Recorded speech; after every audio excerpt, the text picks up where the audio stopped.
I grew up without knowing my father. I knew my father at the age of 23. He was dead already.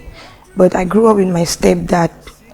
And before I knew it's not my dad, I started hearing some things like this, not your father, you are a bastard, something like that. And the treatment was not equal.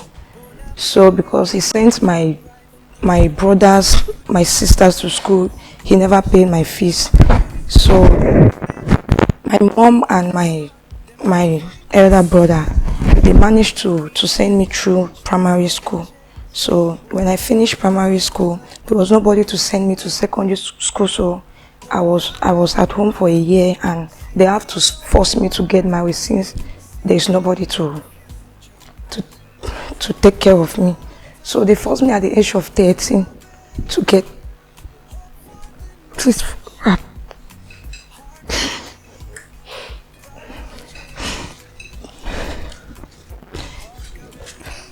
So they forced me at the age of 13 to get married because there was nobody to send me to school.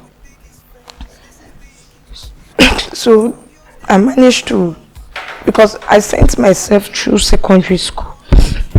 2018, no, 2008-9 like that, I was in secondary school. And when it's 2016, I wrote my first ordinary level in the village, but I failed. So at that same 2016, war started, so we left to Bamenda. I was in Bamenda. I was living with my uncle, but the treatment was there to live to Douala, to live with my cousin. It was still terrible. The torment. I came back to stay with my friend in Bamenda. At the process, my friend has to send me away at the middle of the night. So I slept on a computer building for 3 days.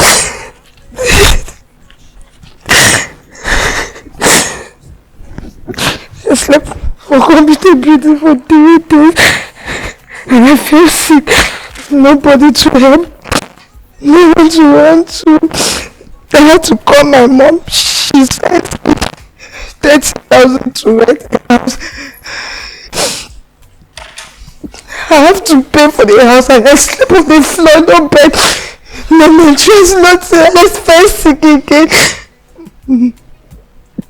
My landlord has to help me with the bed and the mattress.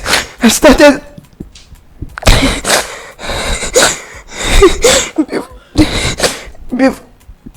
before I could have a bed and a mattress to sleep on.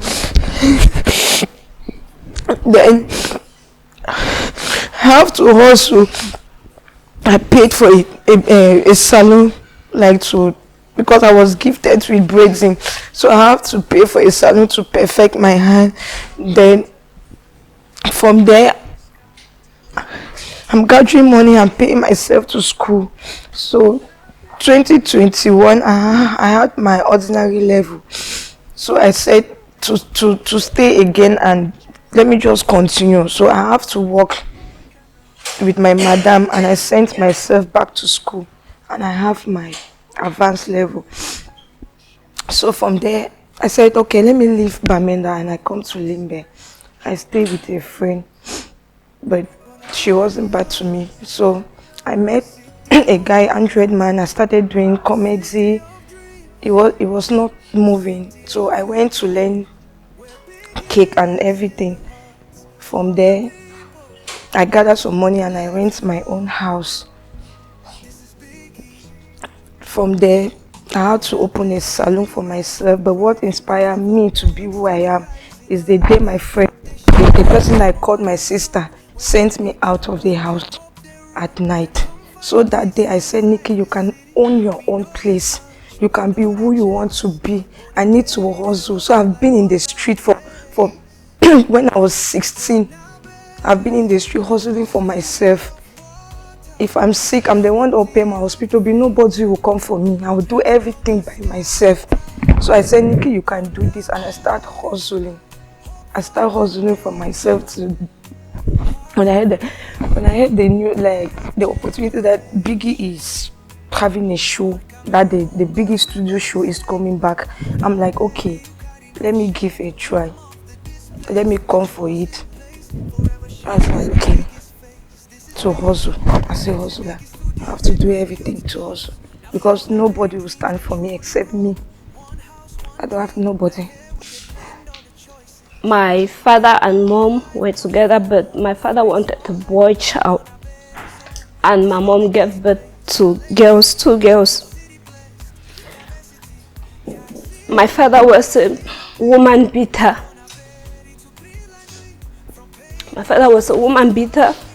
My mom lost countless pregnancies due to the fact that at times he would beat my mom, push my mom, and she'll have a miscarriage. My dad, I don't know if he loved me, but all the fact that he wanted a boy child, he had to bring in another woman. The fact that my father kept beating my mom stayed for over, she stayed until I was 11 years. She tolerated all the beatings until at one point she could not take it anymore. So my mom left, and as my mom left, I was angry. I could not stay with my father because he doesn't only beat my mom, but he beats me too. He beats me too. So I had to live with my mom. He asked me to choose if I want to go with my mom or I stay. So I chose my mom. He took my birth certificate. At that time, my name was actually Sandra Ngwe. So when my mom took me, I was going out to Form 1. I had to start school. They changed my names. My mom changed my names. I had to bear the family name, which is now the present name, Bafevo Eti.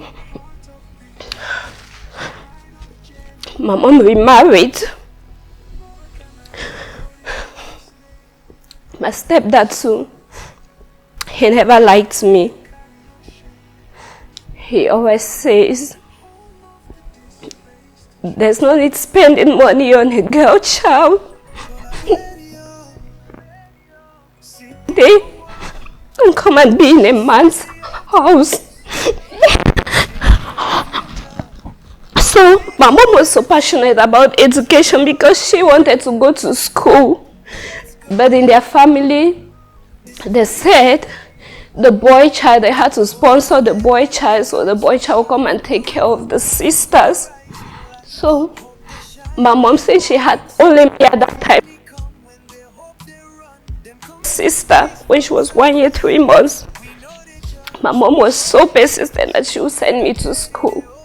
And by doing so, she always have problems with her husband.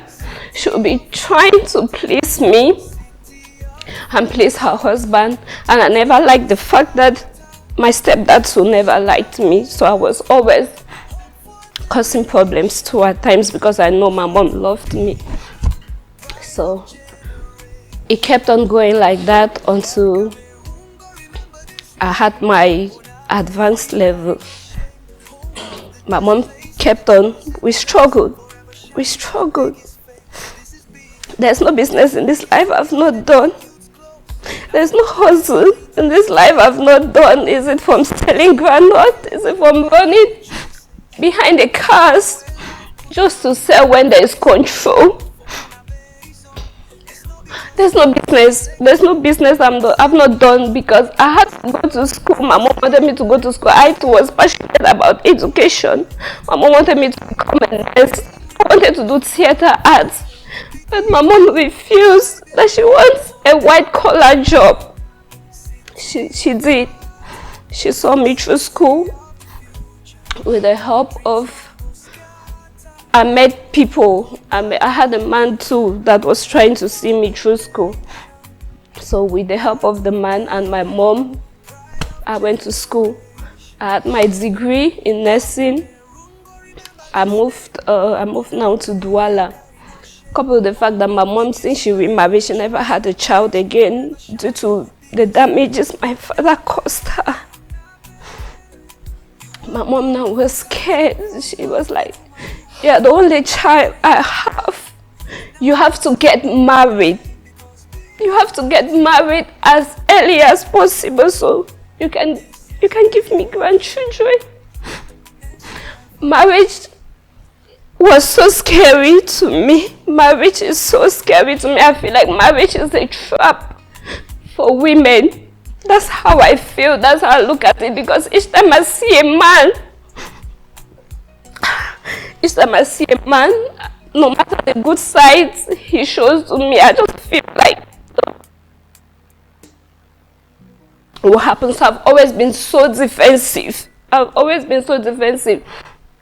I'm in a relationship, I don't give you the chance to break up with me. I'm always the one who break the relationship. If I see you start doing something funny, I just cut it off. So my mom kept pressuring me that I have to get married so I can give her grandchildren after my degree. But I told her, I said, "Mom, this person I'm with, I like this person, I love this person, but I'm not ready for marriage. But she's my mom. I wanted to please her. It's not like I really wanted to get married at that time." My stepmom passed out, so my mom, 8 of us, 4 girls, 4 boys,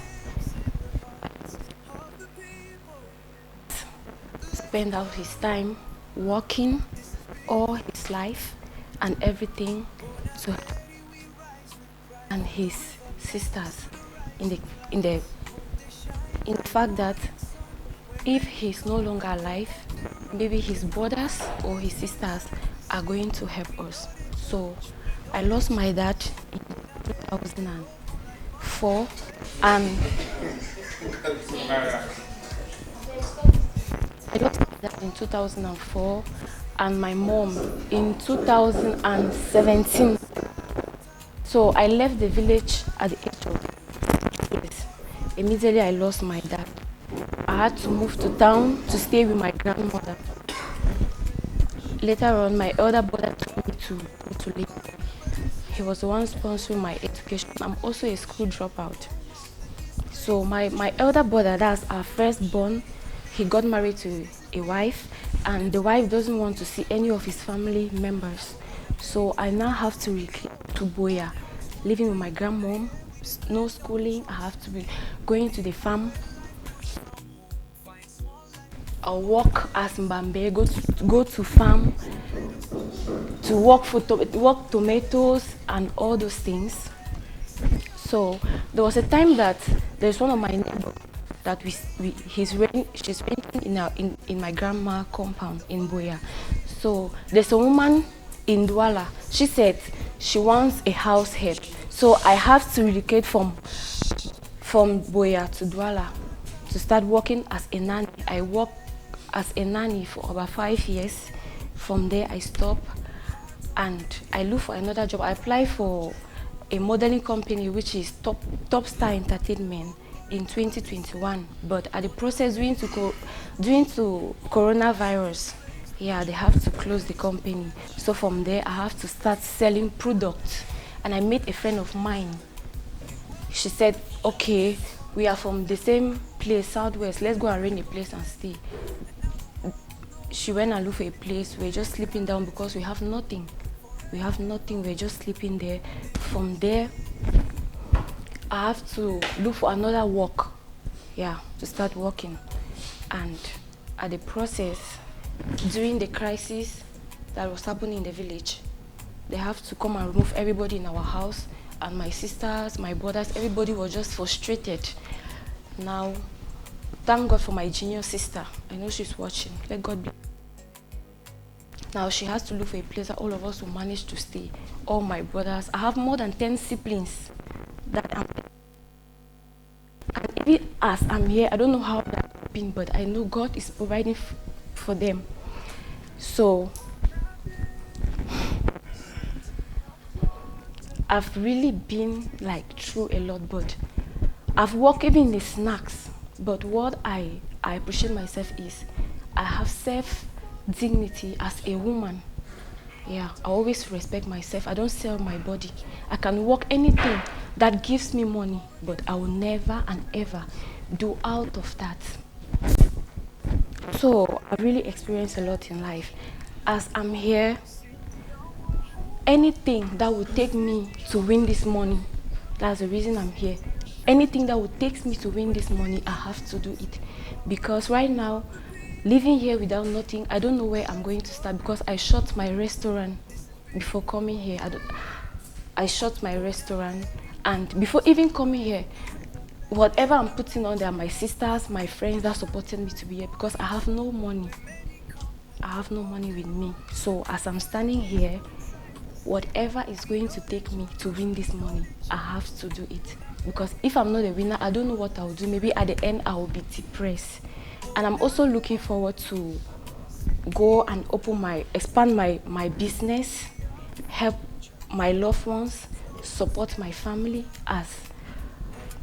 yeah, thank you. That's just it. She was that caring person.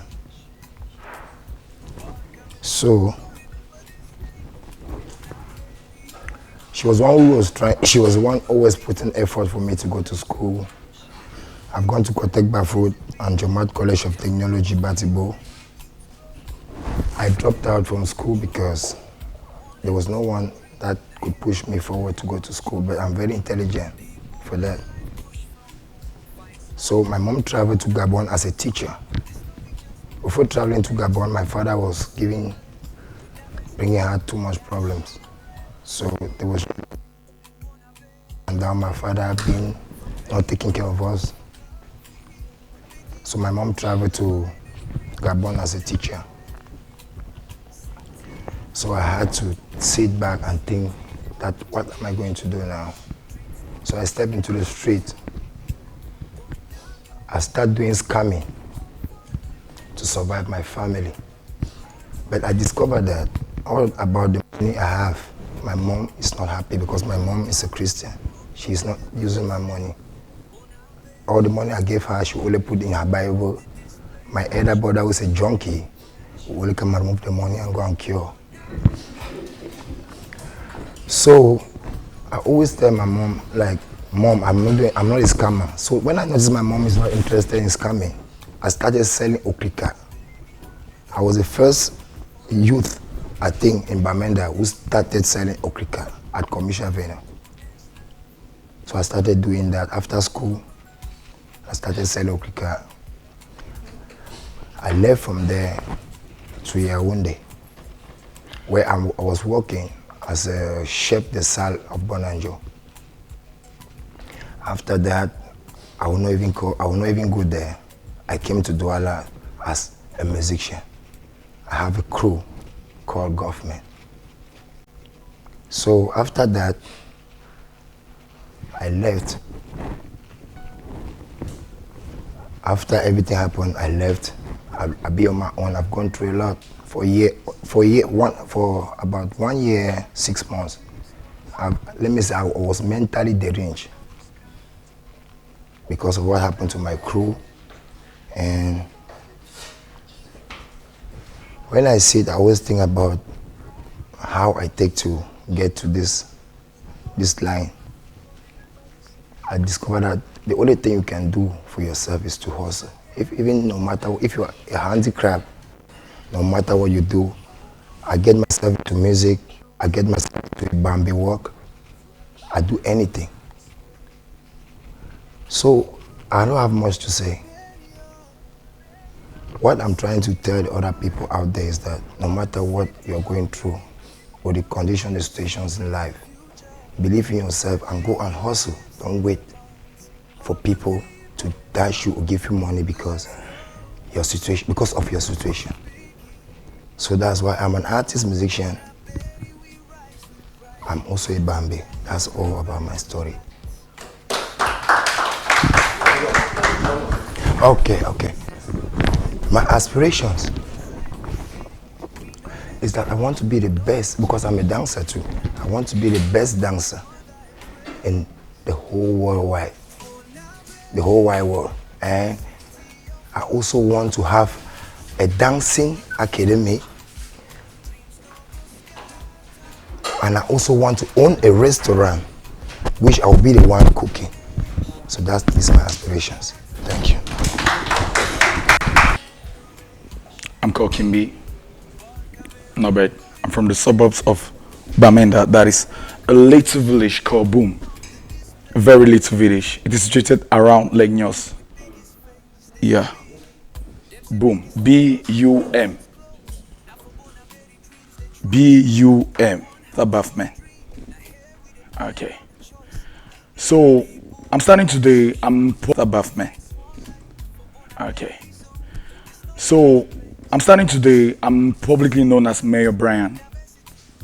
But before being Mayor Brian, I have a story. I have a sad story, and I have a very beautiful story too. But let me take you back to the days. I was called a rapist. I've been called a spoiled child.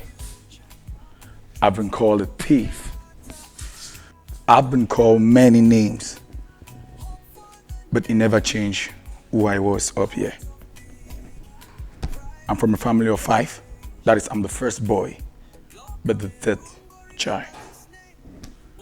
Which means I have 2 elder sisters in front of me, very elder, because we came a bit late.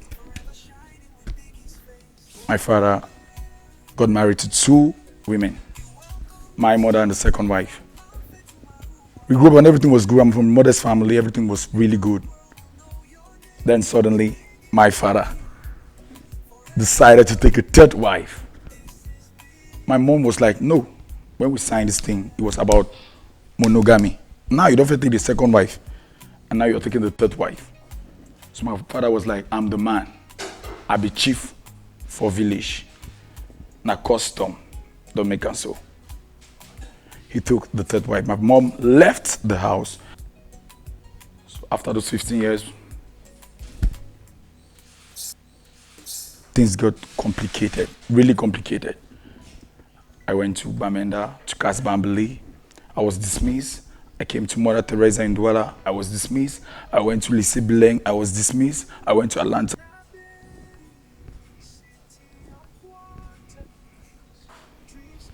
Yes, I went to all the schools. I was dismissed because I didn't have a mother affection.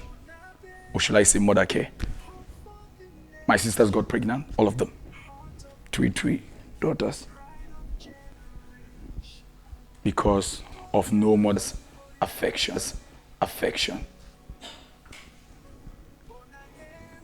My stepmother accused me one day that I raped my own niece. Because she was not able to conceive. Today, she does not have a child. She has more than 20 years of marriage with my father. They are from the same mother. And the same father. Fast forward, I went to UB with my own money, everything. Before being who I am, I've been a very stubborn, but not for once have I ever stolen. Not for once did I ever do anything they accused me of. I started comedy as a joke. That was 2018. I had a small phone. I started comedy. One video went viral in 2020. After that video went viral, I was like, hey, this thing's interesting. One guy came. He paid me 25,000. That's the first money I received on social media. 25,000 to do an advert for him. I was so happy. He said, hey, this thing, it pay. But before being a social media person, I studied political science in the University of Buea. 3 years. I had a BSc. I left Buea and I came to Douala, University de Douala, PK 17. So that was making me more bilingual. I studied public administration. But since we Cameroon did the way they, you must get some man, where you know some man, who deal for some place. That's how I dedicated myself into comedy. I started working. I had recognition, like people started knowing that, hey, there is someone called Mayor Brian. Today, I can feed. Today, today, I can smell nice. It's because of what? Something I didn't plan, I will become. And I've accepted it. That is me. I've chosen it. That's what makes me happy. And I just want to say thank you to everyone who has ever supported Mayor. People who did not know me. People who just saw me one time and they liked me. I thank you so much. I hope you so much. I hope one day we'll have another opportunity to share the stories detailedly. My aspirations is to grow young content creators, mold them, make them understand content is originality. What always got people from me is that I'm creative. What always got people from me is that I'm creative. Not because I'm the best, but because I can see a cup and I do a content with that cup at that time. Use your environment to create your content. That's what I want to do. So I just want to thank Big Gigi once more and thank you, Flatsmith. Still yet, I graduated. When I graduated, I started selling shoes, bags. I started hustling for myself. Then one day, there's this guy that was connected to Famous, the comedian, in 2021. So he called me that, where are you? I said, I'm home. He said, I'm home. He said, come and let's do something. I told him that, you know me, I'm not really this kind of social media person. He said, come, let's shoot. So I got there. That was my first time meeting Famous in 2021. We started shooting skits.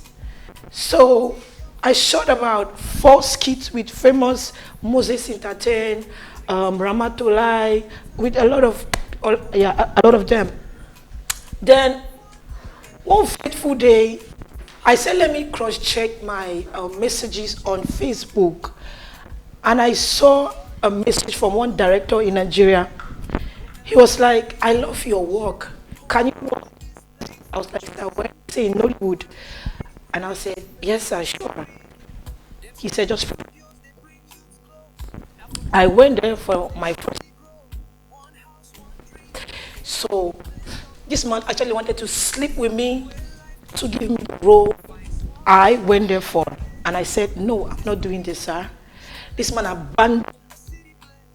Where I was going, he told me that he's going to provide a room for me. Everything was just going to be very smooth. But I got there, it was so nervous. He abandoned me there. He took money from me and abandoned me there. I was stranded. He took all of my money. So I had to be calling back home for them to send me transport to come back. So I came back in the whole number one. I'm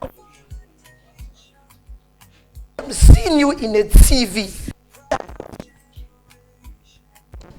So I am a movie still hustle. Hold on. Nelson, take off the receiver from her bag.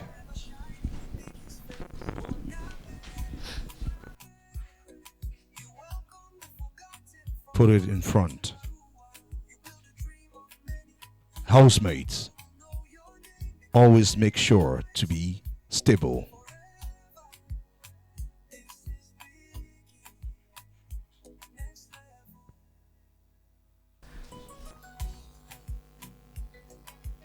I just wanted to concentrate on my business that I was doing, selling clothes, shoes, and the rest bags. So my mom said, no, you have to go back. And I had an opportunity. One producer texted me. He said, I have a script for you. You are going to work with Mommy Ngozi, Flash Boy. I was like, wow, this is a great opportunity. So we hustled hard. My godfather is my pastor. He supported me and my mom. I went, and that is how the journey started in 2022. So when I got there too, it was not also easy because, you know, as a foreigner, you always have this discrimination kind of stuff. But I thank God that I have people that actually supported me and they are still supporting me. So I came back. When I finished that job, I came back. Then I went back again in 2023, and that has been better. Like, I have been improving, and God has been great. We are moving ahead. But when this situation came up, when Biggie called me, it was a very difficult situation for me, because the kind of jobs I have been aspiring to do is that same moment Biggie called me. So I was contemplating if I should come or I should not come. So I just want to thank God that finally I made the decision to come here, and here we are. So my aspiration here is I want to be a very big producer, not only in Cameroon, but the whole wide world. I want to also make the world to know that we Cameroonians, we have a movie industry. I want to actually boost our movie industry, because normally, if we talk about Cameroonian film industry in Nigeria, they'll be like, what do you people do? So I really want the world to really know that we are talented, we have that creativity in us. So that's my goal, that's my aspiration. She went and buried him without telling me, because she did not know how to tell me. She told me when I was from TV that my father is dead. When I asked her, call my father, she only 10. After she told me that my father is dead, then after that, my mom has been a very hard-working mother. She sent me through school. I went to Mother Teresa. I went to PSS Douala. When I was in PSS Douala, after my I got pregnant at the age of 18, which was very traumatizing. Everybody was disappointed, which is very normal. I had this my friend. She was my best friend. She was my everything. I trusted her with everything. I never told anybody that I was pregnant. I told just her, because I had to resume school lower seat in PSS Douala. I told her that I'm pregnant. Since I was so scared, I had to go to school without telling anybody about the pregnancy. Just that my best friend arrived school. I was pregnant in school. After, I think when I was pregnant, when I was already pregnant in the house, like for 2 months, I went to school. That pregnancy line was already there for mothers that year. So one opposite girl, she discovered it. She went and said it now to the discipline mistress. She called for me in her office. I explained everything to her. That my best friend, that was the only person I knew. So they called my mother. They told my mother. I went back home. Before leaving the school, boarding school when you get pregnant, everybody was aware. It was my classmate that told me that my whole school has already ended. Many of my friends mocked at me. They gossip me. Anytime that you talk about Quinella, they'll be like, that one we don't carry belly. That one we don't carry belly if you do it.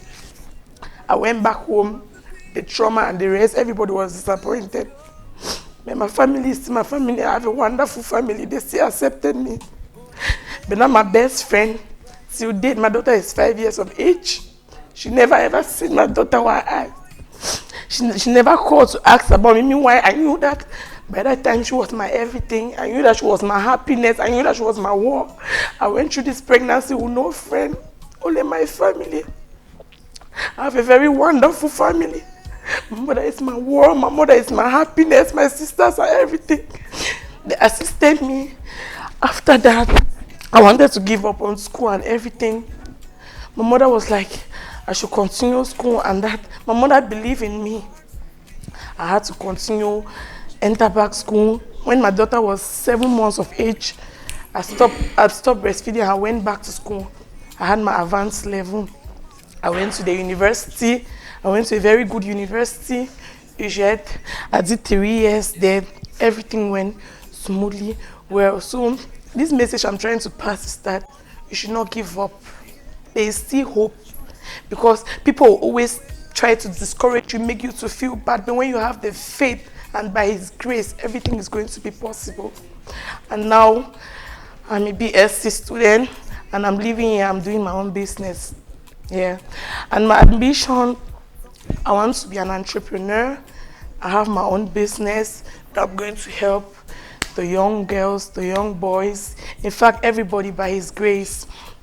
And I also want to be, I don't know if I would say it as a counselor, to avoid most young girls, because most young girls, when they get pregnant at a very young age, they just give up.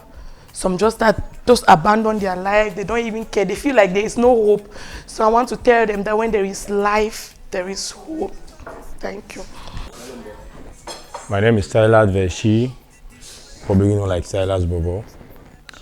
I'm from a village in Job called Babisi, but with a short descendant.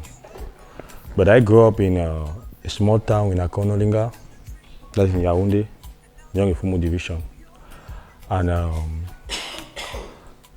I'm a filmmaker. I love telling stories. I love enjoying life, and I'm free. And I'm not a religious person, but I'm a spiritual person. So I'm astrologist, numerologist, and spiritualist. So that is it. I was born on 22 of January, so I'm an Aquarius, and I'm proud of that actually. My story really started as a teenage age. My dad died when I was very small, and I was taking care with my other uncle who also died 1 year after. 5 years after, the other uncle also died. To another uncle who also died about 5 years ago. But now I'm presently with other uncle. But to be sincere with you, life has been 50-50, and I'm living my best life because I believe I don't see negative. Right? I don't focus on negative part of life. Life is fair, and I just believe we are just actors on this earth, and only God alone enjoy the movie. So I live my life without bothering about the negativity. It's positive, and I move on. So I always expect nothing. So if I lose nothing. And I'm so proud about myself because, and my family in particular, even though they feel like they are fucked up, but because I'm always going and I don't give a fuck, because at the age of 12 years, I started taking care of myself with the help of my uncle, who is very sick now, and who is the only person I really feel like I need to make that money and make him proud. I love him so much. And what can I say?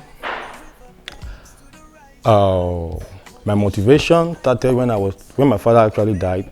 My first movie I did, it really motivated me, and I love storytelling, so I just want to say story in different perspectives and just live my life happily, right? So I just want to make more money, and I'm praying God to bless me with 2 beautiful girls and have a good morning, and I just enjoy my life and be a legacy for them. My life is good, I am happy, and I'm still creating them. Thank you guys so much.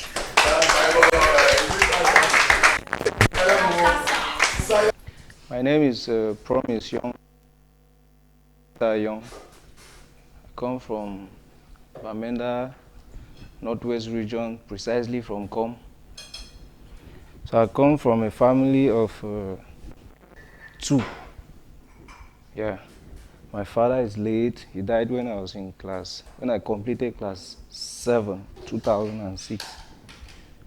So from 2006 up to now, I've been suffering, no one to pay my school fees. So I started doing Okada when I was still at a tender age. I did Okada from 2006 up to 2010.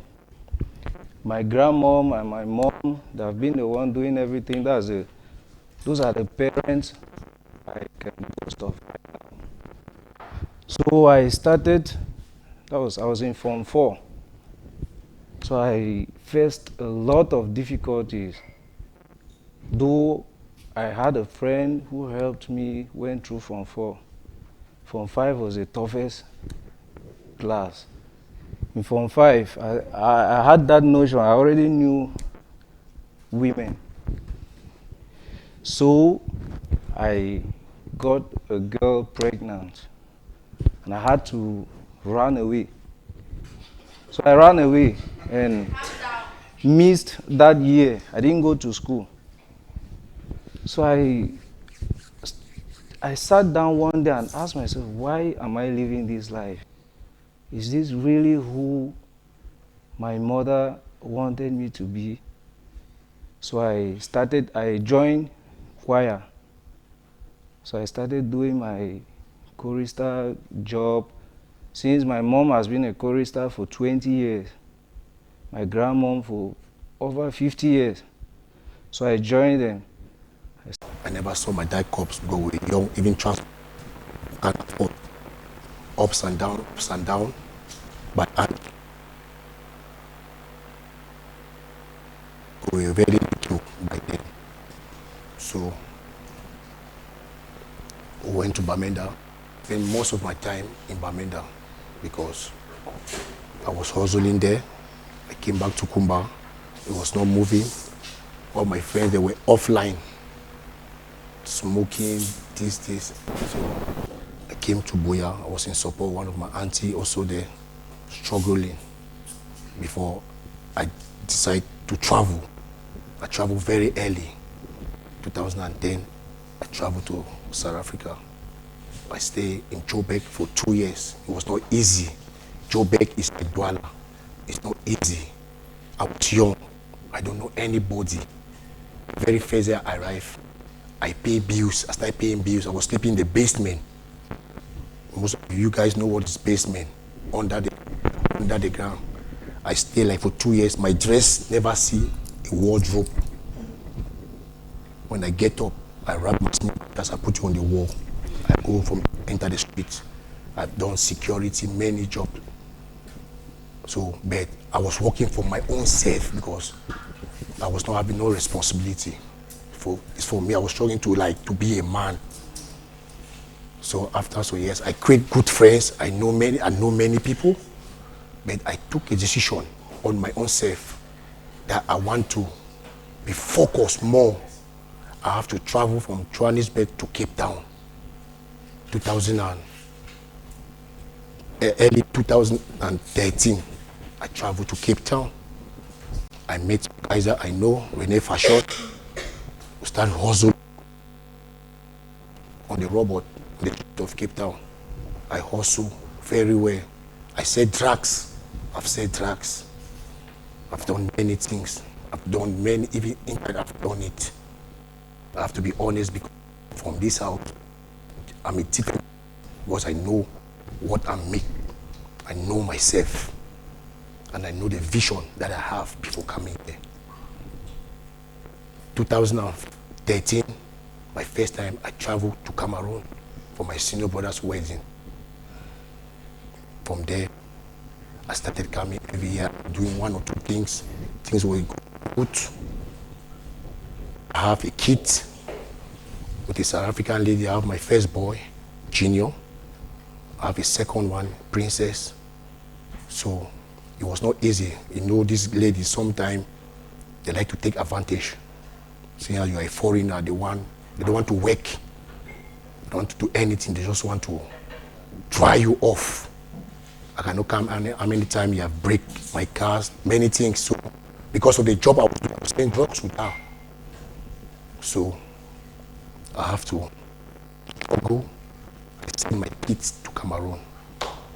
2019, the COVID time, I sent my kids here. My kids are in Cameroon presently 6 years now. I'm very proud for what I did because if I did not do that, I don't know the future. Because there, I got my brothers and sisters that are there. Most Bamenda, they are useless because it's not a country to grow your kid there. But God was faithful to me. My kid are in my home. They're schooling here. I'm very happy. I'm proud. So that is why every December I'm here to spend time with them. Thank God I got my papers also. Every December I'm here to spend time with them. So 2021 December, going to 2022 December, I was in Cameroon for the holidays. So one of my friends, it's a very good friend of mine, it's a lady, Bayangi lady. He said, Dola, I want you to apply for Biggie.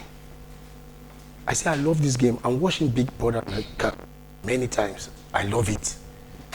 So I say, but Cameroon own, people are saying many bad things about it. So how do you expect? He say, no, I will register for you. That lady did it the same time, 2022. He registered me, but it never happened. I was surprised like few months ago, because the same number, I never changed the number, the number I was using, the same number. I got a message from Biggie. Ashu Ebot, are you still interested? I said, is this a scam or what? I'm a wise man. See, this is immediately I called us lady in Boya. He said, okay, it's fine. I will check it. I will know. I did calls, everything. Biggest. From there, I did everything that they asked me. Till now, I'm here. So coming here, I've met, like now, I want to go in fully to organize event. Fully. Want to organize event internationally. Cameroon have talent. We have talent. Most of our artists, the biggest artists in Cameroon, I've hosted them in South Africa. From Tizi, Misal, you all. I just usually the first time. So everything is fine. So I'm here for Biggie because I need a roof. I need a canopy. So that's why I'm here for Biggie, to work with me to achieve this goal, to help the youth. People have been looking down on us. Now is the time to say no. Thank you guys. I'm from a family of about 23, if I'm not mistaken. My dad got married to 3 wives. And back then, my dad, let him so rest in peace, he used to be a municipal administrator. So my dad is from Bifang, that's Widikum subdivision, while my mother is from Konda in Jikwa. So my dad went to Konda for a road construction. Then my mom was just young, about 14 years. My dad got married to my mother. You know, in those days, and my father was already old when he got married to my mother. You see that my father's first child had the same age with my mom. So before we grew up, my elder brothers and sisters, they were already big. And my mother was still young, and us two were young. So now, my dad passed away. And since my mother was still young, she could not stay back then at home. She had to leave and move to Douala. Now we're there. It was really not easy, you know, this kind of stepmothers and stepbrothers kind of stuff. So my stepbrother was a teacher then. He was sending us in school. We were going to school, but you know, this polygamous home, mothers will always tell you, this one is a witch, that one is this, that one is that. So we didn't have that love between one another, because we were still young back then. So I had to leave the village and come to my mom because I'm the third to the last child. Because when my mother was leaving, he took my younger sister and our last born with her. So since I was the last child, she kept back home there. I said, okay, let me also go and meet my mother. That's when my brother died. So I had to follow my mother here in Douala. But you know, young mothers, she was with a man. Then she was always preferring the man over us, her children. I had to leave there to school at Pernambuco. If any of you knows Pernambuco, my auntie was there. So I was living with my auntie. She had a brother-in-law at home, you know. So she was always like insecure that I was dating the husband. But each time I'm like close to the brother-in-law, then I was not really like that smart to do all the stuff of things. So one day like that, she just came back at 1 a.m. She was like, you are dating my husband's brother. I want you to leave my house. I was like, Auntie, me, I don't even know anybody here. Like, where do you want me to go at this time? She said she don't care. I had to leave. I will not cry. I had to leave. I had one of my friend Hilda. She was in that family house. So she took me in the house. I had O levels. The same year I had O levels. I was just 16. I got pregnant.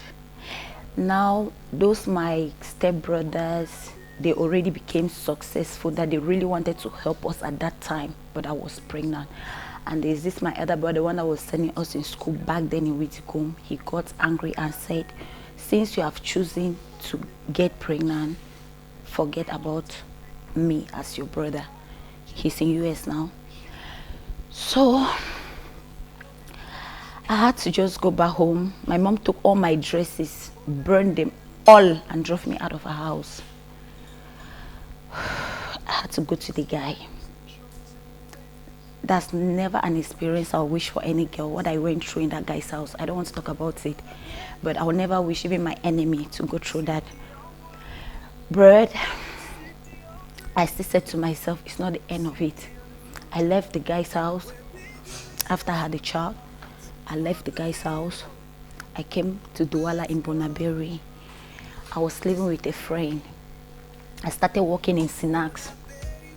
People would like, come to Sinax, your family is this, your family is this, why are you working in the Sinax?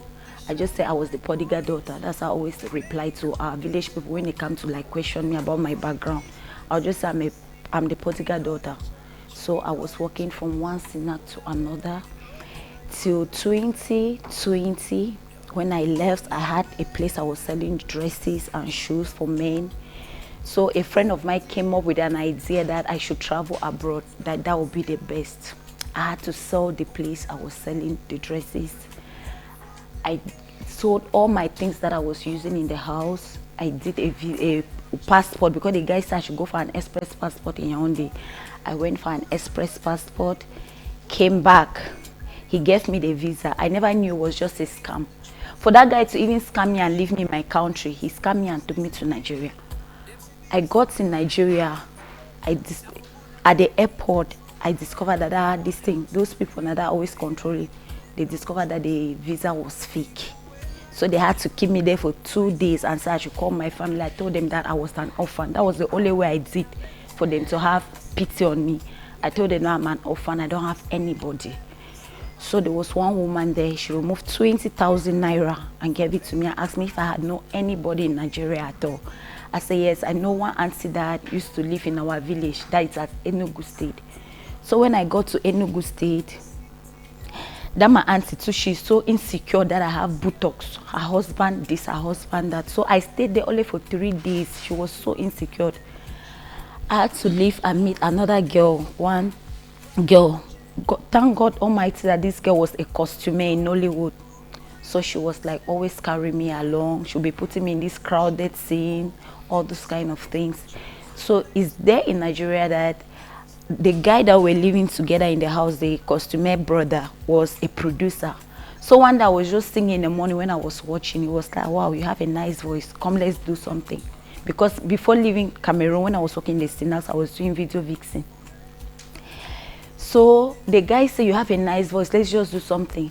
I just went, I recorded, he produced it and said, okay, so you can try it.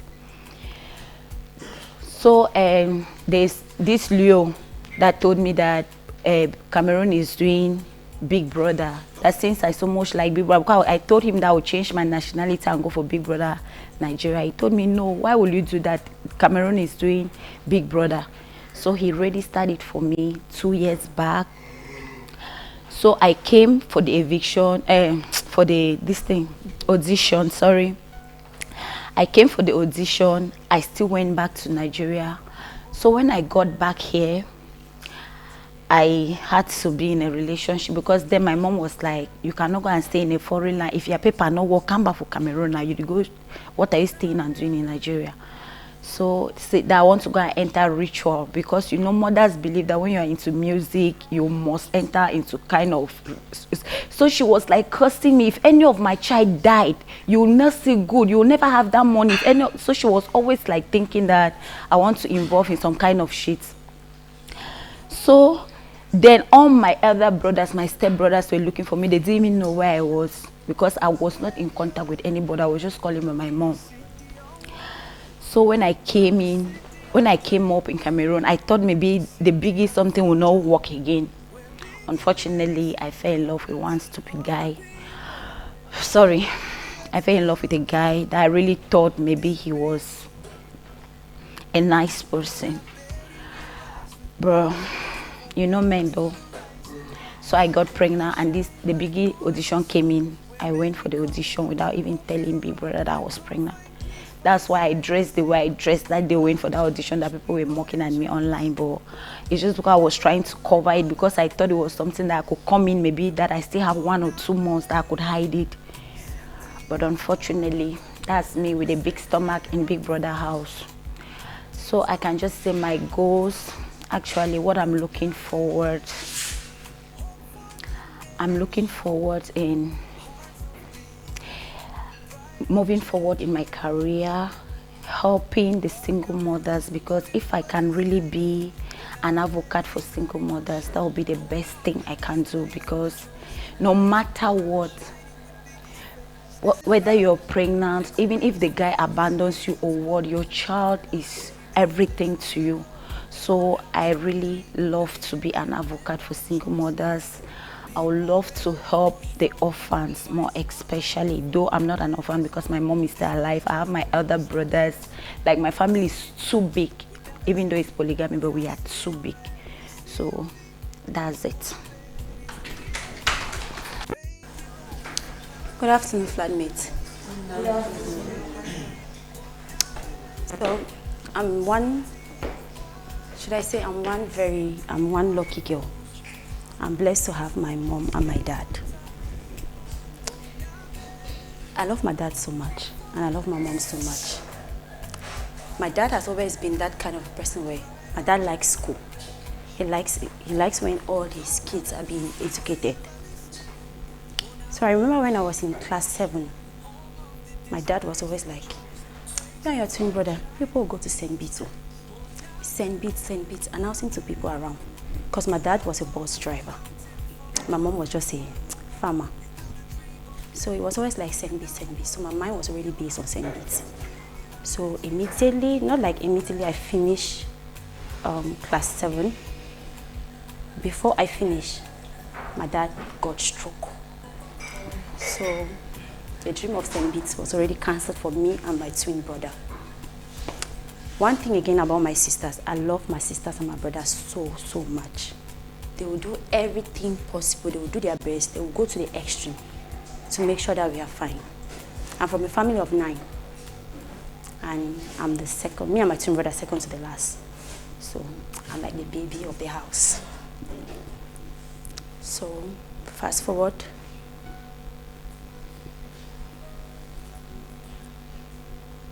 So when things weren't going very well, my sisters, like when my dad was sick, my sisters did their possible best, because it was really, really critical.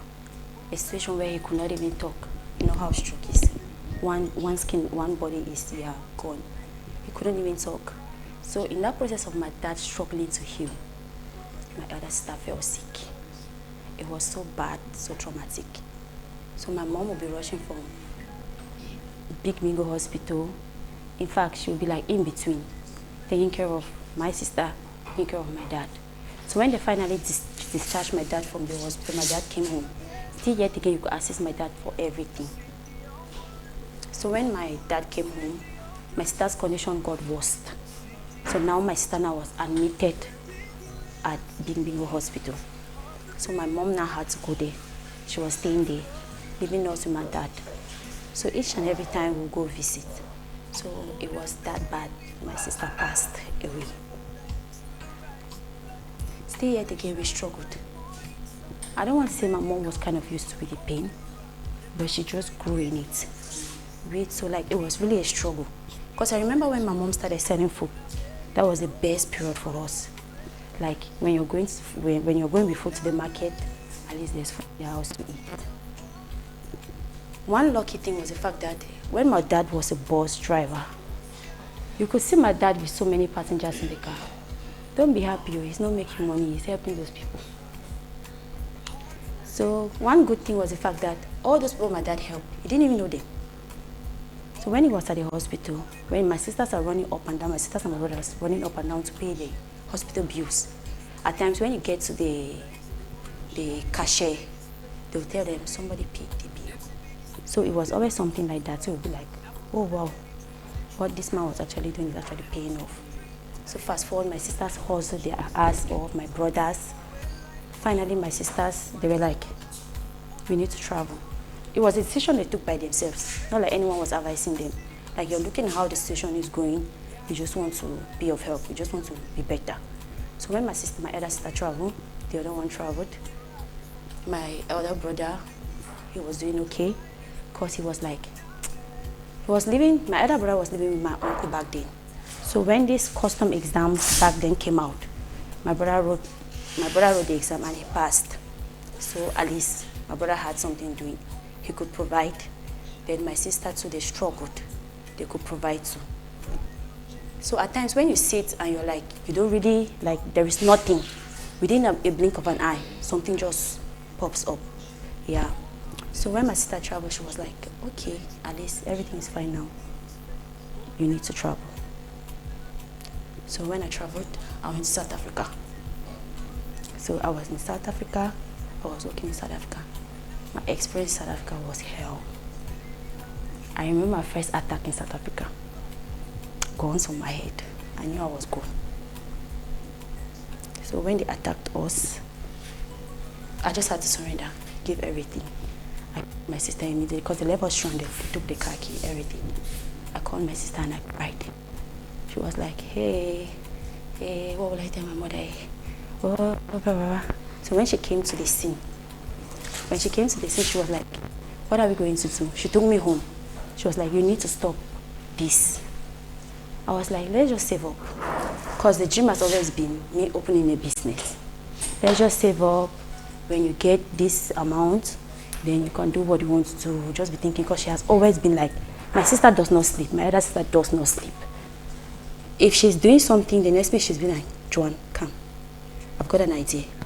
What do you think about this? Are you going to do this or that? Because my other sister, they got kids. You understand? And they are almost of the, if you see my niece and my nephew, you would think they are my brothers and sisters. So he's always like, you need to do this, you need to do this. So the other ones actually taking care of. The other people they need to take care of, you understand? Extending helping hands wherever they need to extend their helping hands. So she was like, okay, what do you think about this? What do you think about this? You know, we've got this other person. Then when my sister died, she left 2 kids behind. So it's always like a family coming together, trying to take away, like, my mom. One of my sisters and my brothers always do is the fact that they don't want my mom to think too much. Because when everything happened with my dad and my other sister, my mom was already a BP patient, high blood diabetes, yes. So it was always like, this woman has suffered a lot. She just needs to rest. And I'm very happy where my mom is right now. And the fact that my dad is actually very fine. You could not come to my house and you'll be like, hey, this man, no, you don't put that pity party for my dad because he's actually fine. My dad can move with the help of the stick. He can actually eat, but the only problem is he just needs assistance from time to time, not like he's that down. Because if you come to my dad and you'll be like, you want to show a pity party, my dad will actually throw a funny word at you because he's like, I'm not sick. So everything, me being in South Africa, arranging, coming back home. So when we finally saved up, it wasn't that much. Because when that thing happened, I came back home. I cried my ass off. I was like, what if those people had actually pulled the trigger? So it was like me just thinking and crying. So I woke up the following day. My dad heard somebody, like the shower was running. And my other sister was like, what are you doing? I said, I'm going to walk home. She said, hey, you are not scared? I said, no. There's one thing about me, I always tell my dad in South Africa that I just need to look and I will know who is not straight. Housemates, remember the time. So fast forward, I came back. I saved a little. I came back. So what we wanted to do, it didn't work out. We lost everything, including what I tried, like what I worked for and what my other sister actually chipped in for me to do. So it was kind of frustrating. She was like, you can't stay there. My elder sister had to sacrifice, come to Cameroon to come meet me, see if you can walk. When she came, it didn't go as planned. She traveled back, she was like, let's go back together. I went back that side. My mind, like, it wasn't really okay. She was like, okay, you go back, try to do this or that. So I came back still again, it didn't work. So, traumatic, I didn't work for like a year and a half, which was so traumatic because I was used to working. So when everything, like losing everything, like I literally had no money. I literally had nothing. So I had to look for a job, of which I'm doing now, the travel consultant. I was working. So the dream and the aspiration would be still working on opening my own business. So I think that is going to be like an extended hand to the public and to my family, because I love them so much.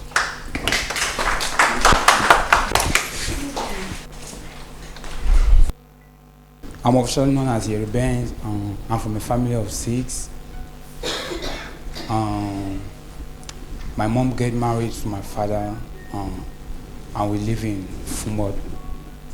But not all of my dad kids. All of us were not living together. So I only live with my mom, dad, my younger sister, and my one brother. So my other brothers were in school. My sister was already in town hustling because she was already wise, and they were calling her a bad girl. That she was like bad man for family. Yeah. So I was living with my mom and dad in Fumot. My dad was very wise. Ken. He was very wise. So I said that he was beating my mom like every day. Because my mom was like, anytime they work farm and they harvest things and they sell, my dad would take the money and go and squander with other girls. So when my mom is asking, where is the money, where is it, they start beating my mom. So me, I was a kid. I would try to box my father and slap. They'll give me heavy slap. I was not having power that I could not stand because my anger was, I had anger from childhood. I would take something and try to beat my father, but they would give me the slap. So my mom, from that my mom fell sick. She was sick for 8 months. So she was sick for 8 months, very sick. My grandmother called that she doesn't want it again, and sent my uncle to come and take us. So my uncle came. Okay, my dad said, since you all want to go, you cannot go with all the kids. You have to leave one. You have to allow one. You have to allow one with me. I didn't like him. So my brother was okay to stay with him. So we moved from my mom and my younger sister. We moved to Bansona. We went there. That's where I started going to school. They put her in primary school. We started going to school. So I started schooling. From there, I entered secondary school. I was living. I was a swag boy because my sister was sending me trips from town.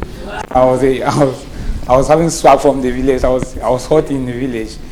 So now, in 2016, when the Anglophone crisis just started, everybody was traveling. There was too much gun, all those things in the village. Everybody was traveling. So I'm like, Meg, all my friends are going to town. What am I doing here, bro? What am I doing in the village? So I decided that I want to go to Bamenda. I know that if I call my sister that I want to come to Bamenda, he will not accept. So I said, let me just go to Bamenda and call her when I'm already there. So I had 6.5 in my pocket. Transport from Bansol to Bamenda was 2.5. So I paid my transport. I reached her mom when Ghana was go. I called my sister. So he was like, hello. I said, hello. He said, how are you? How did your uncle? How are you? How is everybody? How is Ma?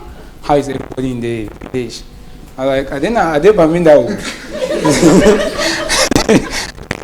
He say, what are you doing in Bermuda? You do it for Bermuda. I said, my mom is stranded. I don't know anywhere here. I don't know where to go.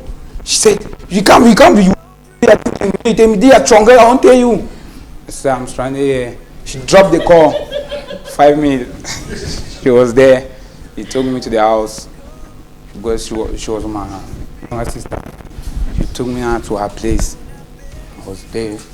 She shouted. You just say for village way. You just strong. Get in a town. She said, okay. We started living together. Started being with her. Was eating well, watching film, waking up, seeing cars, seeing big buildings. It was a privilege to me. So after 1 week, my sister became very strict. When I say very strict, I don't mean like she was feeding me. She became very strict. My sister said that man never she will get for the house. Man never see you. I'm like, make who?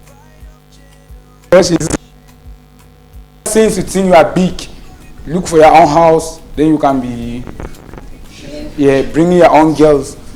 So I'm like, I had some friends who know ourselves from the village. They were they were already staying in Bermuda. So I had to go and live with one of them. I told my sister that I understand that I cannot be why again. I had to go and live with one of my friends. She said that it's fine. Pack my thing and see me off. But she was always making sure that I'm eating, providing me everything that I need. So I was with my friend now. Me and him, we are moving sand from Bermuda. We move sand for water every day. Weekend, we are selling the sand, dripping, going to Dubai complex, moving around town. So now, my sister said I cannot just be in town like that. I have to continue with my school. I said, since I will not be able to go daily school, because daily school in Bermuda at that time, there was too much crisis. It was not even serious. They are not even teaching anything serious. So I had to attend an evening school. So I attended an evening school. I wrote my O-level and I have 8 papers.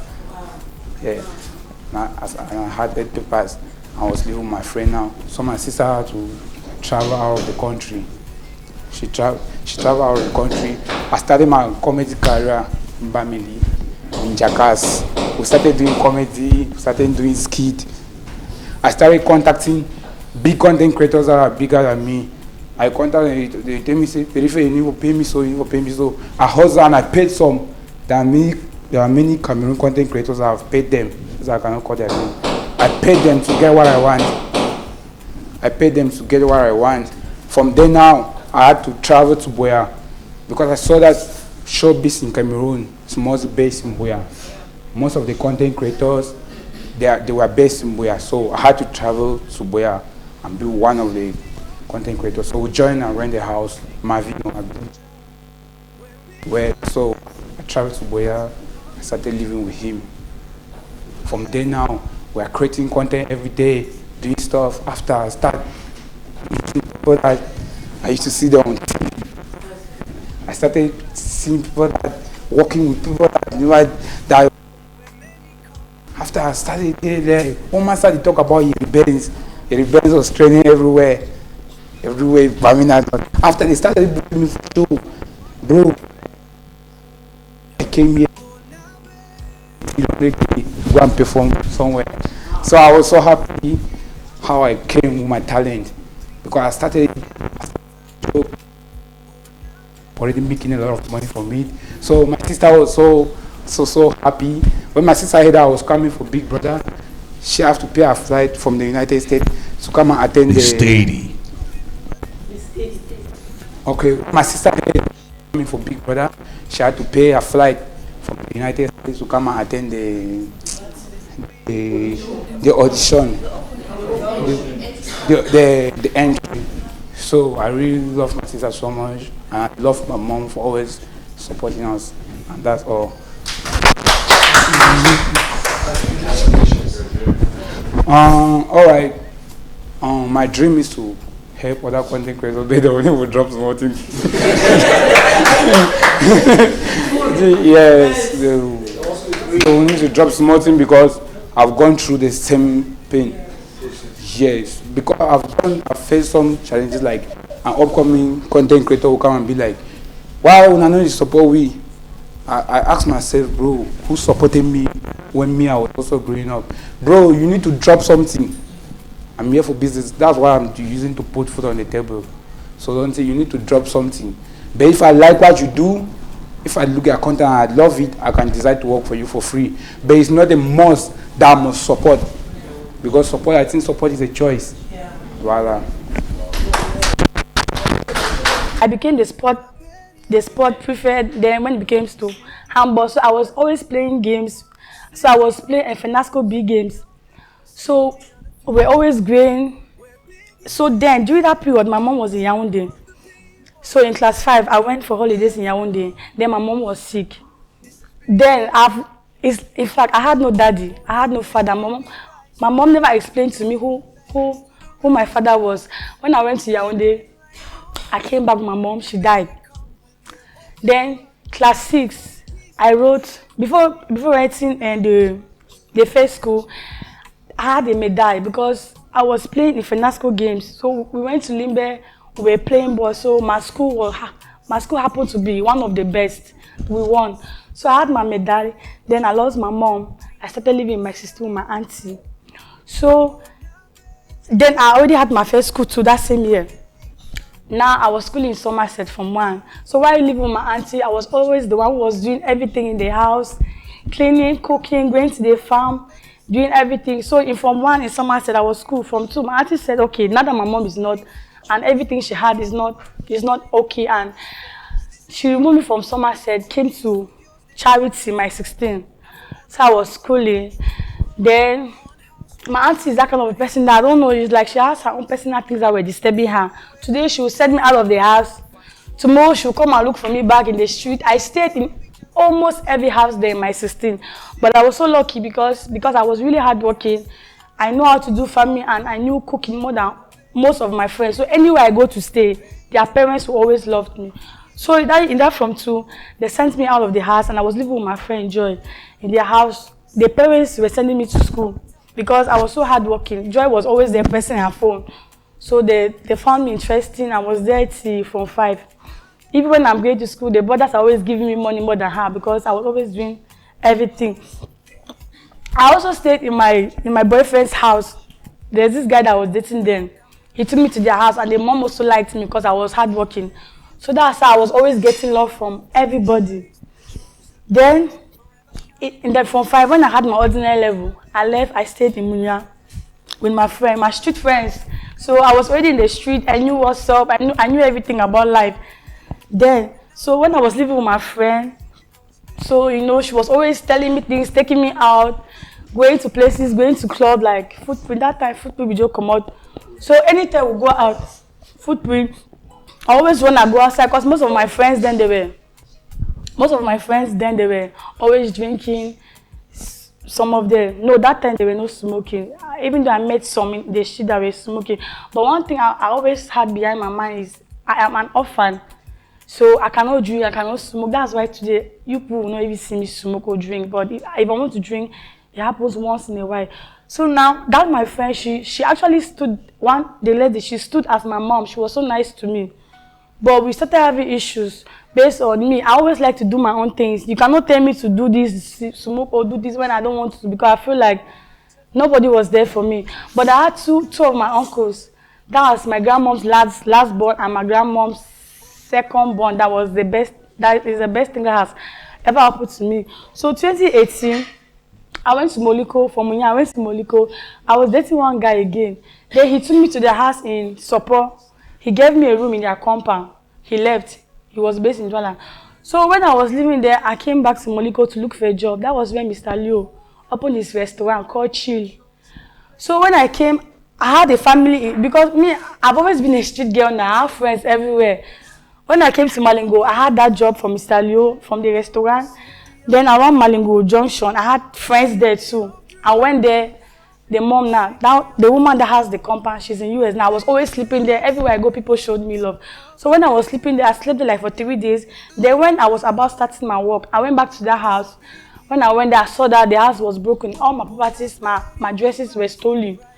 I came back to Malingo. So the only dresses I had were those 3 uniforms that was given to us from where we were working. So I'm that kind of a person that I don't know how to work under somebody because I'm very stubborn. I just like doing my own thing. So I worked there for a month only.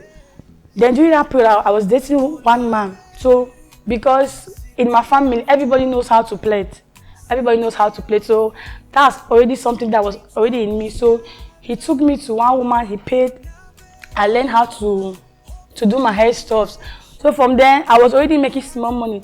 2019, that was when I traveled, my first traveling. I got my passport, I traveled to Turkey. But I wasn't there for long because things were not moving, and that's when Corona started. So I fell back to Cameroon. Then I went now to India again for hair business. So when I was in India, I found myself doing drug business, and I also go into dating. There's nothing about dating that I will not know online. I knew how to arrive work, I knew how to send parcel, everything. So, but along the line, because I was doing dating with one Niger guy, and we broke up because the ex was coming back to him when he saw us successfully. Because when I met him, he was somehow down. But when I came with my hustling speed, because I've always been a hustler, I was always the one controlling work and picking. So the girl came back, fights, things were happening, but I told myself I could not fight because I had so many Cameroonians around that loved my personality and they were respecting me, and I felt like I cannot be fighting because of a man. Then I left. Then I started dating a guy in US.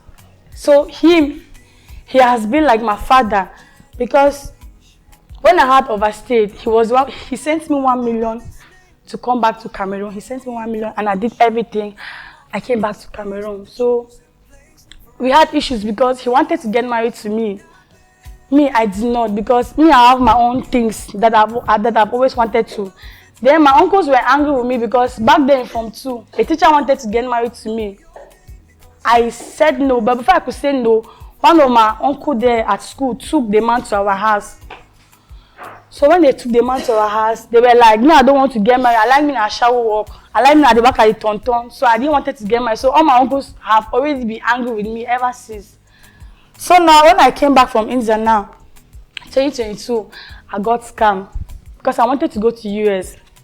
I got scammed. Then the last money I had, a lady introduced me to one guy that was in Bahrain called Amos. Before that, the girl I was living with in the house, like, she has always been my old paddy. Because when I came to Cameroon that time, I did not have the house. I don't want to mention her name. I was staying with her, and her husband is doing traveling document in Bahrain. They were not married then, but they are married now. So I was crying. I begged him. I said, okay, now I don't have money. This is the only thing I have. Because during that period I came, I first of all went to the village. My uncles started foundation. They wanted to build the house for my grandmom. They didn't have money. So when I went there, my grandparents are those people that have always been there for me. I just split the money I had, completed her house firstly, came back. So I trusted that person. Like everything I had, when that my sister's husband said he was not going to do my documents for me, everything I had, I didn't even thought of going into written agreement, because I'm that kind of a person that I'm always I feel like nobody can hurt me, you know, even though I was scammed. But that person that brought the guy to me was a lady I knew, so I didn't even bother of going into a strong agreement with the person. So I gave him my money. According to him, he gave me a visa. Then he just surprised me. He said, I cannot travel to Bahrain if I'm not having dollars. I said, okay, now I'm not having money. What am I going to do? Okay. Then I already had issues with that my guy in US, because he has always been everything. When I want money, he would just say, we had issues. So now, I ran around, I gathered money. My friend in Cyprus, she's not in Cameroon, she sent me 100K. I went and bought dollars from that same man. The day I was supposed to travel, I went to the airport. They said airport were closed, so I could not travel. Then now my flight was shifted on that 23rd to 24th. I slept in Douala. I slept in Douala. I stayed in Douala for 1 month at my friend's place. I was just up because I didn't have a specific place on my own. So I was depressed. But people were not aware, few people were aware because me, I'm very strong. Since growing up, I have no parents, I'm always strong. So now, so when I was in Douala, I stayed in Douala for 1 month. Along the line, he was still giving me hope that I could travel. But he said I have to buy dollars again from somebody else. And he never refunded the money for dollars. So I tried and it did not go. I had to miss my flight. So after missing my flight, complications were coming. So in Cameroon, that's how the visa, everything got expired in my hand. And then I had to call one of my street sons because 2019, before traveling, I had the house in Malingo. I rented the house. So I kept my Genius card there. Then I kept 2 of my street sons that were living there. So when I now traveled, I heard that one was already traveled. So I called him, I explained everything to me. He was like, Mama, you were there for me when I had nothing. So he sent me 100,000. So that was how I took the money. I took care of myself. I was like, now, this is time for me to pull up. I cannot fall because people already knew that I've always been that person, that I'm always there for everybody. I was so depressed. Then I went to Tanzania for vacation. Then when I came back now, the guy that I was dating in India then, the guy that I was dating in India, he called me, he said he wanted me to come to Nigeria.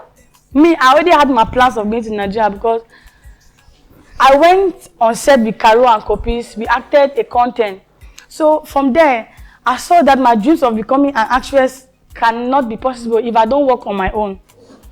So when the guy was saying that I should come to Nigeria, me, I already had my plans of going to Nigeria. But I just used him because I collected money from him. Then I went. So when I went now, he was like, my dreams are so high. What he wanted us to do was to settle down together. Because I told him that I was not ready. I wanted to become somebody. Because when I was dating him, he was so stingy. So I was like, I cannot settle down with him. Because then he was always telling me that he had somebody in Nigeria. He was not going to get married to me. So I was so shocked. Then he came, then he called me again. So I was like, no, that's not possible. So when I went to Edo State, in his house, I stayed for 1 month. I left now.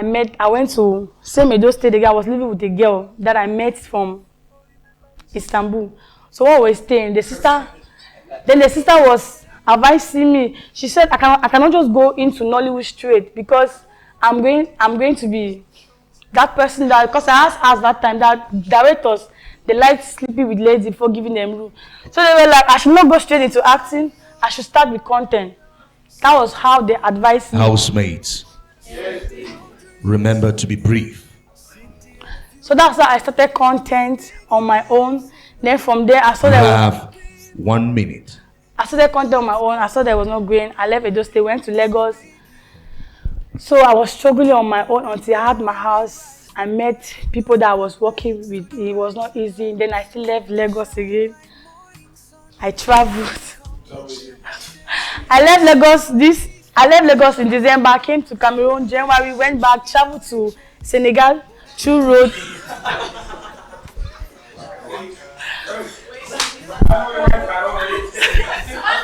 Wait now. I went to Senegal through road, took a visa to Morocco. So I wanted to enter Europe. That was my focus. It was not easy. So I fell back to Cameroon. So when I fell back, it was many one day to Biggie. But before then, I was aware that Biggie was already happening, but I was depressed, so I didn't really wanted. So my mind was not focused on that part. Then I went to TikTok. Now somebody added Sammy, the influential guy. He added me on TikTok live. The way we were talking, they were like, "I'm so smart. I should go for Biggie." One day to Biggie, I applied. So when I was coming, I was like, "Fine, I don't have a fan base in Cameroon. I want people to know me." So I had to go deep, strong, and extra. And I was so lucky that what I said went viral, and here I am. So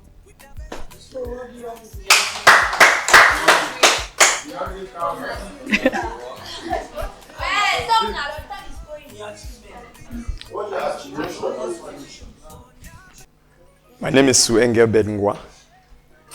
I am called Sax the Humorist. I'm from the northwest region of Cameroon, Bafut to be precise. I was born in a polygamous family. and I was the last born. I'm the last born of my mother. When I was born, I was rejected by my father. Then I grew up with my grandparents. Went to school. When I was in secondary school, my father died. I was rejected by my father. So when I was in secondary school, he died. My mother became my God. She took care of me. And then in that same secondary school, my mother died.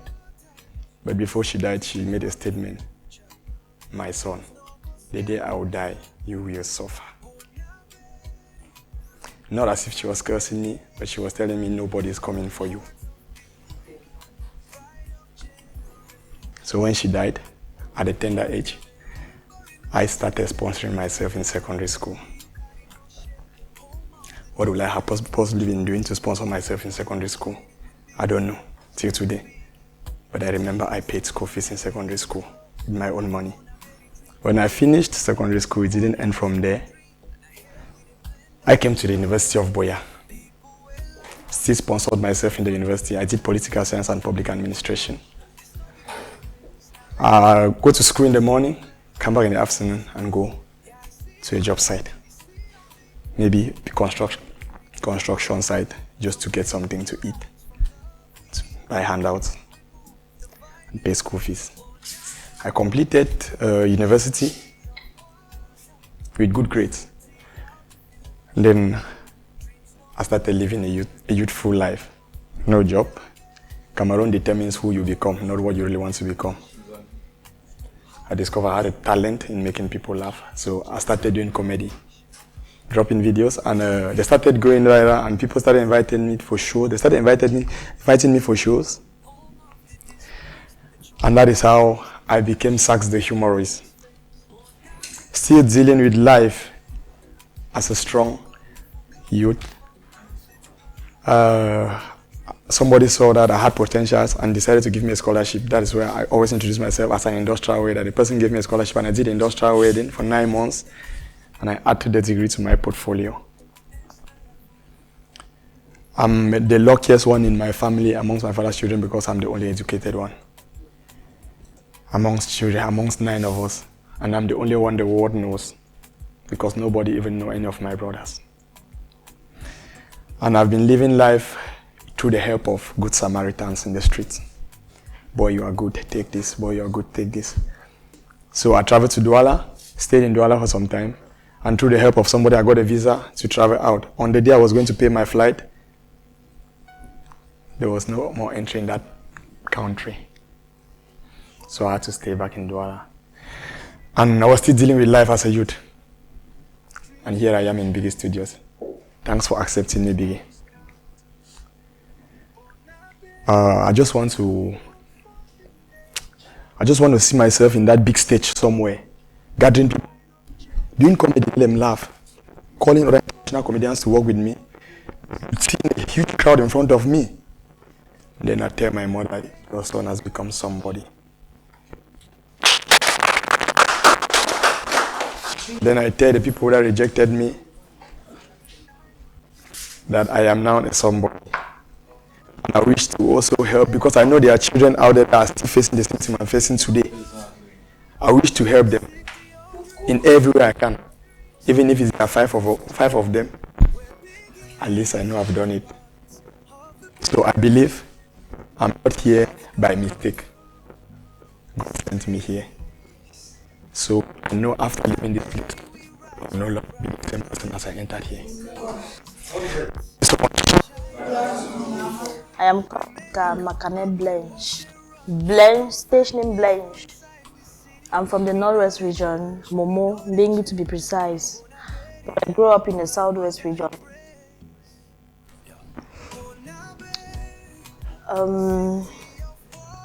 My story,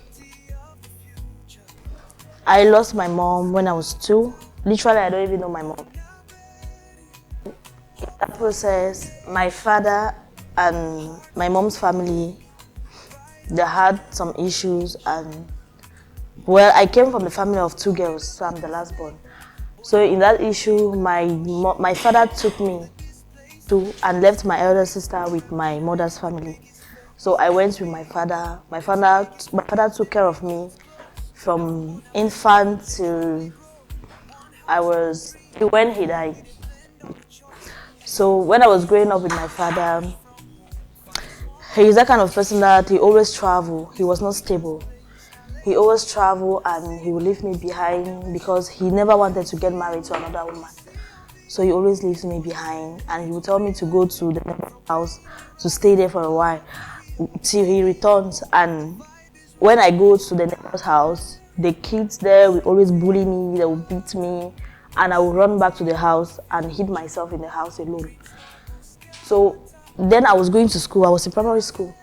So I would just open the door, take my bag, run to school. Even in school, they would meet me in school, they would bully me, beat me. When I come back from school, I would just hid myself in the house till he returns home, till he returns from his trip. When he gets back, he will be like, "What are you doing home? I told you to stay at the neighbors." Then, like that introvert, that fear was already in me. I could not even like tell him that this is what is going on, and because I knew that there's nothing he could do about it because he was that person that always traveled. So that's how it went on and on and on and on. So I went to secondary school. When I went to secondary school, the same thing continued because he was not always there. When it's holidays and I'm in the house, he had this friend. The friend will come around, like he would be like, "You don't like to stay with people," because since I knew also nobody, I did not even know my mother's family because I grew up just with my father.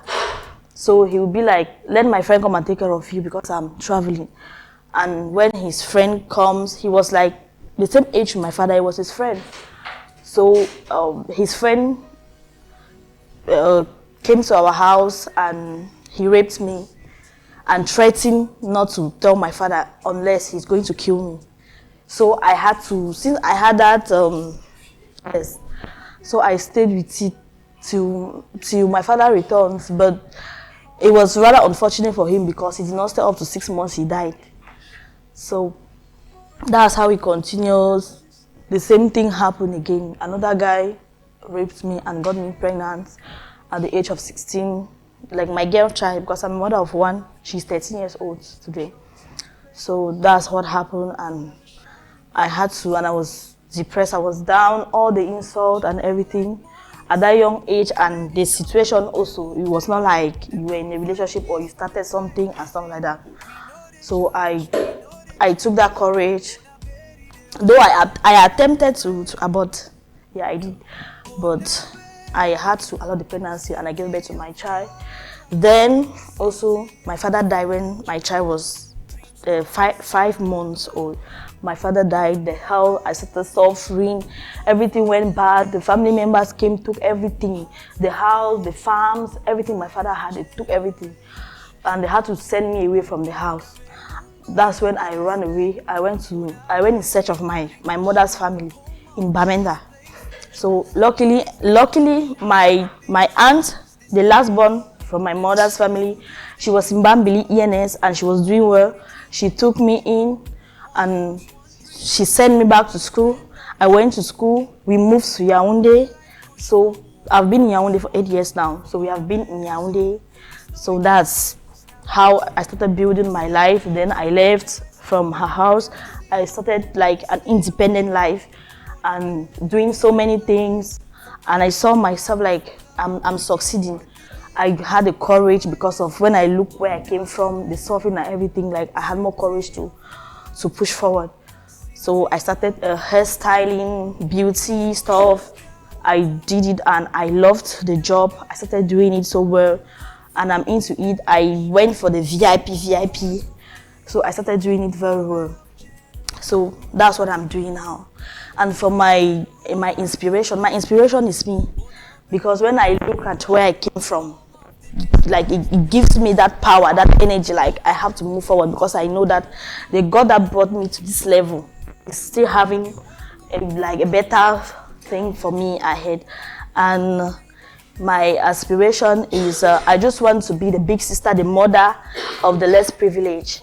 And my dream is having a VVIP, beauty, salon, massage, like a beautician, to open a spa, a VVIP for others, like employment, to create employment, and to assist, you know, other less privileged, the ones that are in the street, like girls, boys, because it is a mix something, yes.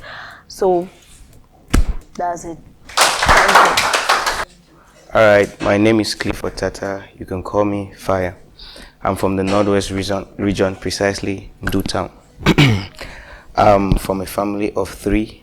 I'm the only 2 sisters. I lost my parents when I was in class 4.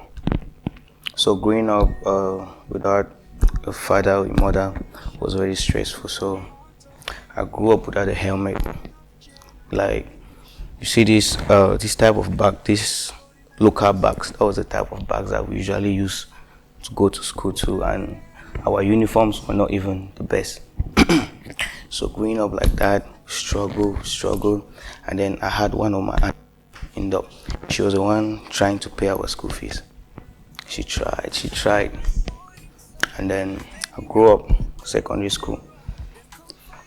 I was a little bit heady and, you know, with life. I started selling sugarcane. I carried sugarcane. At times I usually go and buy sugarcane and sell to buy some things in the house. And later on, my grandmother was paralyzed. The person I was living with, she was paralyzed, and all my sisters were no longer with her. I was the only boy living with my grandmother. It was very hard on me to take care of a grandmother that she's paralyzed. And later on, one of my uncle called Douala that he has a poultry that I can come and work there. So from those to Douala, I was working in this poultry. There was this lady, it was not even his poultry, so I was working for a lady for 4 months, no pay. So day I asked her, so what was going on with my money? She said, I'm eating in this house, so she don't have to pay me. I left. From there, I left the house without knowing where I'm going to.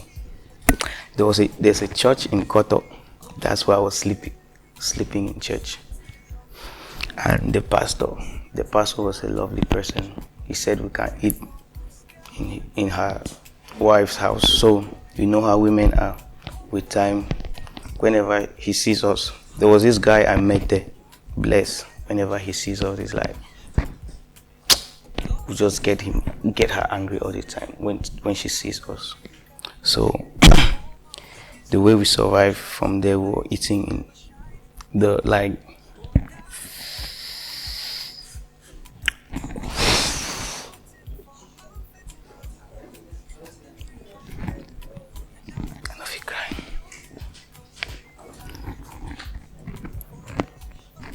Alright, and later on we moved to Boya. I was selling fried rice and chicken in Boya. You see UB Junction where they sell fried rice. I've said fried rice and chicken there. Then I've schooled at Somerset. And the person that took me there was Benefit, lovely woman. I call her my mom. From there she was taking care of me and stuff like that. And then I goes to Somerset. From there now we moved to Yaoundé. We moved to Yaoundé with the restaurant, and we were selling fried rice. And later on, the Unix guy, they start up a restaurant, Unix, they call for me that let me come. Alright, they call for me that let me come. I was there, we were working. Later on, because whenever I'm working, I'm singing. I work in the kitchen, work as a waiter, and I was even buying things, like go to the market and buy the things.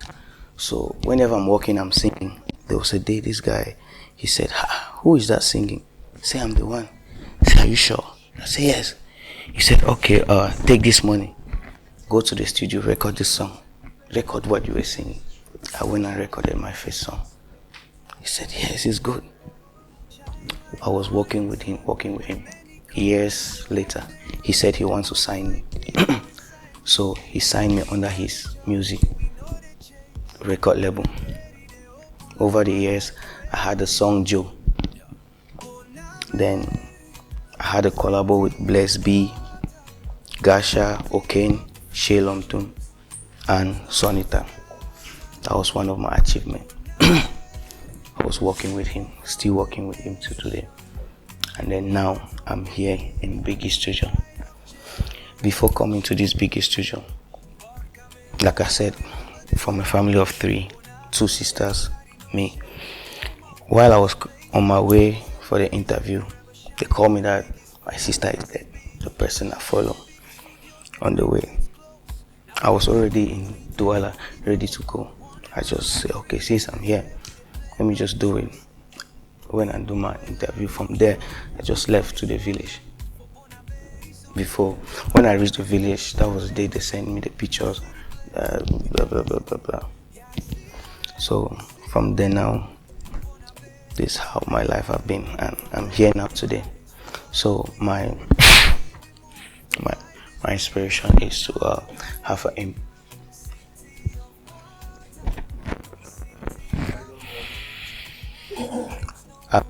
to have a shop of my own, so that I can take care of her kids. She left 2 kids, so I've been trying all my best to put things together. Thank you. From a Christian home, and living with my parents, I'm so attached to my parents, so attached to my family.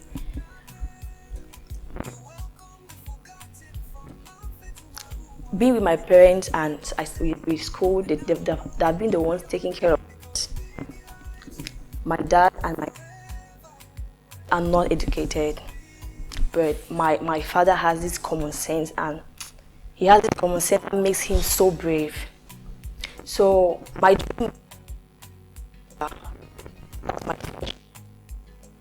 dad, when I got to secondary school, I told my dad I want to be a footballer. He's like, are you mad? You want to be which footballer? Now which man pick you want marry woman with a footballer? So then he wanted me to be a barrister, and I was like, I don't like me book. I don't like schooling. So I don't like schooling. So he said I have to do lawyer. In my secondary school life, Form 5, I got pregnant for my daughter. Then I wrote the GCE. I had 0 papers. I wrote again while I was pregnant. I passed. I wrote again the following year. I passed. Then I had my daughter, went to the university, did nursing, knowing fully that the nursing was just, I love, like, let me do it so I could actually take good care of my daughter, yeah, and my family when I get married. So me being there, I went to the university, had good grades in the nursing field, and then finished, left. But still though, my dad said I still need to further my education. I was like, why? This is okay. I still believe in that thought of women are not supposed to go to school that much. I would see my dad registered me in a university in UK. I was like, I would just see myself in the group online. I would just see myself in the group and I asked, who put me inside the group too? Then the next thing, they're writing exams. They said that they have actually paid for my registration already, and I have to face the exams. But I like myself that much because even I'm not prepared, I'll try my possible best so I can actually go through it and I'll always pass. So my career as a model, always being strong. I love showbiz. I love these hot vibes and so on and so forth. My dream is to go back to school again this year and be the barrister my dad wanted. And my aspiration is that I love this. I have these feelings of helping people. I love standing by people. I love everybody. So I wish I have that access that I could actually help everyone. And my dream is, I said my dream already. My inspiration is my daughter. I grew up with people I thought were my family, which we weren't related. Till everything was normal, though there were some times I feel like I wasn't wanted. Then when I was in primary 6, that's 9 years, I was going to primary 6. I'm going to Limbe to go and visit my dad. I said, "Dad," again. I went there and he was paralyzed. He said he was paralyzed when I was 2. By then I was still 9. He was with my stepmom. She never liked me. Her sister's children were already there. And she deprived me of everything, even to know the man who was supposed to be my father. I was there just for a month. And they sent me to Mutengene to see my mom's people. I never knew them. I didn't even know my mom. And I was there for 2 weeks and it was the best ever. They treated me so well. And they really wanted me to stay with them because they've never seen me since I was snatched away from them. When my family saw, from my father's side, so I was so comfortable, they took me away to the village. That was not the plan. I attended my primary school in the village, CS Jakiri. My adopted parents, my adopted sisters, everyone was in a good school. They sent me to Katina to me, a dormitory school. I was there for 2 years, and the last year, it was a second term holiday to third term. So they said, people who are from Bamenda and far away, it's just 2 weeks, we can stay in school while the upstairs and from 5 students are there. There'll be food and we'll have schools. I stayed there. And when school resumed on third term, my dad came and embarrassed me in front of the whole school and told me, I will never forget, it's not an obligation to take care of you. And he brought me just Omo and Savon. It's my grandma who fight.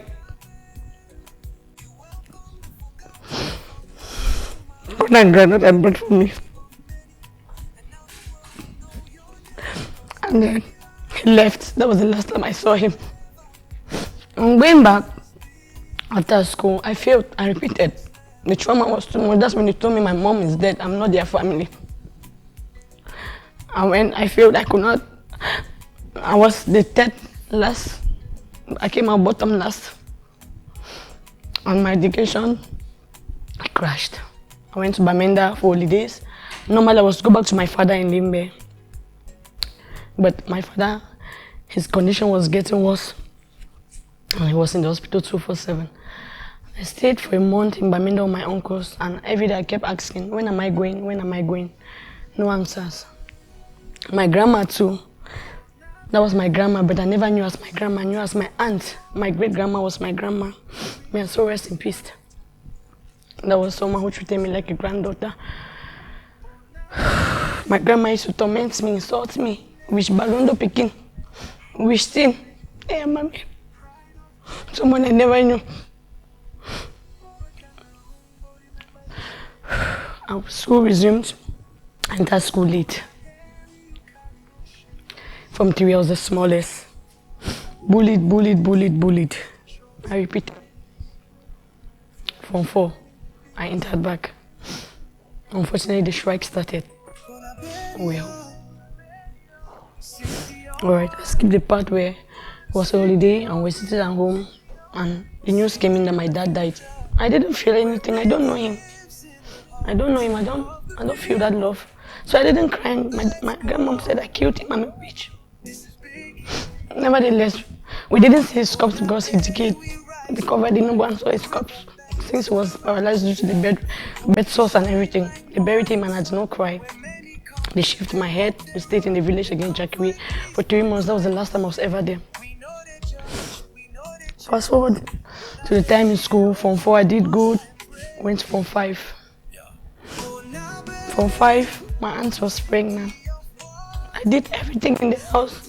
I was never treated well. They always threatened to send me back to service to Barondo. Somewhere I've never been, I don't know anyone, just them.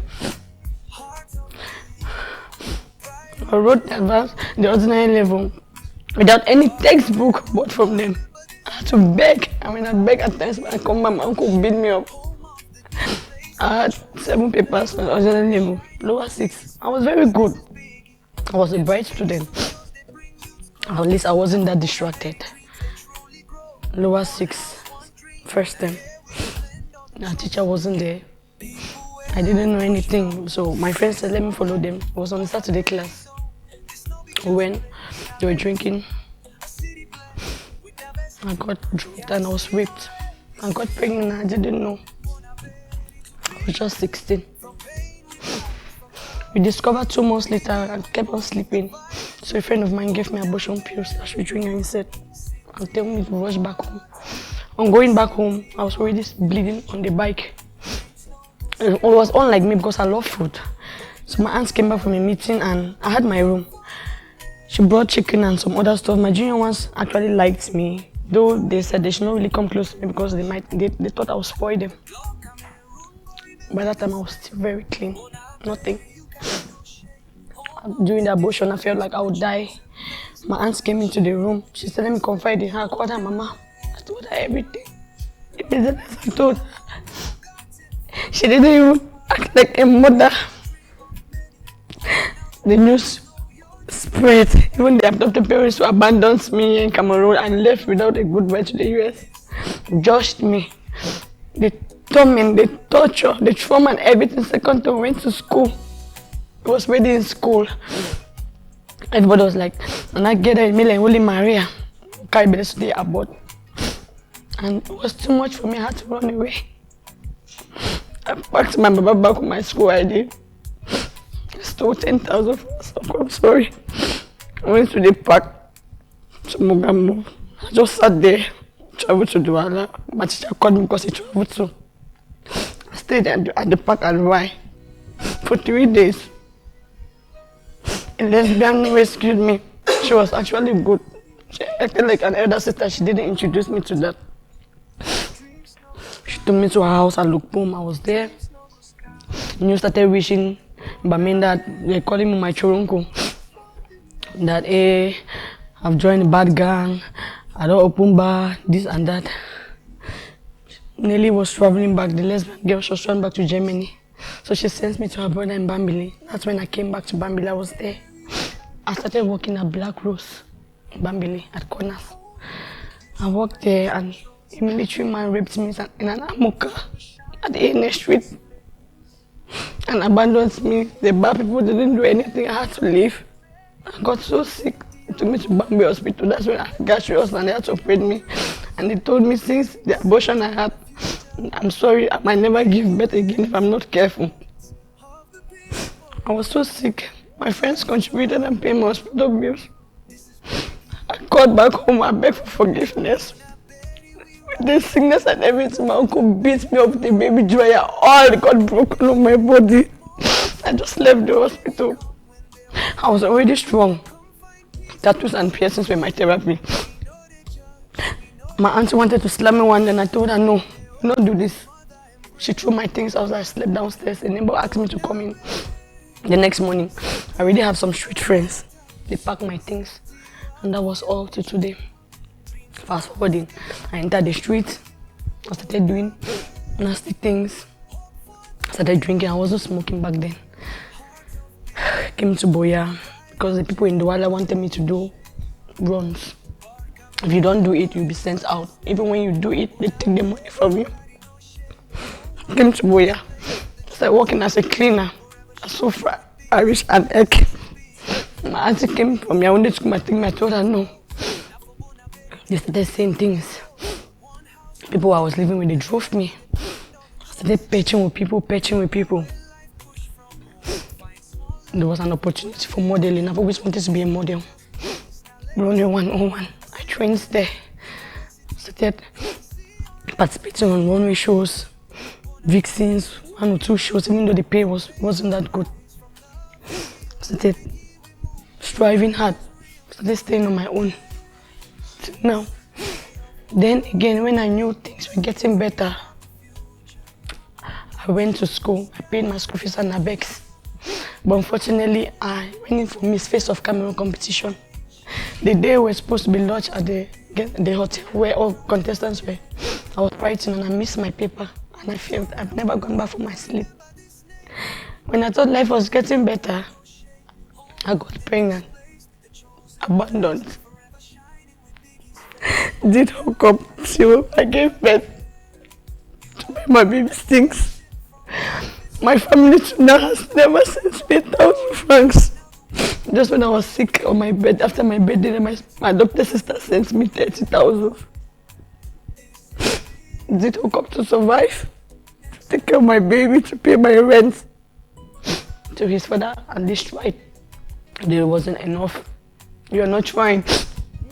Because I'm still suffering and the baby's suffering. I thank God for Biggie platform for giving me the opportunity.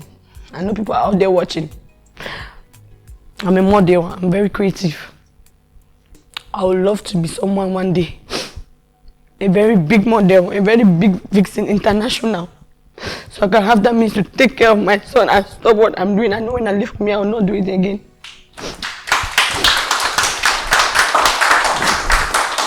Thank you so much, Biggie. Thank you for giving me this opportunity. It's a great platform and I know 1 or 2 people are out there watching. Thank you so much. Good evening, flatmates. Yeah. Good evening, flatmates. My name is Armstrong Fabulous. I'm an artist by name Rex Badowski.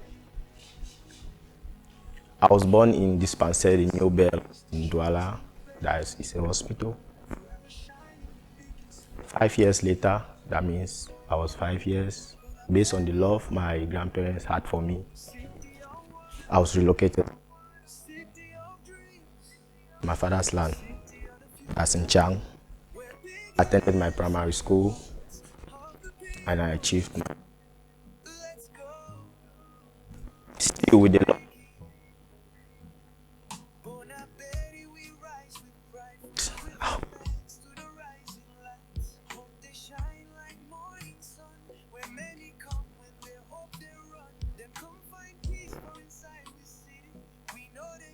And she was at school in GH. When I was in Form 4, my educational system and the way whatness, then at GH Veteran Boarding School. When I was in lower seat in PHS, I mean, he was sick. He had stroke. Well, it was okay that when I was in lower seat, up seat, I think that was the only year I experienced sending me to the house because of school fee. But 2 days later, my dad provided it for me, for me. I went back.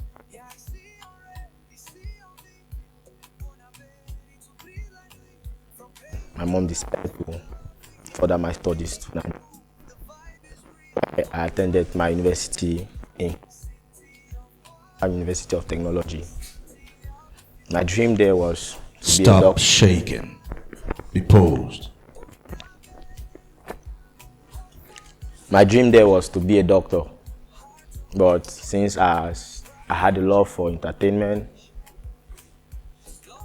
I thought of it. I could not really put interest in the ups and downs and for the academic hard and stress as it comes to the 6 and 7 years of being a doctor. So I decided to do agriculture, which I did animal husbandry. 2029 to 20, Cameroon crisis started. 229, 220, which the Cameroon crisis started. I met 2 of my brothers beside my gate. I think they were refugees.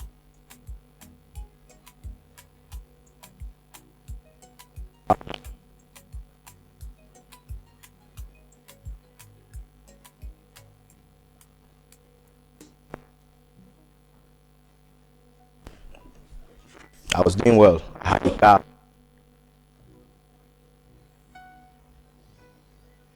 Them into the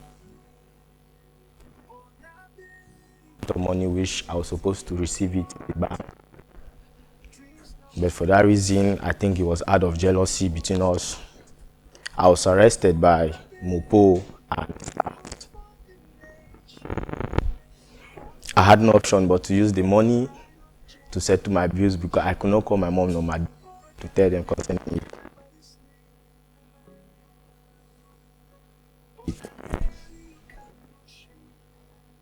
Now, when I had my degree, with the love I had for music, my mom decided to send me to a big school called Label. 2 months and I had my certificate as an artist. Performing on stage 2022, 2023. I think 2023 I met Odumodu Black backstage performing that in Power. It was a carnival. But things were not moving, so I had to decide. I relocated back to Cameroon and I had to auction, sell out. I gave up my things out just to come back to Cameroon. Coming back to Cameroon, I needed that exposure. I went to Douala to our house. I made 3 months. I never wanted to depend on what giving me the house. I felt like lazy seeing people getting old, so I had to relocate to Buea. Relocating to Buea, I was with my small house. Then I was looking for exposure, so I went to La Caf Lounge. I met the owner of La Caf, which we put things together. He told me he would sponsor me as music is concerned. Yeah, fine. But I could not he's supporting me, but I'm not doing anything. So I decided to work in La Caf. I started working as a shisha man, which I became the manager of shisha in La Caf. 2024, he saw my effort and I was now promoted to the assistant manager of La Caf. The artists we have been inviting, like Okoli, Odumodu, Charlie Poppy, I have always been the one going to the airport to receive them. Yeah, and I have their contacts. Like we are getting in touch once in a while.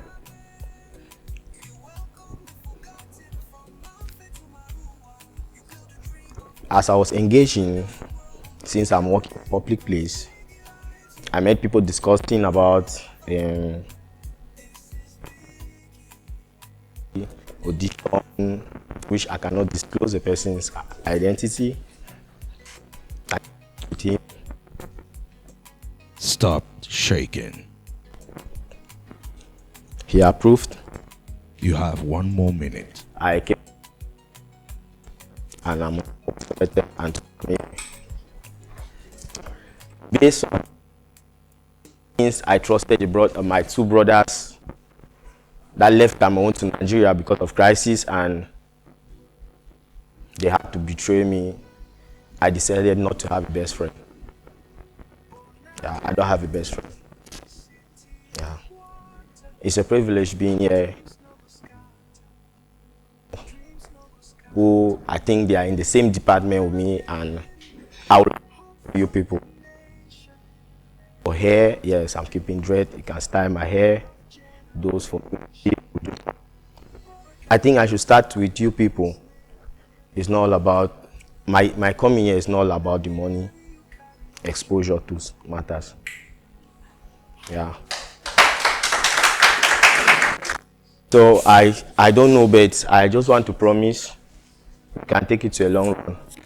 Outside there, we are going to Nigeria. We are shutting it down. Both will do it hard. I have the connection, bro. Thank you very much. Name Bonkia Venagesho Lantum, but I go by the name Tila Tafari, aka Godmother. Don't that from Bama. Well, I'm an artist. I've been a rapper, but right now I'm focusing on dancehall music and also some Cameroonian sound. I'm actually from a polygamous family of about 10 kids and 3 women. My mom was the last, and I'm the last of all them kids. I grew up, I was born in a very good family.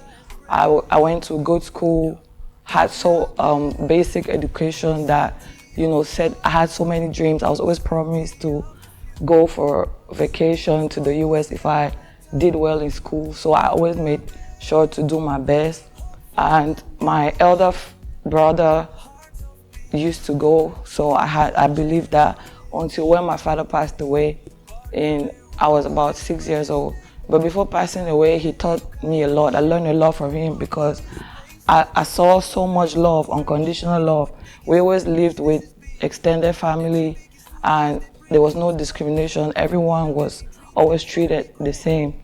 So I kind of learned that from him. After he passed away, life actually changed, like the typical African family, like we watch in the movies. Life changed, uncles, aunties, people coming from everywhere, trying to grab 1 or 2 things. It was really like a movie, but it was real. So,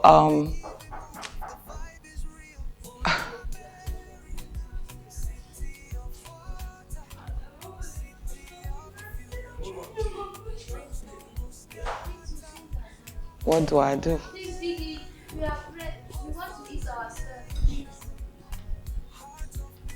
Biggie, can I go on or do I wait, please? Go on. Thank you. So, growing up after my father passed away and all that was happening, it was still like a dream to me. I couldn't believe it, but I just had to. Since I was the last child, there was really no one there. All my siblings were grown and in school, so there was no one really there to teach me things. My mom was there, but she kind of neglected me because I believe that my dad left her a lot of money that she couldn't really control, so she was kind of reckless and I was just always left home alone. My favorite movie used to be Home Alone because I would just sit there and watch. So I watched so many TV shows. I watched so many reality TV shows. I always dreamed to be like on TV. I always wanted to be an artist. Music to me was my solace. I started listening to music and started understanding the lyrics and started writing music, as a matter of fact. So I've always wanted to be, I've always known that this is what I was going to do. No matter the fact that my dad was a credit consultant and obviously my family wanted me to be maybe an accountant or someone in the finance industry or something like that. So schooling was kind of hard because of my mom, because my mom wasn't really there like that. So I went to boarding school, practically all my secondary education. I just learned a lot of things just from my mates, just from seeing people doing things. No one really taught me like wash your pants or take care of yourself like this. So I was just like, very nonchalant. But I was very observant, so I really learned a lot. So fast forward, at some point, I wanted my mom's attention. So that's when I got my first tattoo, which is a basketball, because I was also passionate about basketball. I wanted to be a professional athlete. So I trained for that. I played a couple of competitions. I was playing basketball professionally in Bamenda. But there was so much since it was a sport that depended on a whole lot of people and teammates and grown men. Biggie can hear you, please. Let me talk. So I had a lot of encounters from, you know, being molested by my uncle from about, I can't really remember the age I was, but I was really young. I don't know if I was up to 11 years old or like 9 years. I can't really, it's blurry. But it went on for a couple of years. No one really believed me. No one heard me because he was someone that was very influential in the family. So I just had a lot of anger in me and I internalized it. I also had a couple of, I got raped a couple of times by different people. You know, since I was exposed, no one was really there to, you know, caution me or cover me. But I always had the dream in my heart to become a superstar. I was always a superstar, though. I was always shining in every room I walked in, but I was shy too because of the things that had happened to me. They kind of broke me in a way, but I always knew that I was born to shine, basically. So I started doing music professionally when I left high school. I went into accounting school, but honestly, I wasn't interested. It was just kind of easy for me, but it wasn't what I really wanted. So I left from there. I went to the studio. I met my friend Magasco at the time. We started doing music in Bamenda. We did music for, I put out my first EP. I had some songs go viral from there. Born them, and then Control and things. And one day, Jovi, he introduced me to Jovi to New Bell Music in 2014 or 15, like that. So there,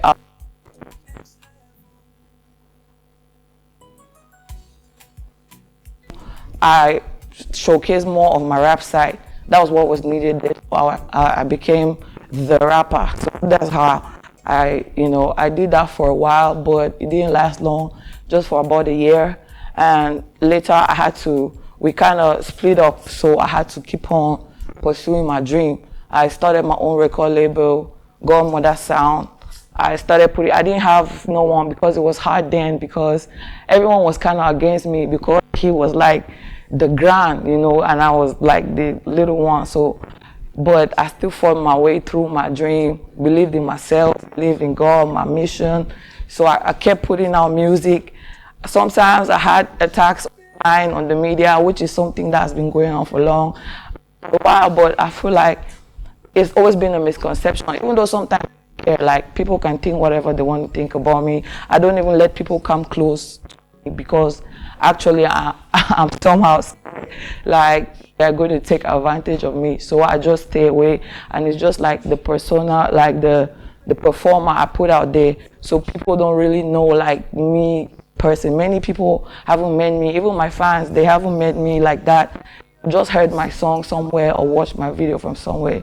So I've just been hiding myself, just kind of preparing myself for the right time, which I feel like is now, because when I saw the Biggie audition announced that I was going to be a show like this, but I didn't know when. So when I saw it, I kept God, these people are going to, you know, like the Cameroonian conception about me, they'll probably think, you know, it just kind of, it was somehow spiritual. It was like, think me, like I have to audition, I have to. So I did mine on the last day. I was like, you know what, I'm doing this, like I don't care. So I left, I was in Limbe then, I left Limbe, came to Douala. No, I'd reached out and I got the information of what we're supposed to do. And I got myself to Douala, came for the audition, which was on the last day I did back. So right now I'm here and I'm actually really grateful for this opportunity, and I'm really ready to maximize it, because I feel like I'm ready, like I've been ready, you know, we all have our life stories and what we've been through, but I feel like this just perfectly aligns who I am right now and who I'm trying to be. So my aspirations, like the part where I gave birth, you know, no, I didn't forget, but like, yeah, I got into a relationship. It was all good and nice. We had a kid, we had a son, but after I gave birth to my son, things kind of changed. I don't know if it was the pressure from the first giving birth, but the guy kind of switched up on me and he became violent, and the whole relationship was hell. Like, he would hit me and things. So I thought my dream, we could make our dreams come true easily because he's an artist, but unfortunately it didn't happen. Even the songs we recorded, we couldn't put out. So one day he was kind of hitting us, and like the whole neighborhood came out. It's just because my phone got broken, he broke my phone, and the videos were there, and what was going on that day happened. The whole neighborhood came out in Yaoundé. So they helped me, some grandmas helped me to carry my son. I took my son and I ran away to my brother's place. My brother kept us for a while. We went back to Bamenda. Then I had to survive, you know. I never really thought that I was going to be like that. So I started a restaurant. I've always been passionate about cooking and like creative cooking. So I started my restaurant in my mom's garage, actually. So I started there. It was going well, you know, a whole lot. You have 1 more minute. Thank you. So from there, I moved to a bigger place, but unfortunately, I started working with my sister and she kind of, you know, ruined it. So I had to start back again, going back on the roadside to sell like puff and beans and things. So from there, I created my own spices brand, which I'm working on right now. And I aspire after Biggie to actually have a chain store, like a chain store of restaurants. And also I'm working on an album with my new sound to show Cameroon what I really got. And I feel like we can do it, you know. I can put my mind to whatever I can put it and I can achieve it. So that's why I'm here. Thank you so much. Good evening, flatmates. Okay. I am bouncing us. Silence, please. I am bouncing Nelson Balanson. And I'm from Dop.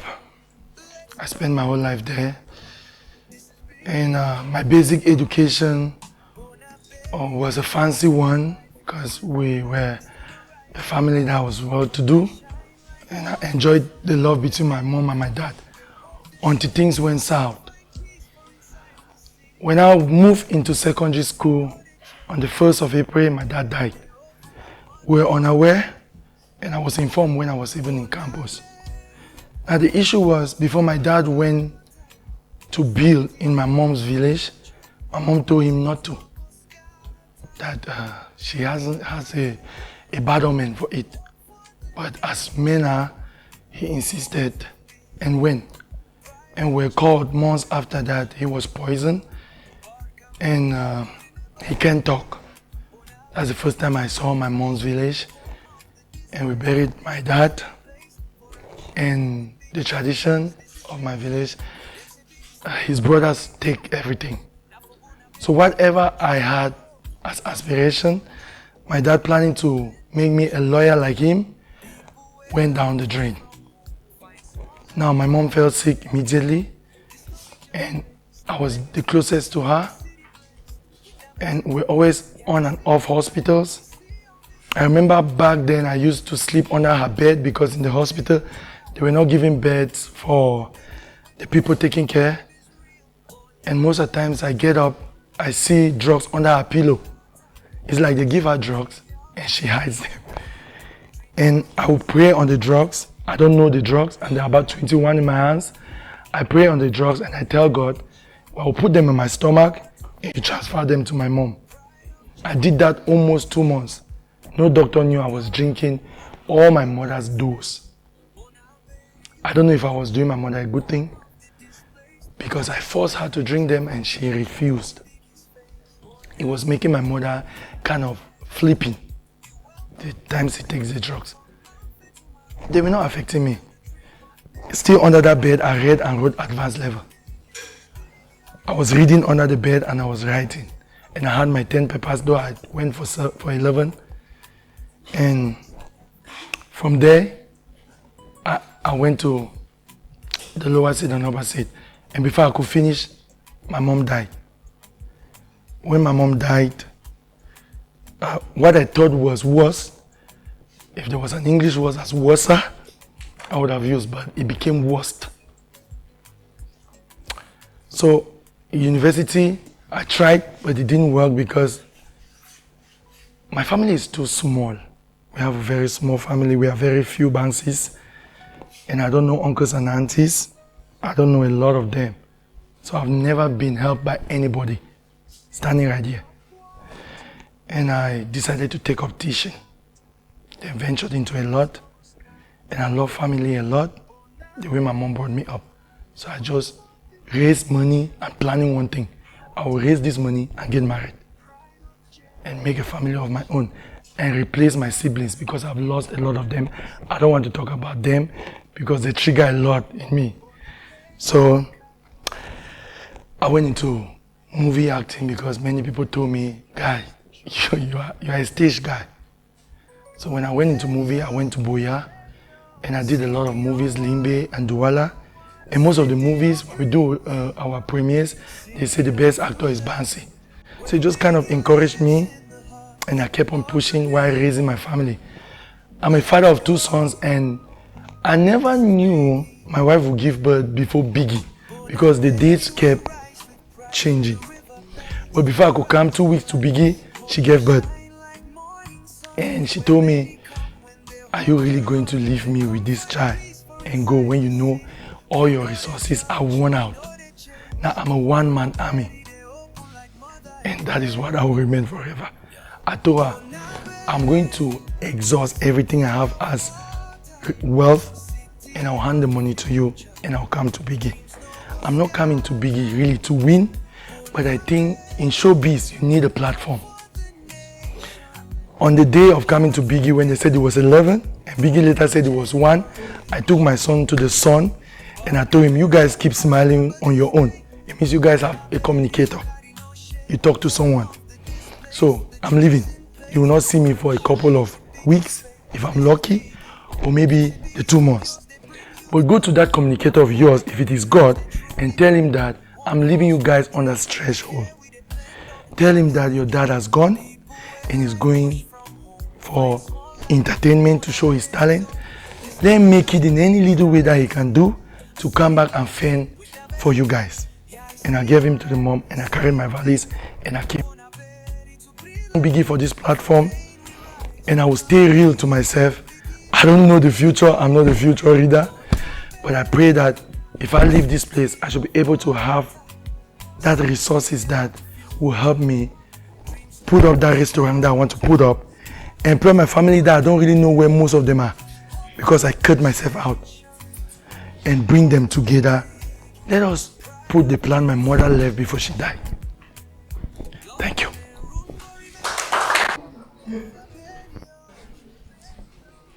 Good evening, flatmate.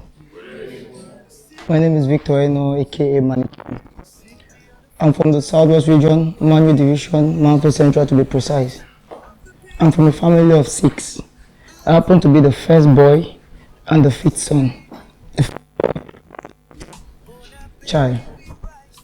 And I can't really say my age was because I had all the love from my family. Love every child will expect. I had all the love because they showed me all the love every parent can offer a child out there.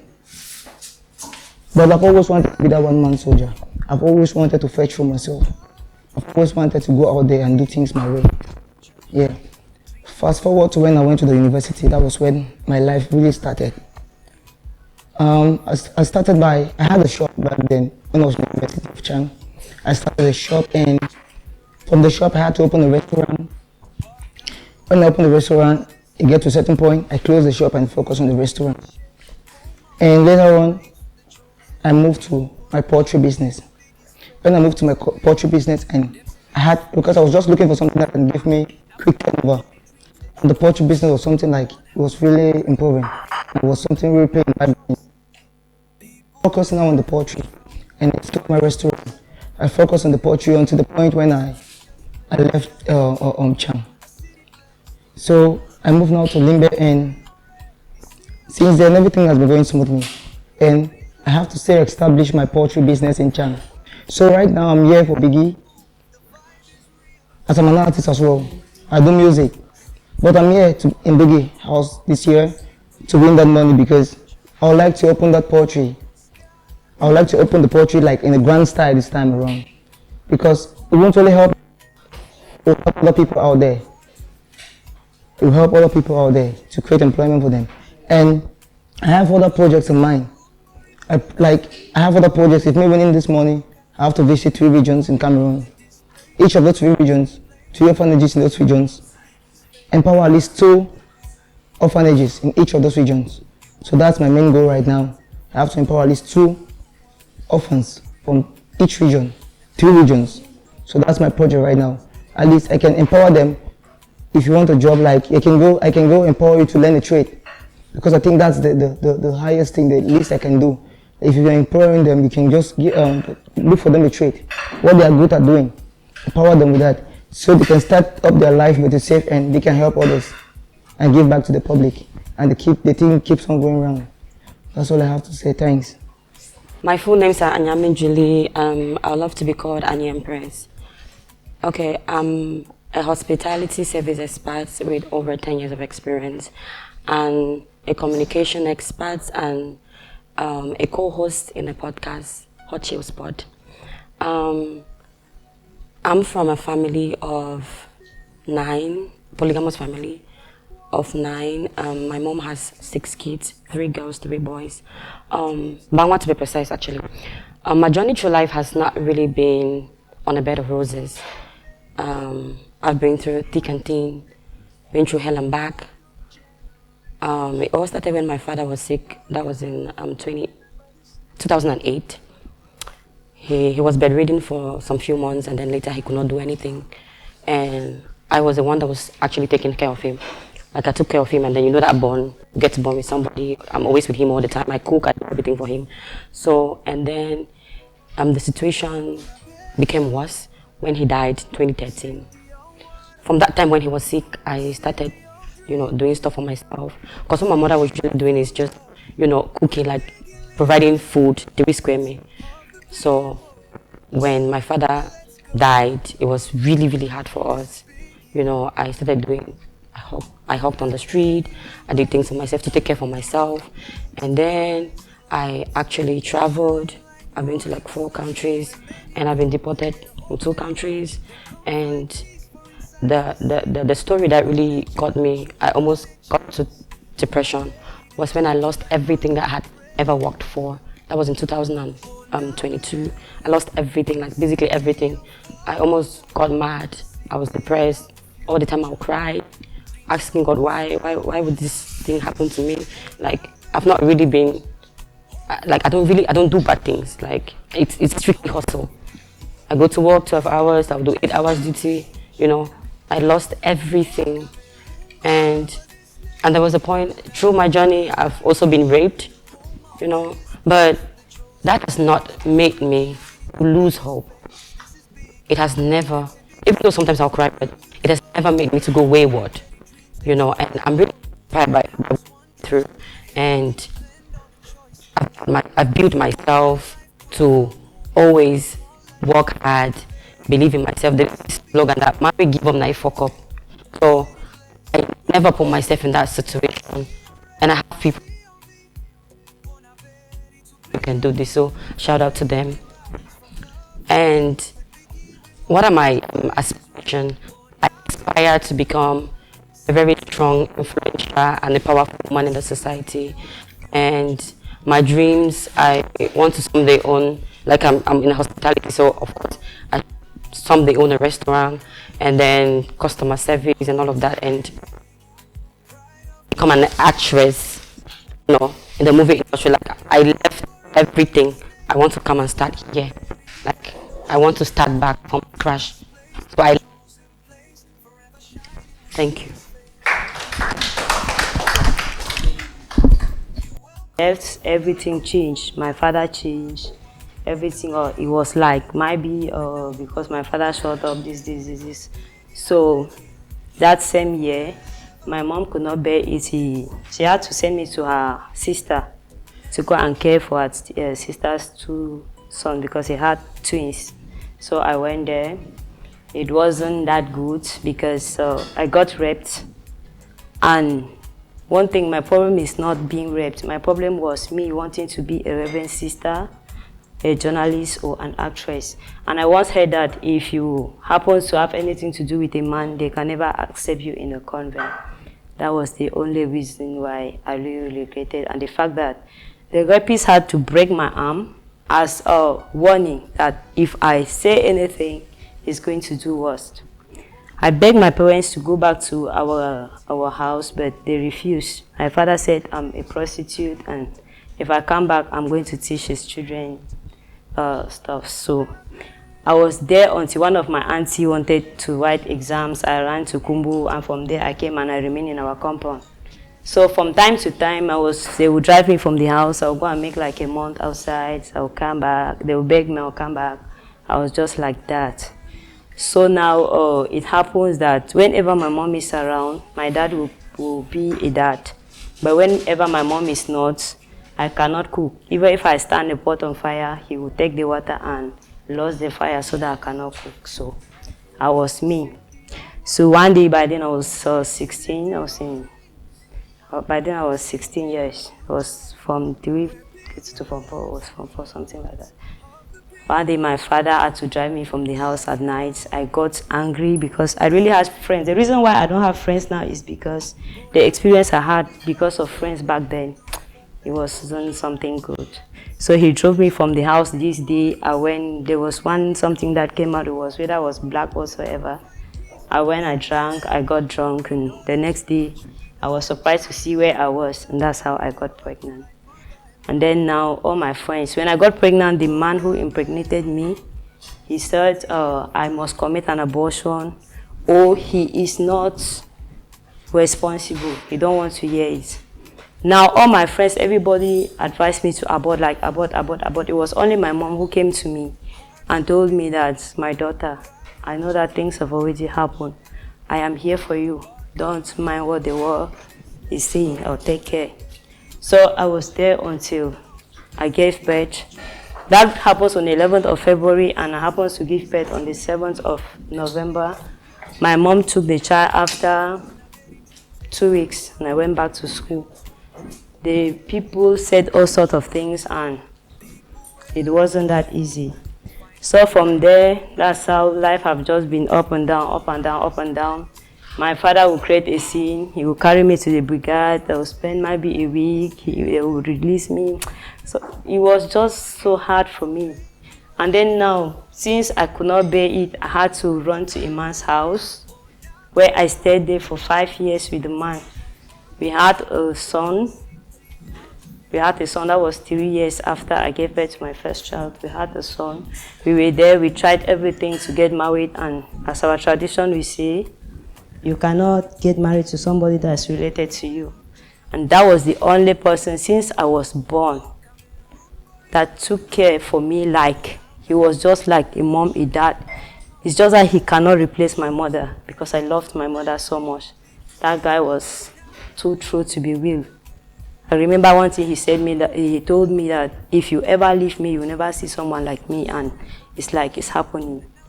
So there was a day my mom even cried, telling me that I cannot marry this guy.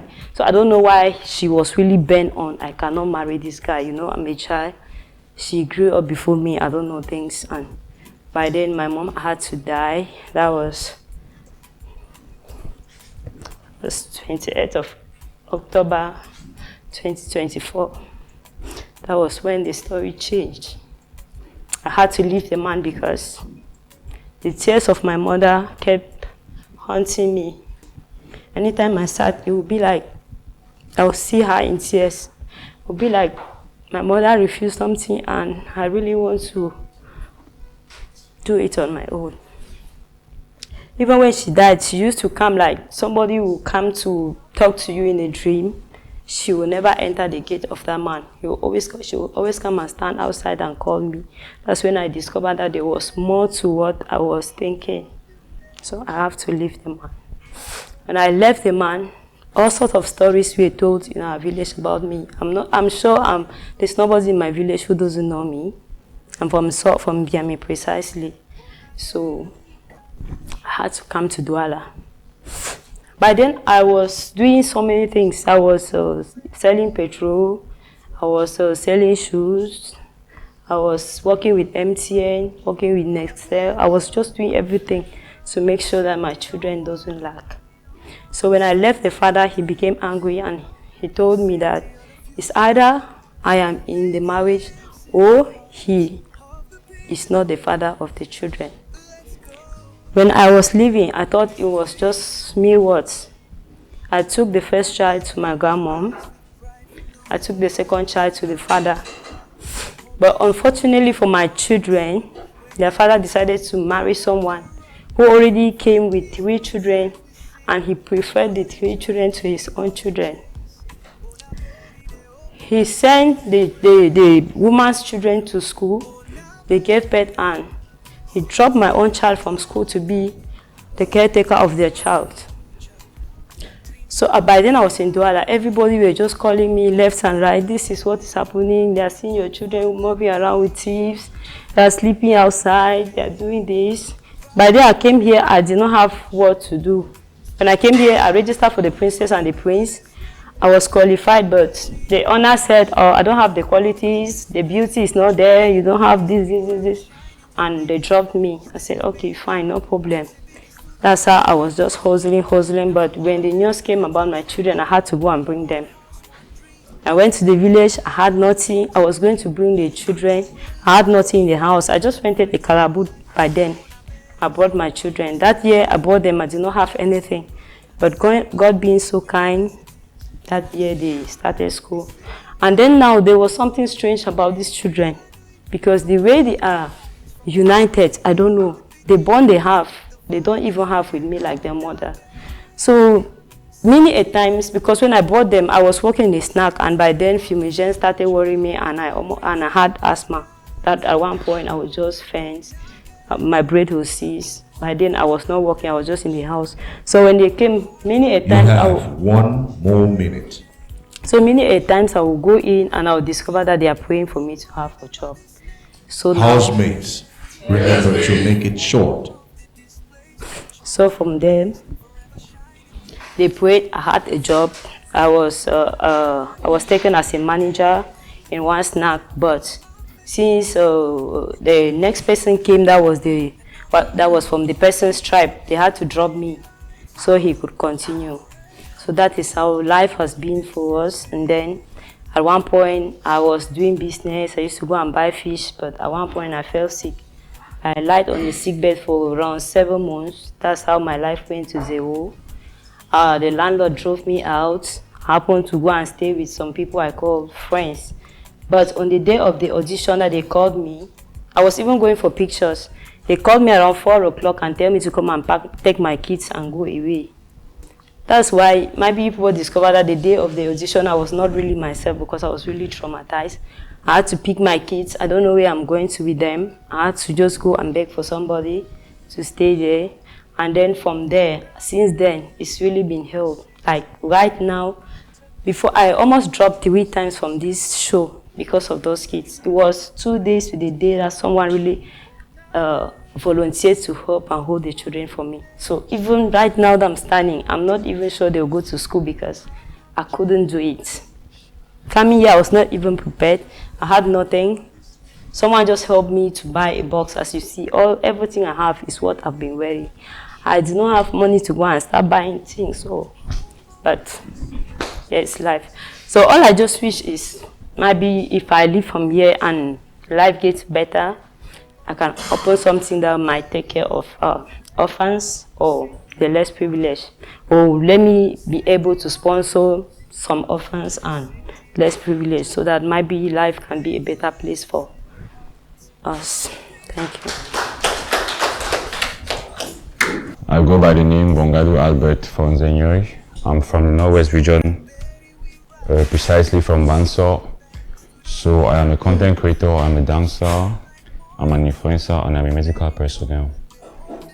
So back then when I was younger, I started discovering my talents in primary school, which was painting, dancing, drawing, and in school the headmistress always put me in front during graduations, during ceremonies in school, like graduation ceremonies and stuff like that. So she always tried to put me ahead of it because she knew that I was good at dancing.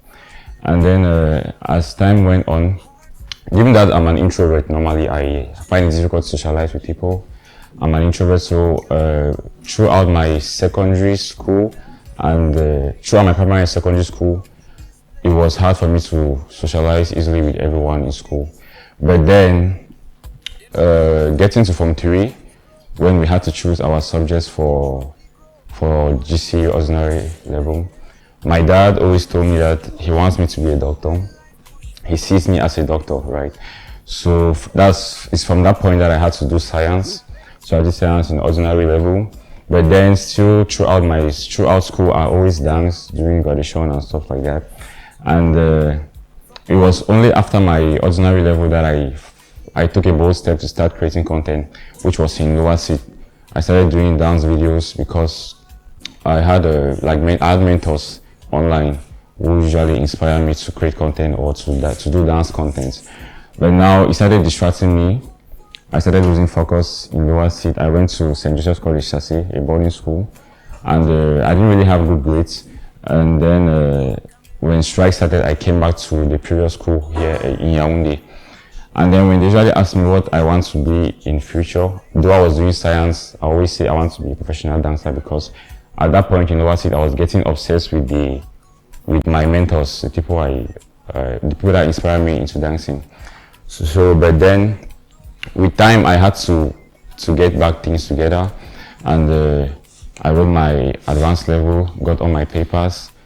But then, still an introvert, it was only dance that made me to be more open. Like it helped me to open up easily because it boosted me up in such a way that I had more confidence in me, and I was able to associate. Like I always try to associate with people more, knowing that I have something in me that is different and that I can portray. Then when I started creating content, luckily enough for me, I can say is grace. I started having the figures online and having contracts. I had my first contract that was in Upper Seat, which was 100K. They paid me for a promo. And to me, it was something very big, and it inspired me to push more, but not forgetting my studies. So since advanced level, when I got into university, since then I didn't ask money from my parents, be it for clothes, be it for whatsoever. I just did everything by myself from whatever I gained through social media, and also assisted them in paying my fee throughout my nursing formation. So that was 3 years nursing, state registered nursing, and then I did a degree. So I have a degree in nursing. And since then, I've always been thinking of myself. I do everything by my own, and right now I'm the one who takes care of my parents. Both parents are alive, my mom and dad, and that's it. I think that's it. That's how I became an influencer, just like that. I can just say it's God's grace. It's God's grace because I really got into it without really putting so much effort, and everything just went on well. And right now, my dream is to have a hospital because I really want to be a doctor. That's something that my father put in me that I will have to push for to get there. I really want to be a doctor, so I dream to have a hospital of my own so I can be able to take care of my parents, because the more they are aging, the more they are open to diseases that are going to that downgrade their health in one way or the other. So to me, it's a way of taking care of them because they have taken care of me to this point. And I aspire to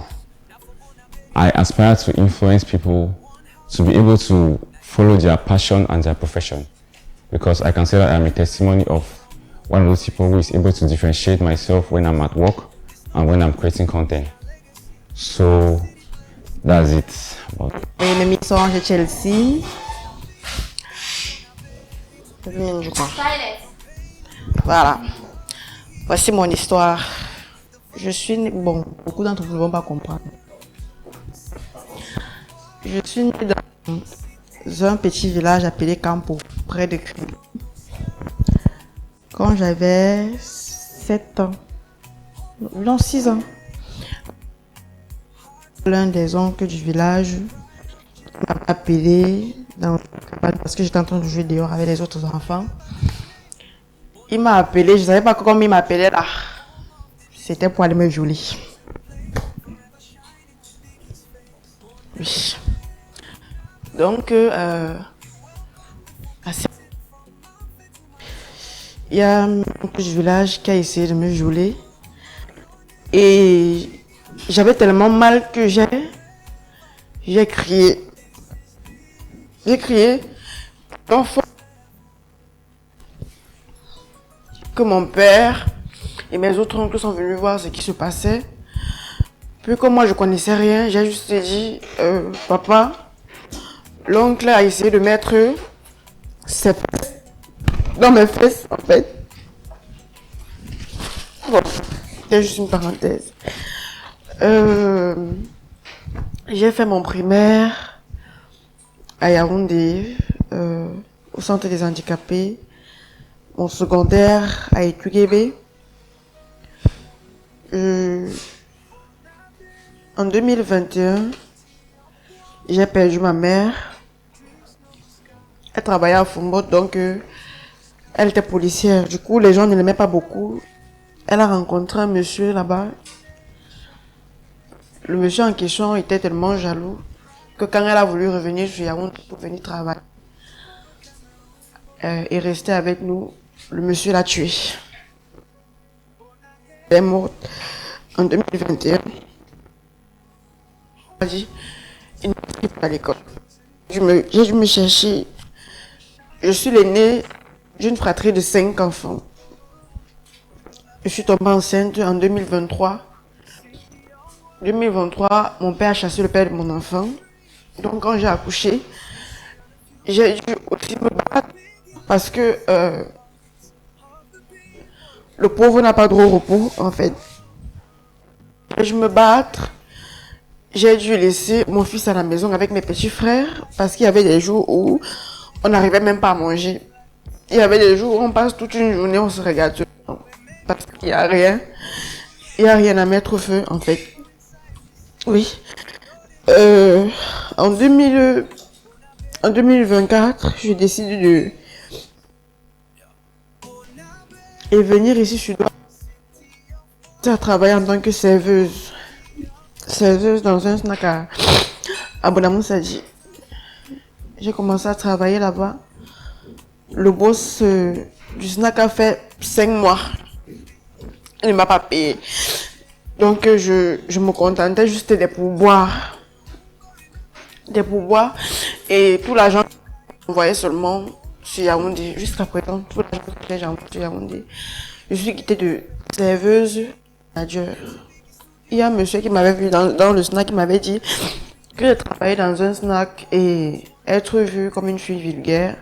Je veux que tu travailles pour moi dans ma microfinance en tant que manager commercial parce que tu manages bien les clients et tu sais faire et tu sais commercialiser les produits.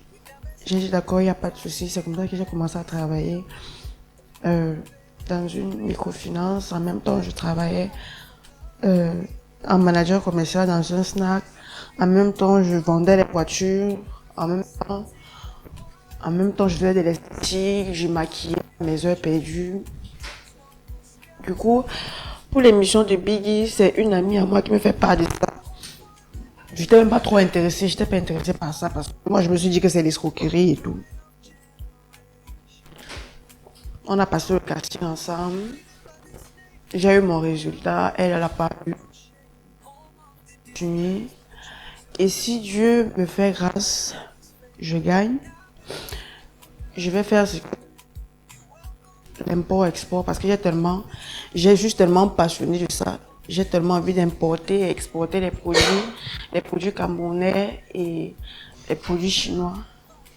Donc j'importe et j'exporte. J'aimerais aussi faire la pisciculture et l'agriculture parce que ça produit vraiment de l'argent. Voilà. Permettez-moi d'introduire mon histoire en chant. C'est la musique. Le 4 mai 1998, ma mère a mis au monde un beau bébé. Je suis né dans un monde de haine, de tristesse et de... Mais un jour, une femme m'a dit que comme il est arrivé, comme il est parti, le jour de son arrivée, tout va changer. Le 4 mai en question, c'est la date de ma naissance. Et c'est aussi la date de mon premier deuil, car j'ai perdu le même jour que je suis né mon père. Ma mère m'a ensuite abandonné de l'histoire, abandonné à la poubelle et abandonné chez une callboxeuse qui aurait reconnu mon arrière-grand-père et est allé me laisser chez lui. D'où je porte mon nom, Mandeng de Bilon Salomon Boris. C'est l'intégralité du nom de mon grand-père qui est décédé le 15 février de cette année, quand j'étais à Yaoundé pour enregistrer un album avec un groupe, un album gospel. Et quelques jours plus tard, après que je sois revenu à Douala pour son enterrement, quand je retourne à Yaoundé, on m'appelle, on me dit que ma mère est malade, juste 3 jours après. Donc c'est comme ça que je rentre. Dieu merci, je l'ai trouvé encore en vie. On a passé une semaine ensemble. Elle souffrait du cancer du sang, ça lui a laissé un hématome. C'était gros comme ça. Elle avait énormément perdu du poids. Et un jour, juste une semaine après, nous sommes allés à l'hôpital à Quintigny, où j'ai vu ma mère s'éteindre sous mes yeux. Impuissant, je ne pouvais rien faire contre ça.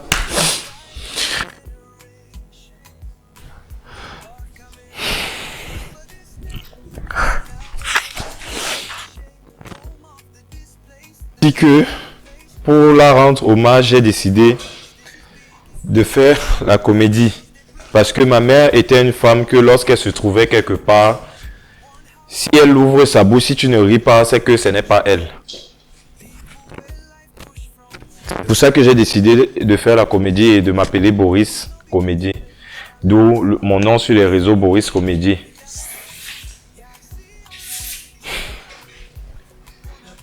J'ai voulu abréger parce que, comme tous ici, ma vie n'est pas tendre, ma vie n'a pas été tendre. J'ai dû me battre moi-même pour devenir ce que je suis. Je n'ai pas compté sur quelqu'un ni sur ma famille.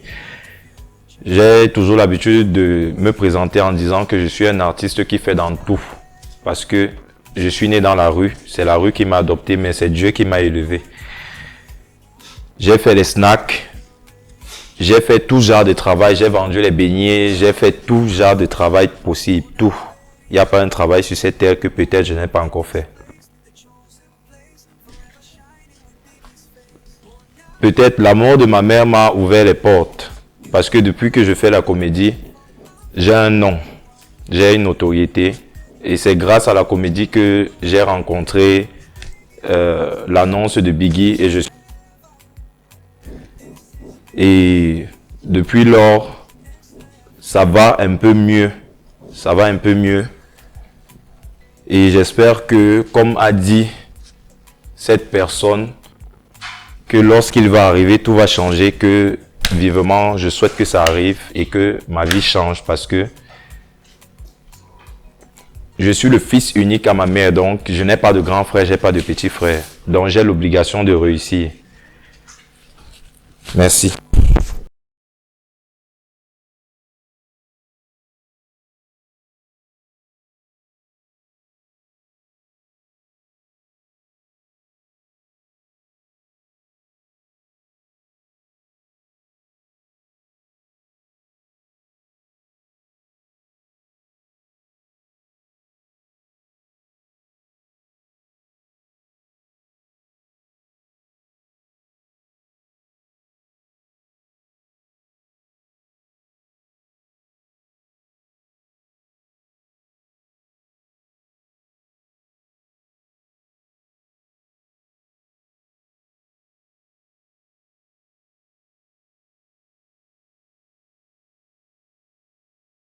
Nelson.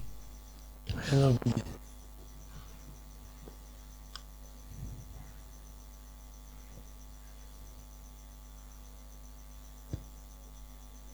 How are you today? I'm fine. I'm fine. Thank you.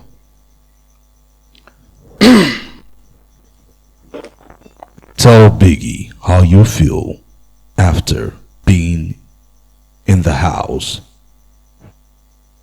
3 days now. Well, as of now, my feelings are normal, even though I've had fluctuations in emotions.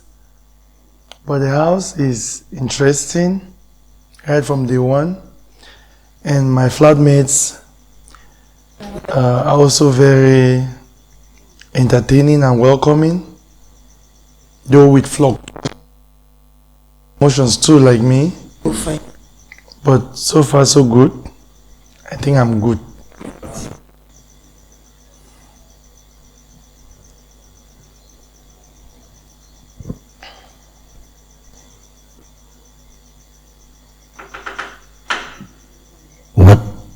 What do you think about your fellow housemates?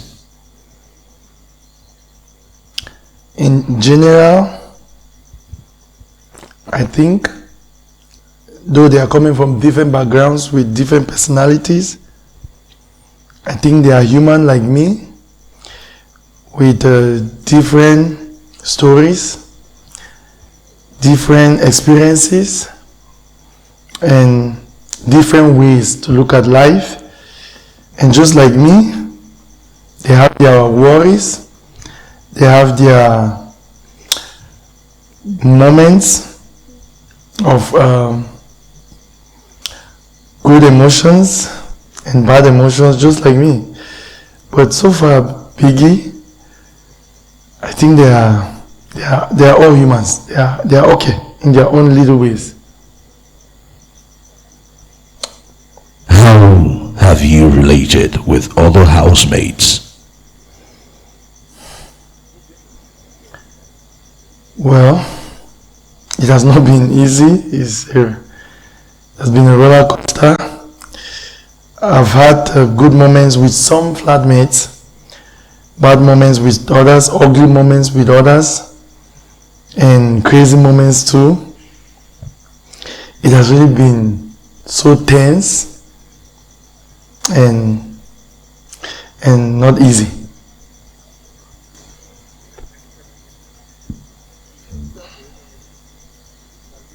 Make sure to be louder.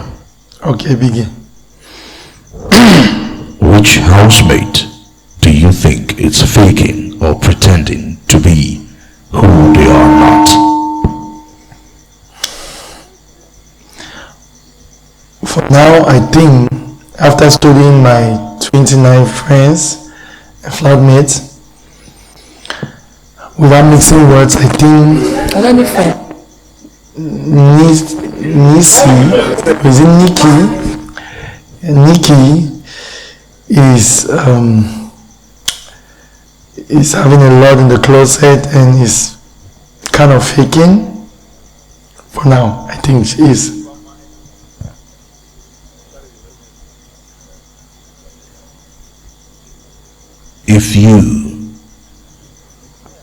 If you go home on Sunday, what is your take home with you? If I am evicted on Sunday, I will have a lot as take-home message, because dealing with humans for me has always been a complicated thing, and being in the house this far has not been anything different.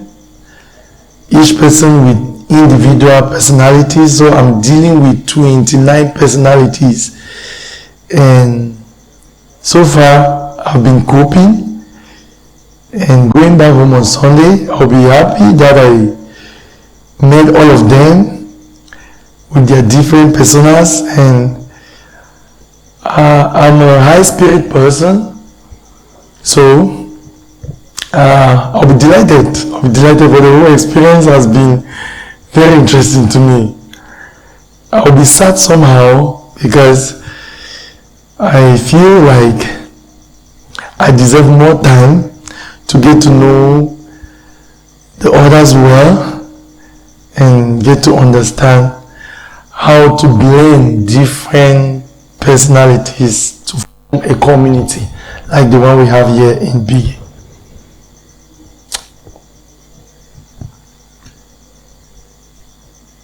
Tell Biggie about some of your favorite moments in Biggie's house. I have a couple of them. My first favorite moment in Biggie house was when I had to prepare the first meal in the kitchen. Something I love doing very much, and I was appreciated. I felt delighted. I'm a selfless worker, and I don't wait for someone to tell me what to do, especially when it is visible that something needs to be done. I was delighted, but it has different people and ideas. But I think the kitchen gave me a good feeling as a best moment.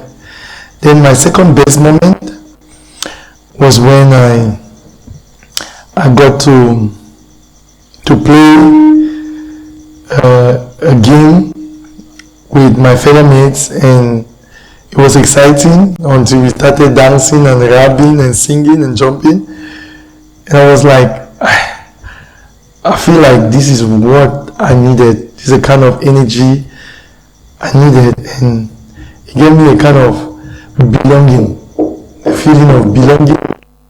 It's difficult out there. The world is so diverse that people don't care anymore about little things don't matter. Then my last but also very interesting moment in the house of Biggie is when I coordinated prayer, and we had to sing praises and worships, and I realized that just like me, many people are Christians and they believe in God. Hello, Victor. Hello, Biggie. How are you tonight? I'm fine. Tell Biggie how you feel being in the house. It's been good so far. It's been good. Like, it's been an amazing journey so far. It's fun being with people. Like, I've got to know more people, know many people, associate with many people. Be audible. I said my stay has been fun so far. Like, I've got to know many people, associate with many people, and I've learned some things from them. A lot. Yeah. So there's nothing I think so far I can complain. Everything has been smooth. Yeah. What do you think about your fellow housemates? Like, they are lovely people. They are fun to be with. Yeah, they are fun to be with. Like, everything is good. I can't complain about anyone because I don't see any. I know we have misunderstanding sometimes, but it's not to an extent that can be handled by us. Yeah.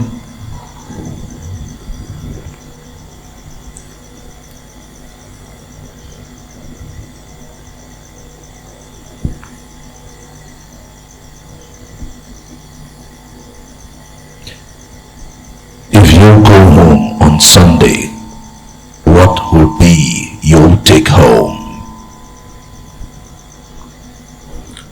My take home, like, I don't understand that question.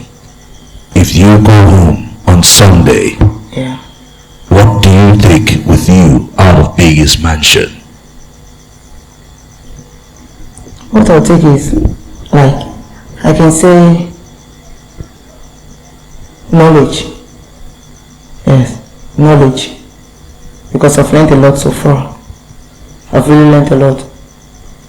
Yeah.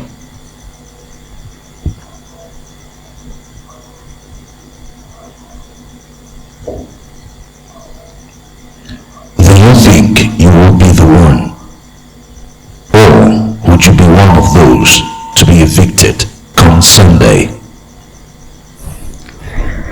Vicky, no, I'm not sure. But you never can tell. You never can tell. You don't know. There are people, like, everyone is being ambitious out here. Like, we don't know. We really can't tell because. But I believe in those who are out there. I left out there to take care of me. Yeah, to manage me, manage the contribution out there, manageable. So I have confidence in them. I really do believe in them. I strongly believe in them. I know this, like I said before, you never can tell.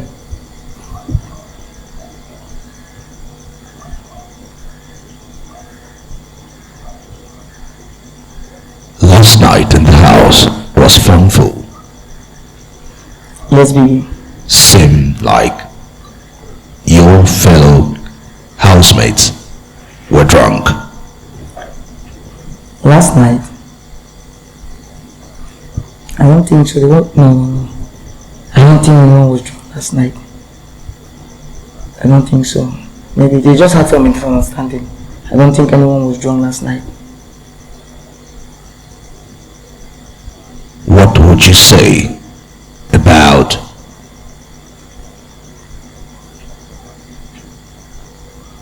the truth of their game you had? It was fun, Vicky. It was really fun. When your fellow housemates kissed, how do you feel about it? It was fun. It's a mature game and everyone here is mature. Yeah, it was open. If you want to play, if you're there, you have to play. If you don't want to play, you should go to the room and sleep. It was a simple thing. So I believe everyone who was down there wanted to play the game and was willing to do anything for it. And we are not kids, so can't complain. It was fun. You may now leave. Thank you, Biggie.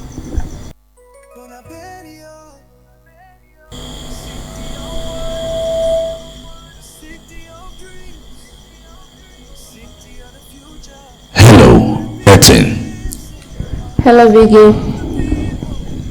How are you tonight? I'm okay, I'm fine. Tell Biggie how you feel being in his mansion. Okay.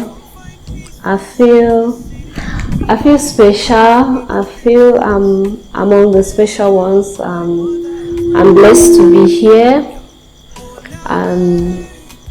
I'm excited, even though I still have a little bit of fear in me, but I know with time I'll be fine. Why do you have fear in you?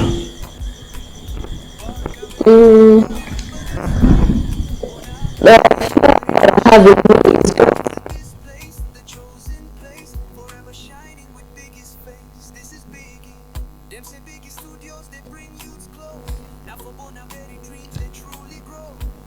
Check your mic.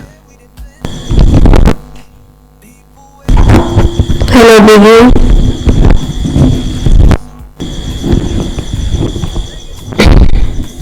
Proceed. Okay, I'm saying I've currently been going through some, let me say, traumatic problems, traumatic stress due to my childhood, which I've never explained to anyone. But today I had to summon the courage and air it out, because I'm always like a quiet person, very quiet. I don't say my things to people because I don't trust no one. I have trust issue, but I don't know what happened today. I summoned the courage to really air it out.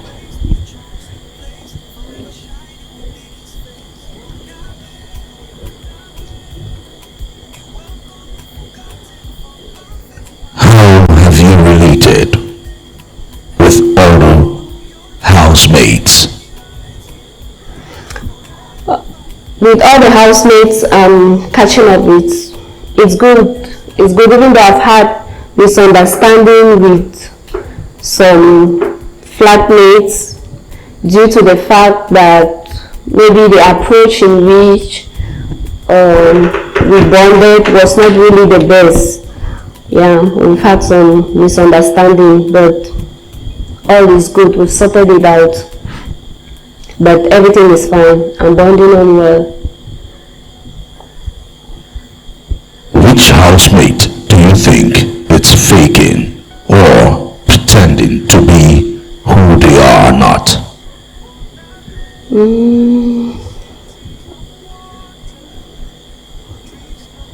Which housemate?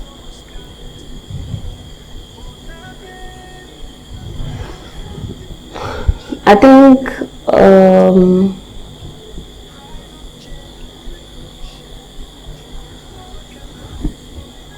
Nelson. Why? I just think Nelson is.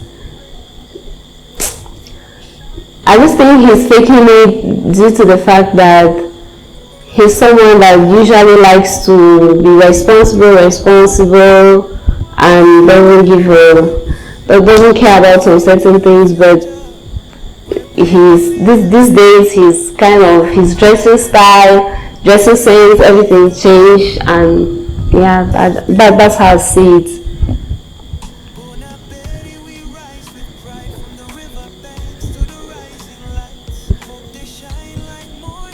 Do you think you will be one of those to be evicted come Sunday?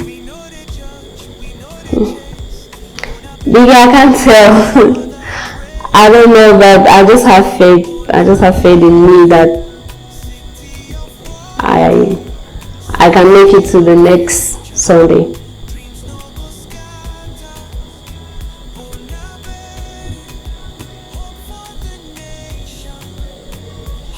What will be your take-home message? My take-home message to my fans, family, or I don't understand. If you go home on Sunday. Okay. Alright, my take-home message. If I go home on Sunday, I'll be grateful because I've met new people. This platform has given me visibility in what I've been doing. I think I've not really gotten the visibility I want, but just coming here, at least it has given me the visibility I've been looking for, and I've bonded with new people which will help me in the future.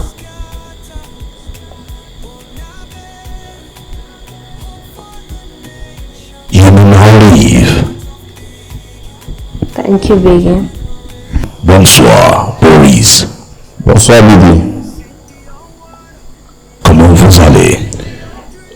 Je vais bien, Biggie. Boris.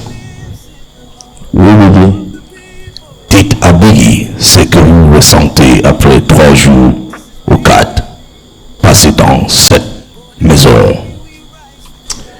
Après 3 jours passés dans la maison de Biggie, je me sens bien. J'étais un peu déçu d'avoir perdu le premier défi. Le théâtre que j'ai fait avec Emma. Mais bon, je me suis repris et essayé de me motiver pour gagner les prochains défis et de trouver de nouvelles stratégies pour animer davantage la maison et rendre ça encore intéressant. Que pensez-vous de votre colocataire? Le colocataire avec qui je dors ou bien tout le monde en général? Tout le monde en général. Bon, tout le monde en général, bon, ils sont tous bien. Ce sont de bonnes personnes, juste que par moment, à force force de trop vouloir jouer la stratégie, certains s'oublient, mais sinon, tout le monde est bien. Tout le monde est bien.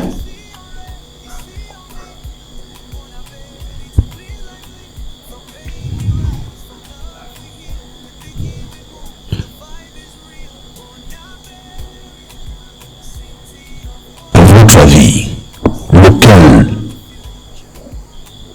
fait semblant d'être ce qu'il n'est plus?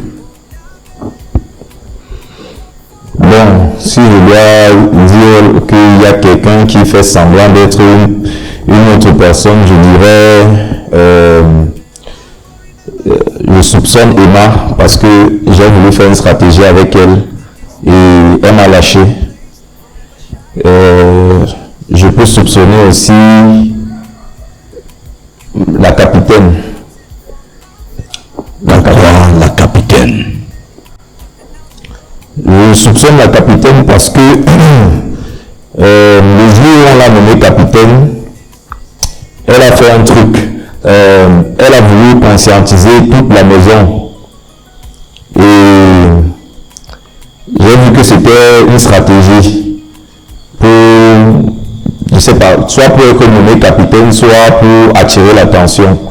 Mais je pense qu'elle fait semblant d'être une autre personne et aussi que elle est francophone, mais elle fait tout pour être anglophone, elle fait tout pour être ce qu'elle n'est pas en fait. Concernant Emma, est-ce que tu ressens quelque chose pour elle? Réellement, concernant Emma, je l'apprécie beaucoup.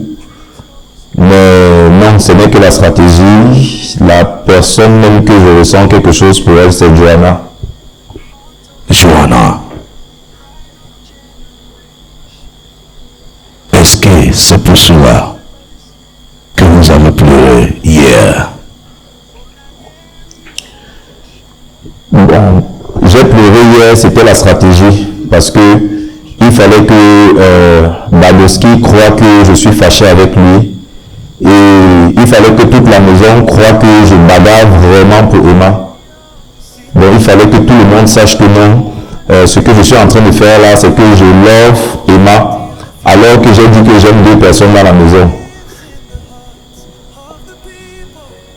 Et je compte continuer la stratégie même aujourd'hui. Je vais créer quelque chose pour attirer l'attention. Déjà, j'ai semé le trouble dans mon groupe. Ils croient que je ne suis plus avec eux. Ouais, je suis toujours avec eux. Je vais revenir tout à l'heure pour demander les excuses. Mais je vais toujours créer un truc pour que Badoski se fâche davantage.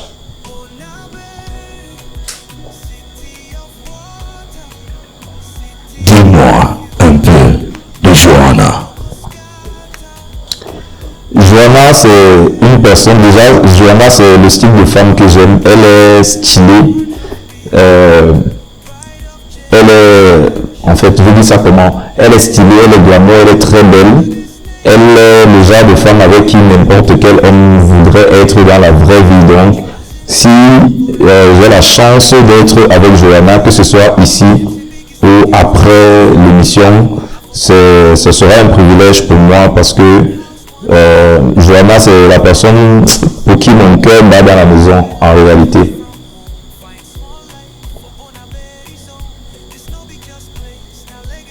Ça veut dire, vous êtes tombée amoureuse déjà? Oui, je suis tombé amoureux de Johanna le premier jour que je l'ai vue à la présentation.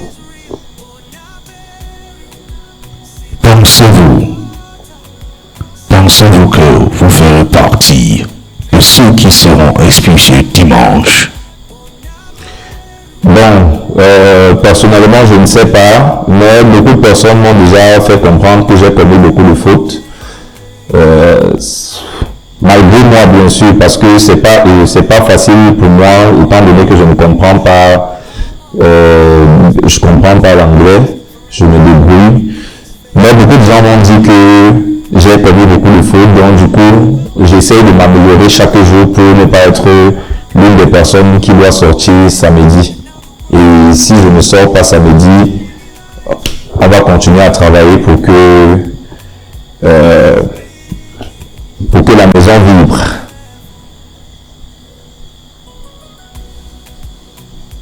Boris, yes, Bidi.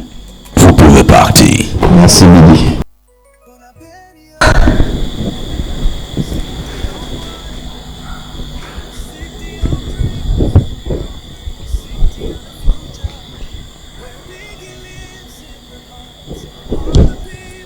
Hello, Joanna. Hi, Biggie.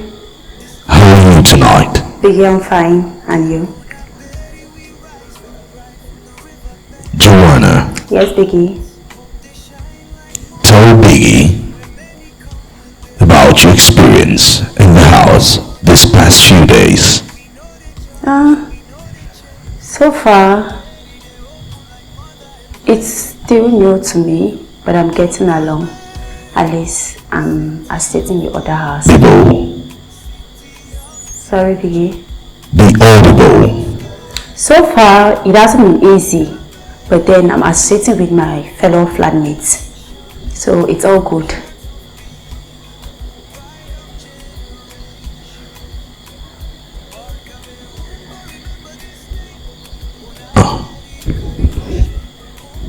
Joanna, Yes, Biggie. what do you think about your fellow housemates? For now, they are all cool. Particularly, Nelson. Nelson is a cool person. So I've really gotten to know Nelson personally. For the others, I'm still getting to know them. So they're all cool. How do you find Nelson? Nelson is like a big brother to me. So I just feel safe whenever I'm around Nelson.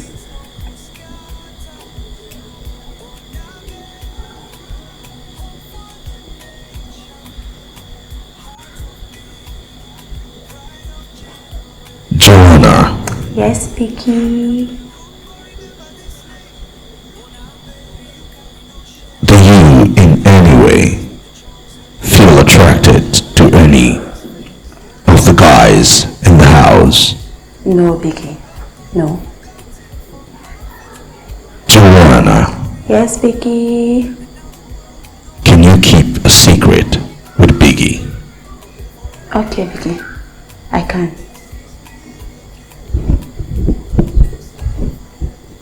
Do you think someone in the house is crushing on you?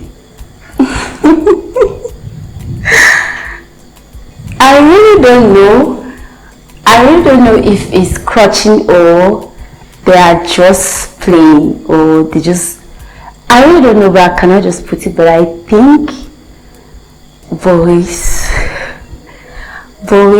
and Dola, I guess.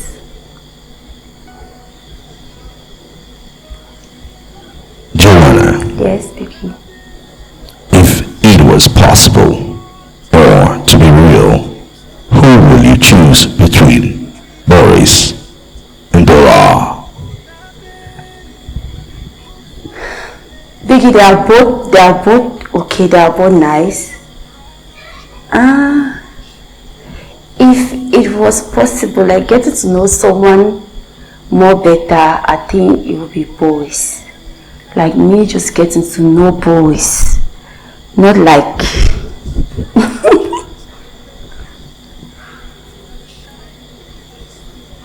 Nice.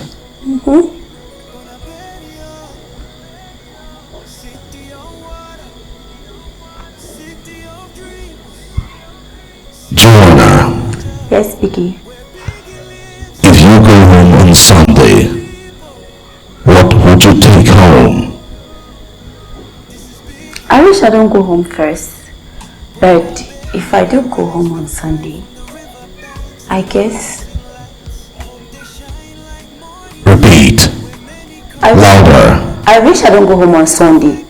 But if it happens, I would say I've made like better relationships here, especially with nursing, and I wish I have more time to get to know the other flatmates.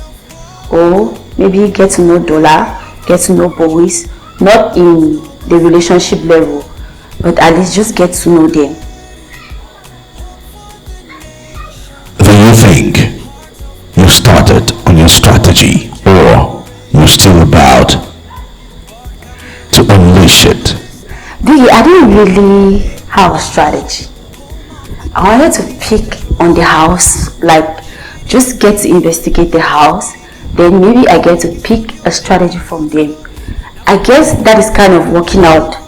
So I didn't actually come with a strategy, yes, but the intention was getting in here, monitor, or just look, invest, like just monitor, yes, then pick up a strategy. Then I guess somehow I'm trying to get a strategy.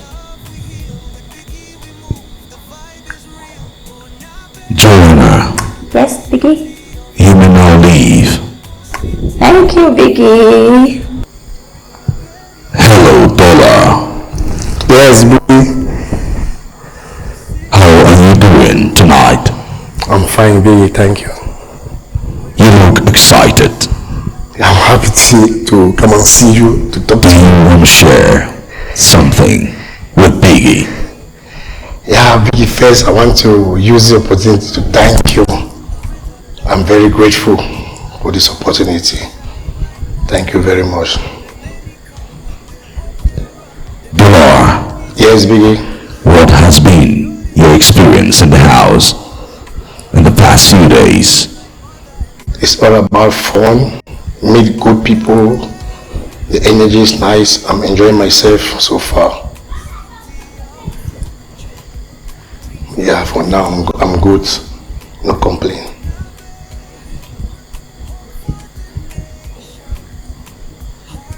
What do you think about your fellow housemates?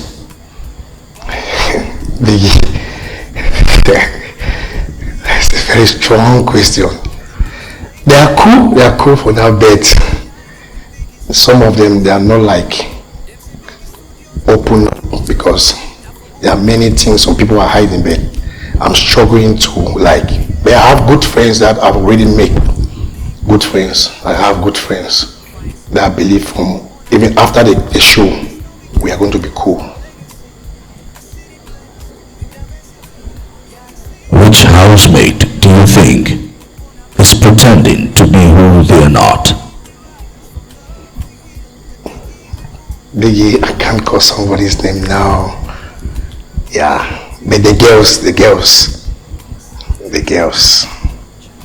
they are pretending. You can be open with Biggie. Feel free. Like this evening, I was having a conversation with Joanna. It's somebody that I like because the very first day I came, the Monday, because I like to have a friend like I can ask for water. It's going to be by my side, not like anything serious. So, but these past days I've been seeing his movement, like he's shooting a shot that I'm just watching. Yeah, for now, Joanna. Dola. Yes, Biggie. Do you think Joanna will give back what you feel? For now, Biggie, let's just see as it goes. I know how to do what I will do. But for now, let's just keep it now. When I'm cool, I'll come to you because you're my Biggie.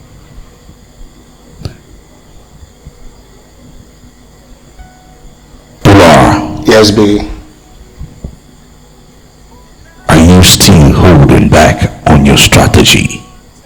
Yes, Biggie. Come Sunday is eviction. Yeah, That's big. I say another choice. Do you think you will be one of those to be evicted? No, Biggie, not yet. I'm here for the money. I'm not going anywhere. Not me.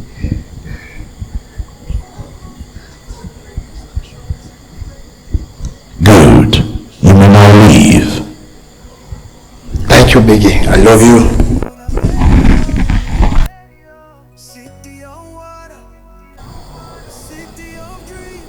Hello, Wills. Hello, Biggie. How are you tonight?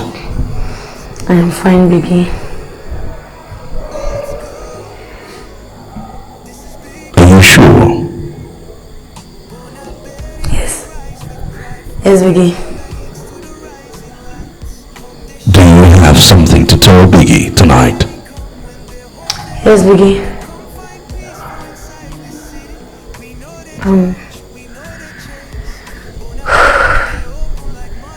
The past few days, I've been feeling left out and probably intimidated by some flat. Be loud.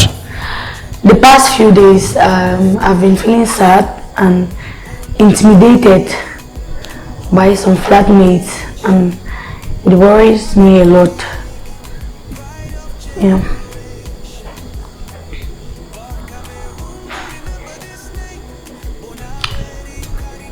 Why are you intimidated by your fellow housemates? Maybe because I think I'm the smallest in skin and the slangs, but I'm really, you know, the words some flatmates say. So it just makes me feel like maybe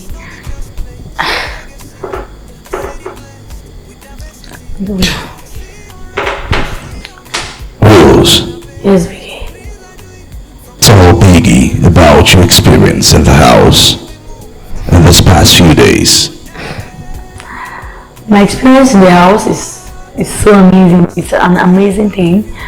Yeah, it's so beautiful. Get to meet new people, new characters, and learn from others.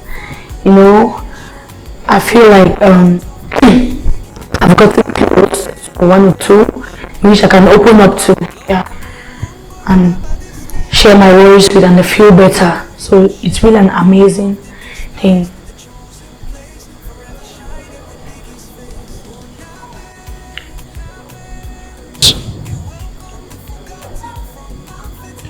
Rose, Yes, Biggie.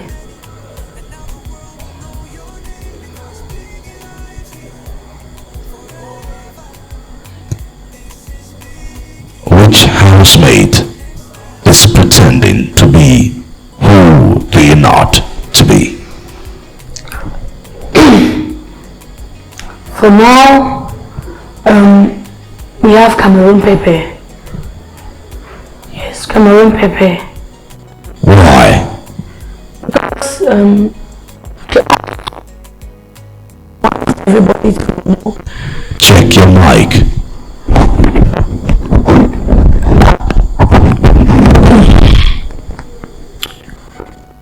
Proceed. She asks to propose, and you know, she wants everybody to know her achievements. She's so loud, and most of the times, yes, she wants, you know, my fans, my this. It's a reality TV show. You mustn't talk, or you must not, you know, let's go now. People are watching you. Be yourself. Be yourself. They are watching. We all know they are watching. So fans, my this, it's not really right. Like Rose, check your mic. Take it off from.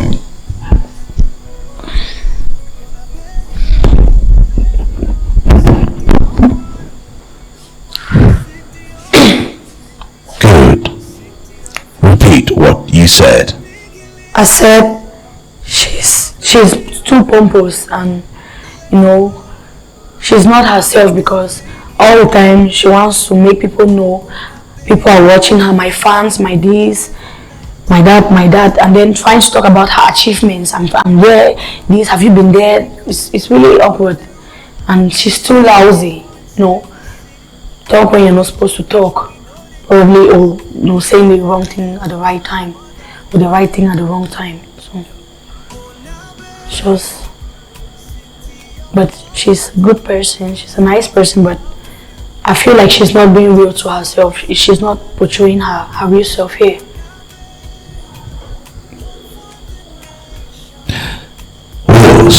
Yes, Biggie.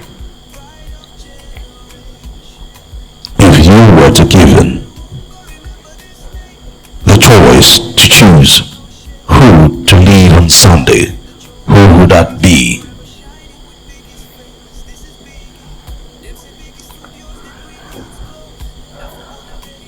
Chelsea.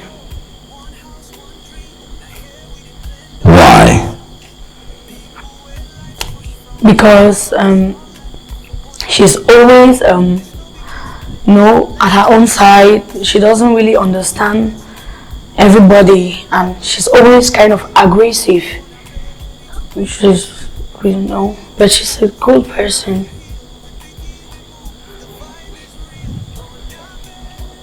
Do you think you will be one of those to be evicted on Sunday?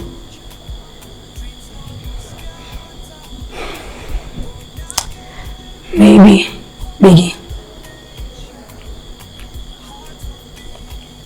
Do you think you will be one of those to be evicted on Sunday? Maybe, Biggie. Why? Because these past days I've been down, I've been sad, I've been lost, yeah. Maybe the concentration wasn't really there. So I feel like maybe some flatmates or wouldn't want me, I'll be just a distraction to them. And they'll probably want me out.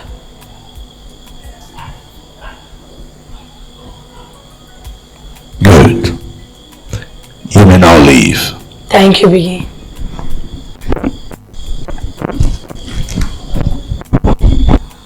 Hello, Badowski. Hello, Biggie. How are you tonight?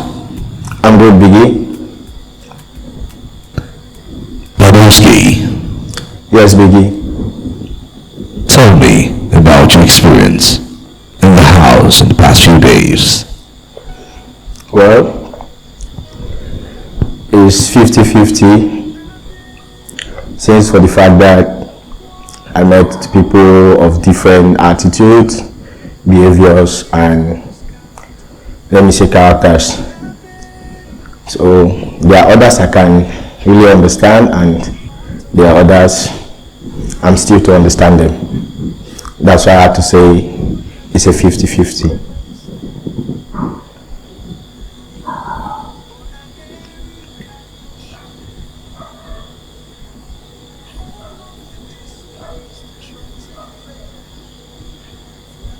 Badowski. Yes, baby. What do you think about your fellow housemates? Well, it's all about competition, of course. Some are really showing up their attitude in the good ways and the bad ways, but I think some are still to show their attitudes, and I prefer the ones that have shown their attitude already, which I know, but I'm still it's a process. So I think I've not known some of them, which with time I will meet up to know about them more and how to adapt to their attitudes and their behaviors. Which housemate do you think is pretending to be who they're not?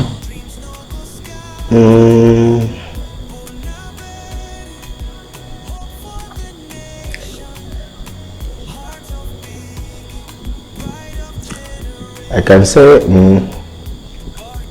Quinella. For me, Quinella, yeah. Why? Well, she's, for me, she's like, I've been getting small things talking behind me. She pretends of she likes me based on what I heard from another housemate, but she hasn't come to expose herself. I know it's not that easy for a lady to do that, but I welcome her. I'll give her a warm hug for that. And so, are you saying you are ready to have a relationship with Quinella? To give her a warm hug? Yeah, if she does, or if, let's say, if she approaches me, then I'll do that. I know she has a positive side too, in which is beneficial for me too, so I'll accept her.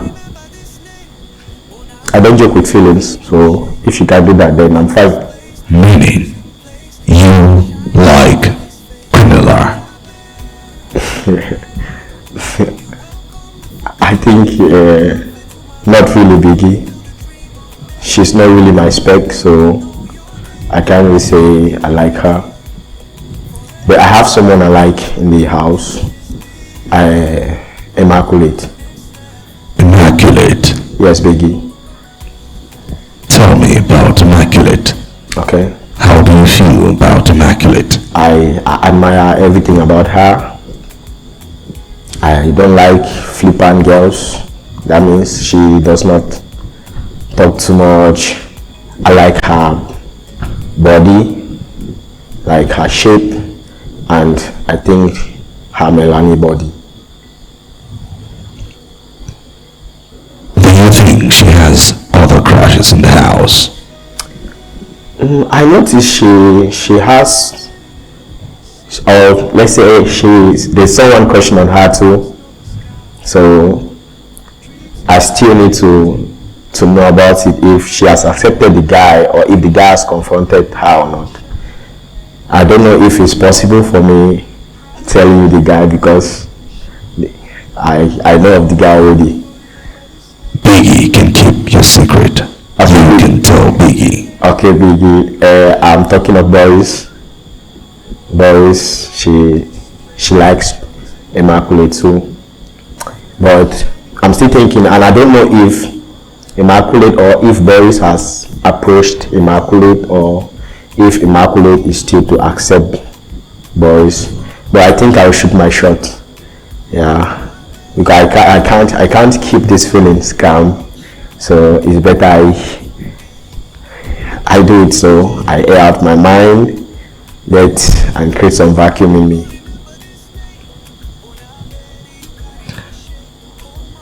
Badowski. Yes, baby.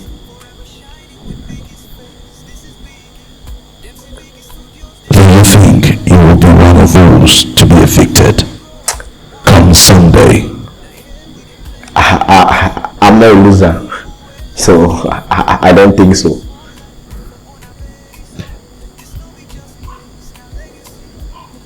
Badowski. Yes, Biggie. You will now leave. Thank you, Biggie. Hi, Biggie. How are you tonight? I'm doing fine, Biggie. Are you sure? Yes, Biggie. I'm better.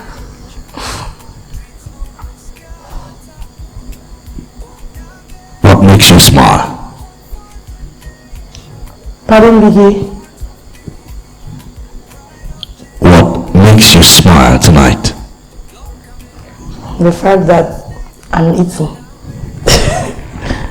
Again. The fact that I'm enjoying myself. I was eating porridge, Irish, and chicken.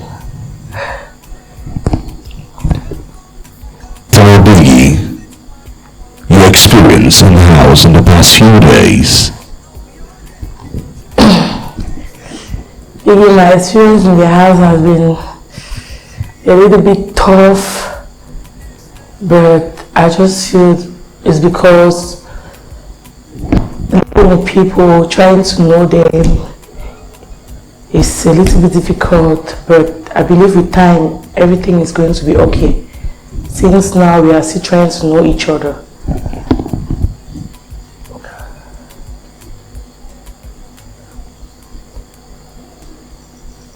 Camilla. Yes, Biggie. What do you think about your fellow housemates?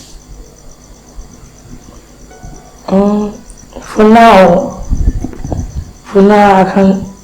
now, some are really nice. Some really match the same energy. But some are really provocative. But I just feel that with time, everything is going to be okay. I'll learn to change the mic, the position of your mic.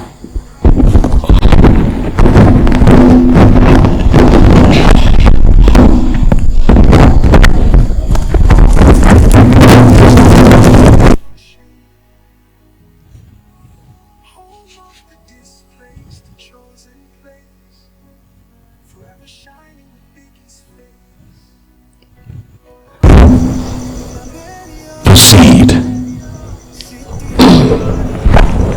Some of the housemates are really nice. They are friendly, welcoming. While some are really provocative. But I just feel that as a father, I really so it's difficult for us to understand each other. But I believe with time, everything is going to be fine.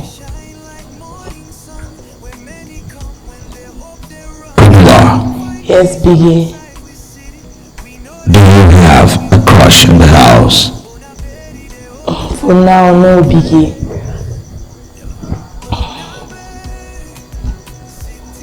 Do you think someone is crushing on you? No, Biggie.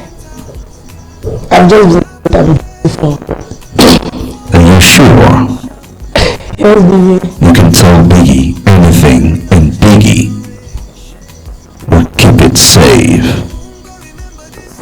Biggie, I don't think I have a crush, but I've been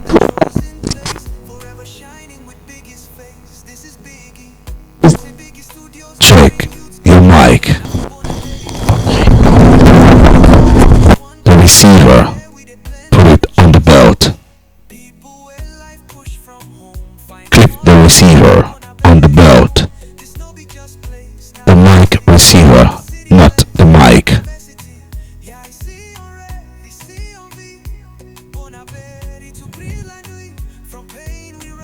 Good. Repeat what you said. Biggie, for now, I don't think there's any guy crushing on me, even though some guys have told me that I'm very beautiful, but they have not made it official. I just feel like it's a compliment. No one has told me their feelings. So I don't think I have a crush or anybody's crushing on me in this house.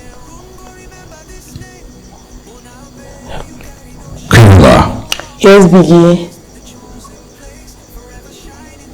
If any of the guys in the house should come forward, who would that be? Will you please? I don't understand the question. Let's take Babowski. Yes, Biggie. Would you say he's your type? For personality, yes, but Babowski already made his crush official, so no, but he has a nice personality.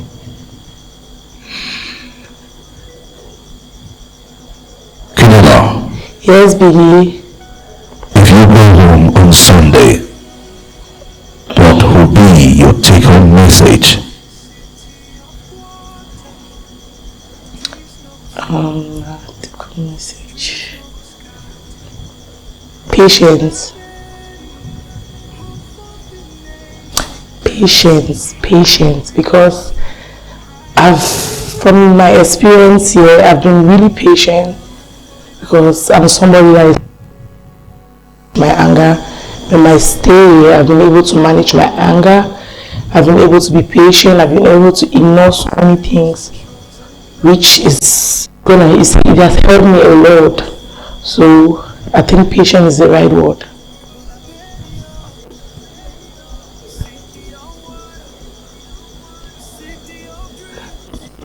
Camilla, Yes, Biggie. you will now leave. Thank you, Biggie. So experience in the mansion?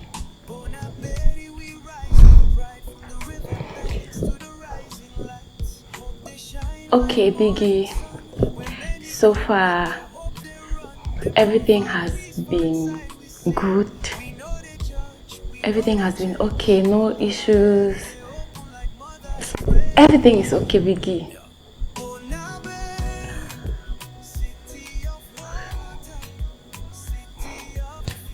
How have you related with other housemates?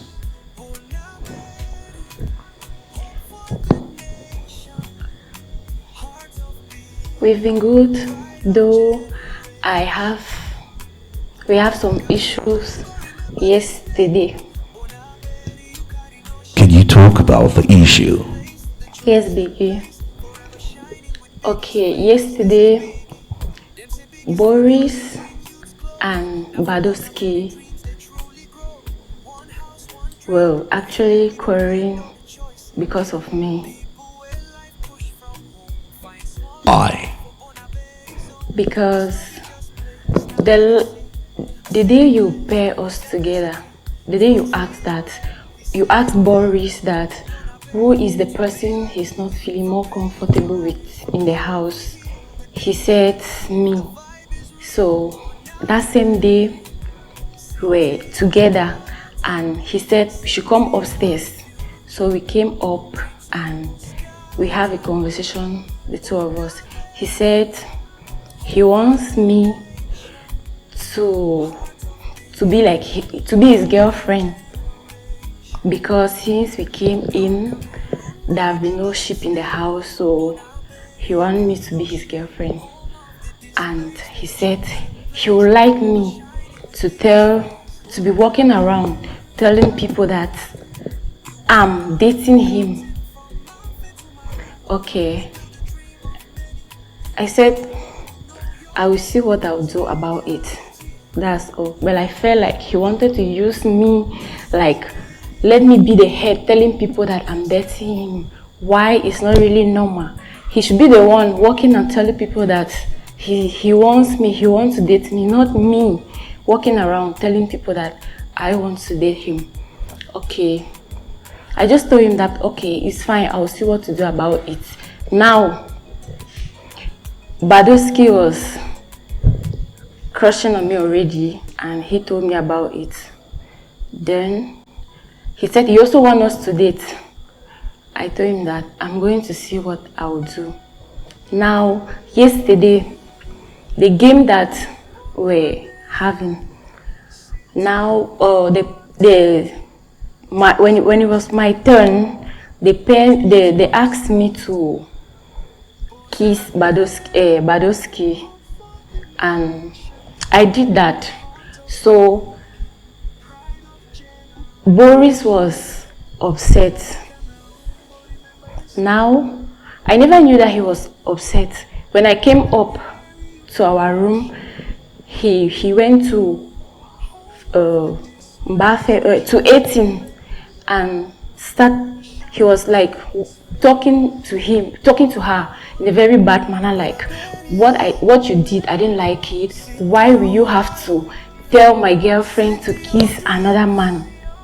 I was like, your girlfriend to kiss another man? So when I came up there, he was just talking about the thing, and he was also warning Badowski that it should be the last time that he's kissing me, he's doing that kind of thing to me.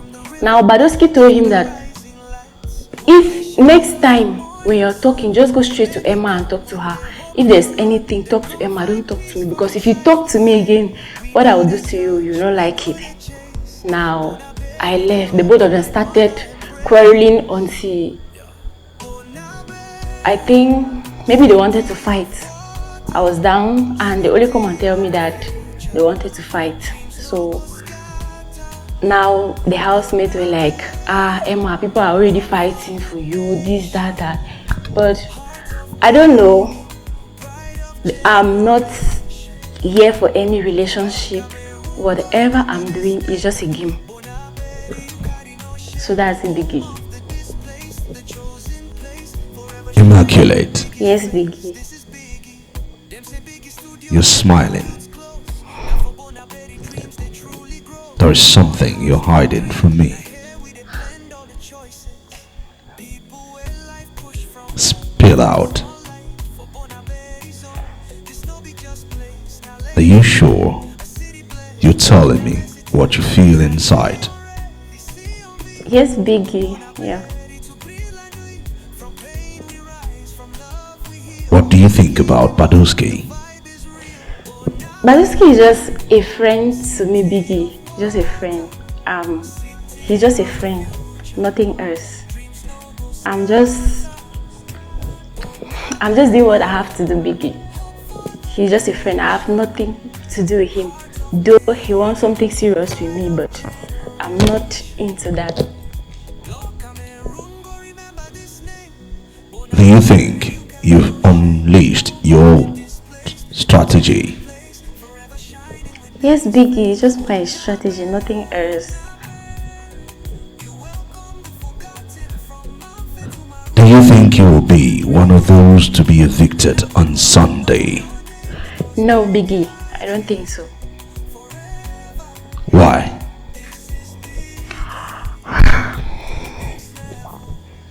Because I have confidence in myself and I'm actually putting in my best not to leave this place at this moment. I don't even want to. I want to be among the 3 people or the last people that will be leaving Biggie Studio.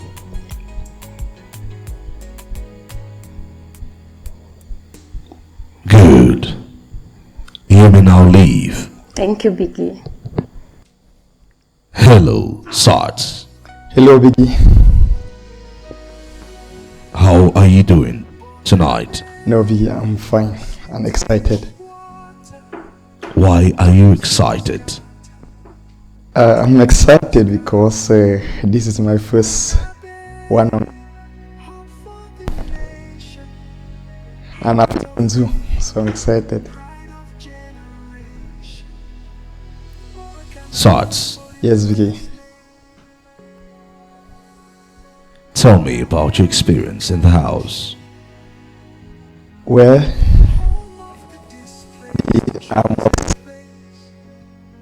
change your receiver's position.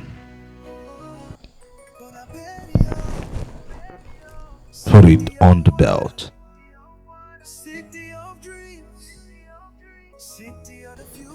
Clip it on the belt.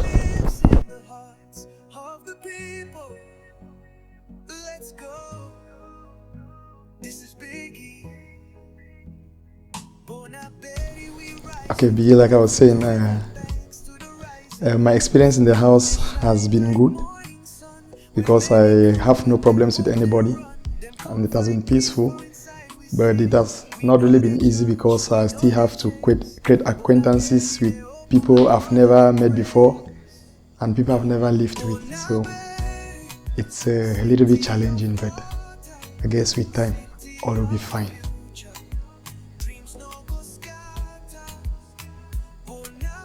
Sarge. Yes, Vicky. Which housemate do you think is pretending to be who they are not?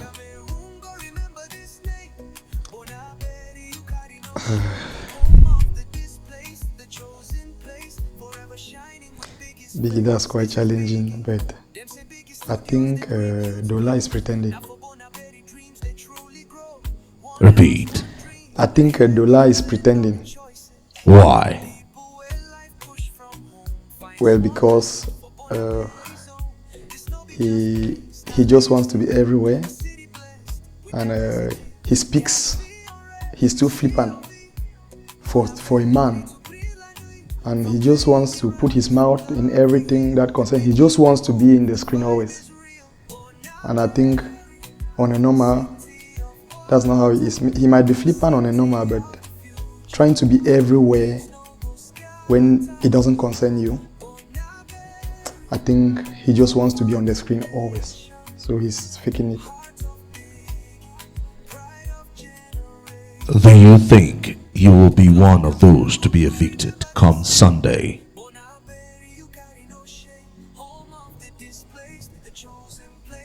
No, Biggie.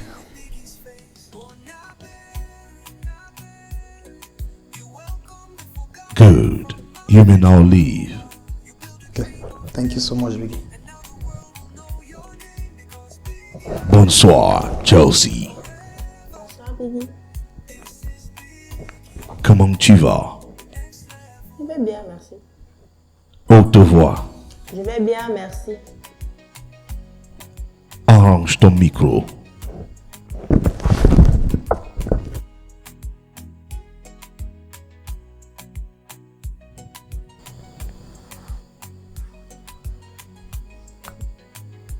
Chelsea, Oui, Biggie.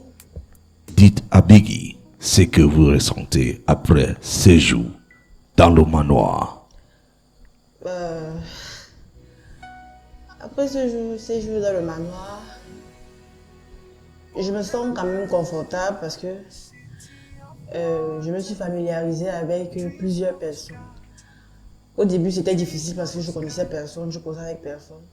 Mais maintenant que je m'entends avec plusieurs personnes, ça va déjà, même comme il y a des querelles et des mauvaises pensées vis-à-vis des autres. Mais ça va déjà.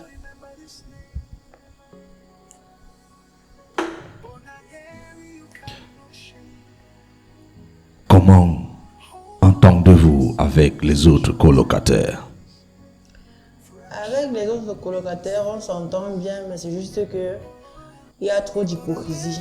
Donc, comme d'autres connaissent qu'on ne parle pas tellement, on n'entend pas bien anglais, ils se permettent de lancer des mots, de mauvaises paroles. Et quand on demande à toute personne de traduire, ça blesse. Mais bon, c'est le jeu, chacun a sa stratégie.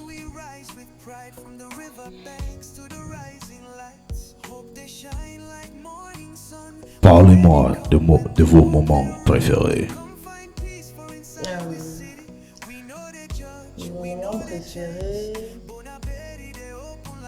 Mon moment préféré, c'est quand Quinella est partie me défendre. Quand Worls et Miss Eben, Bena, elles m'ont critiqué par rapport à mon poids, elles m'ont insulté. Oui, Quinella s'est portée garante, elle est partie, elle m'a défendu. C'était mon moment préféré là-bas.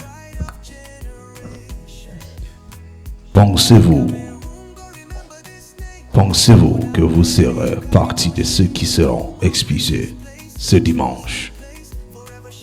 Pour ça, je sais pas. Je sais pas. Je peux être nominée comme je ne peux pas être nominée. Bon, je suis incertaine. Parce que plusieurs personnes ont des connaissances, comme l'émission, c'est une émission anglophone. Ils vont plus prendre le côté anglophone par rapport au côté francophone. Mais l'espoir fait vivre, et ne baisse pas les bras. Voilà. Bien. Vous pouvez partir. Merci.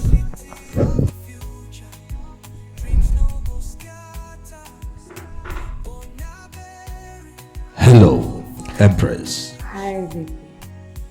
How are you tonight? I'm fine, thank you. How about you? Talk about your experience in the house for the past few days. Okay, I'll start from, I really do not, Be audible. alright, I wasn't really expecting what I've seen so far, and I'm happy with everything, the decoration, the house, and especially the food here, you know. So yeah, thank you for that. And the people, it's actually not easy to deal with people from different diversity, different ethnic groups. But so far, it's been a good experience. It has been a good experience. What do you think about your fellow housemates?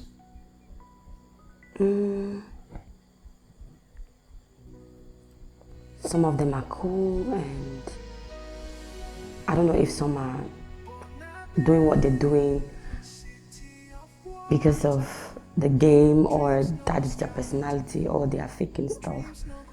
You know, I just deal with those that I can deal with, you know.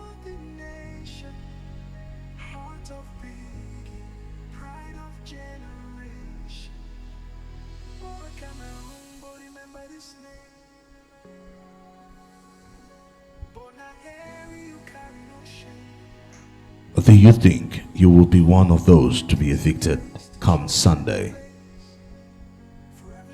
No. It's too early to be evicted. If you were to given the option to choose or to nominate, who will you nominate?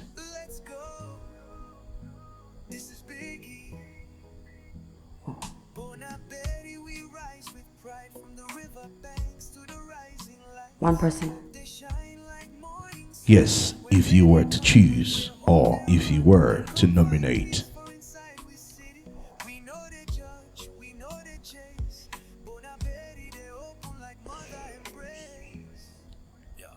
Who would have been that housemate you would want to be evicted?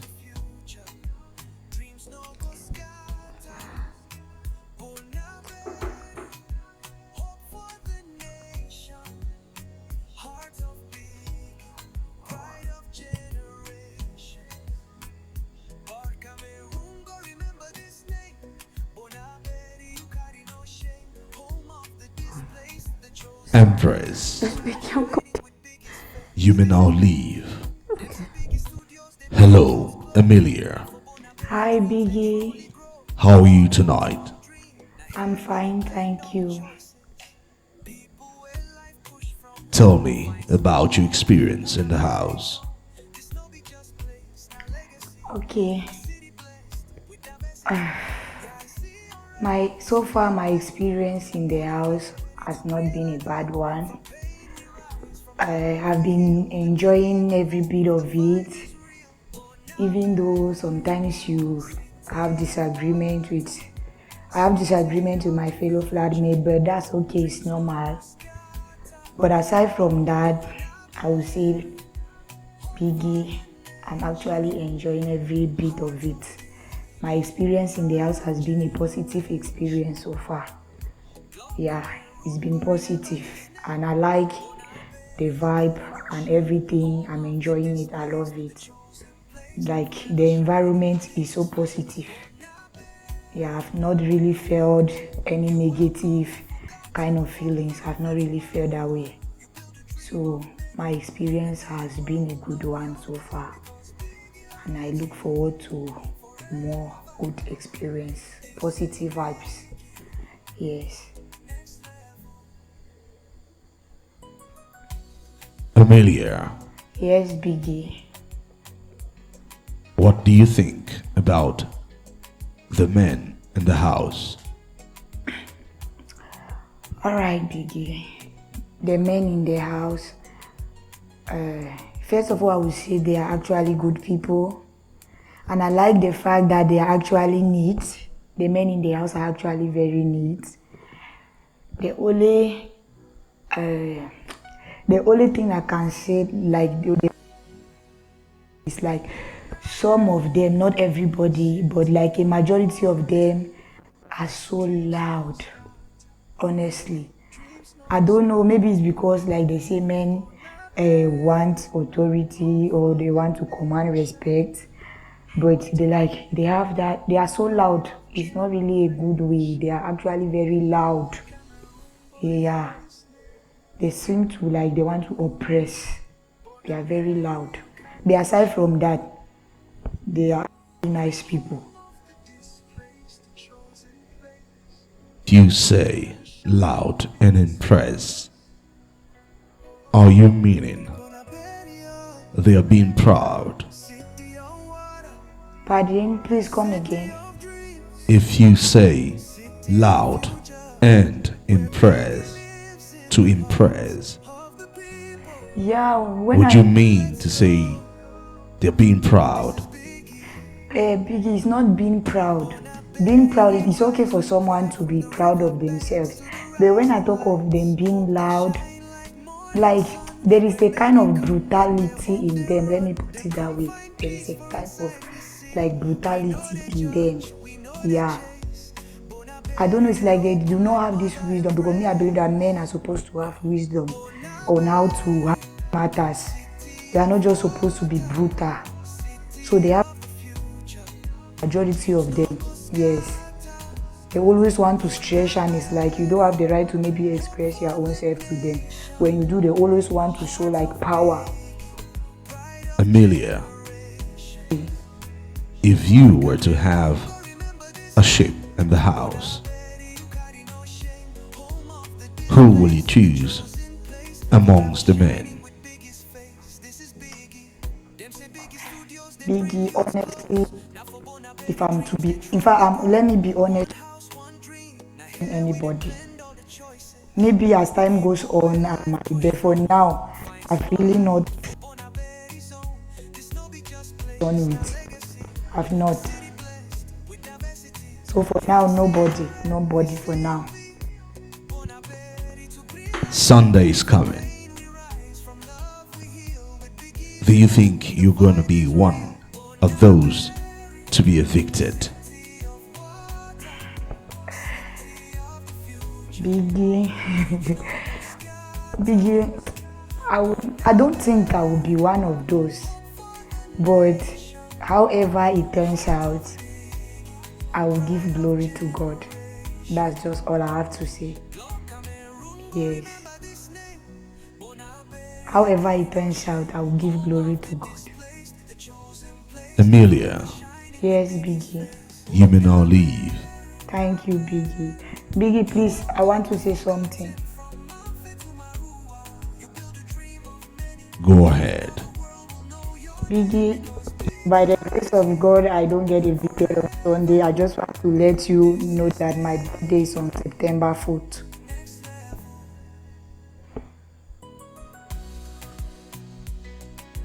Noted. Thank you, Biggie. What do you think about your fellow housemates? Biggie, they are all good, but there are some of them that I feel like they annoyed me, but I just avoid them. I just avoid the one that I feel like my energy does not match with them, and focus with the one that I feel like we can vibe, we have the same energy.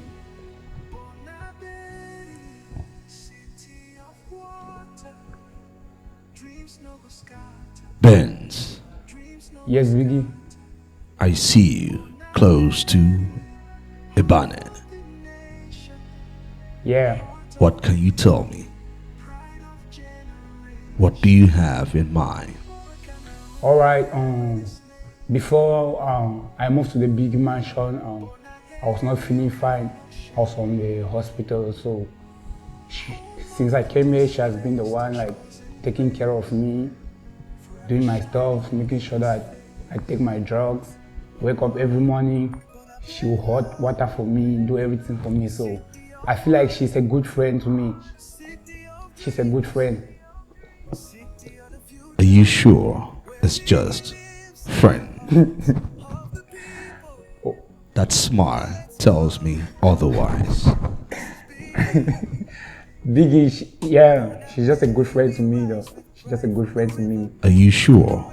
Yeah, she's a good friend. What about Etin? Ethic. Well, ethic, not ethic, we're just getting to know each other. I kind of like her vibe also. So I just vibe it. Do you think she would do for your shipping in the house? Please, I don't understand, Biggie. Would you want to have her as your partner in the house? No, not really, not really.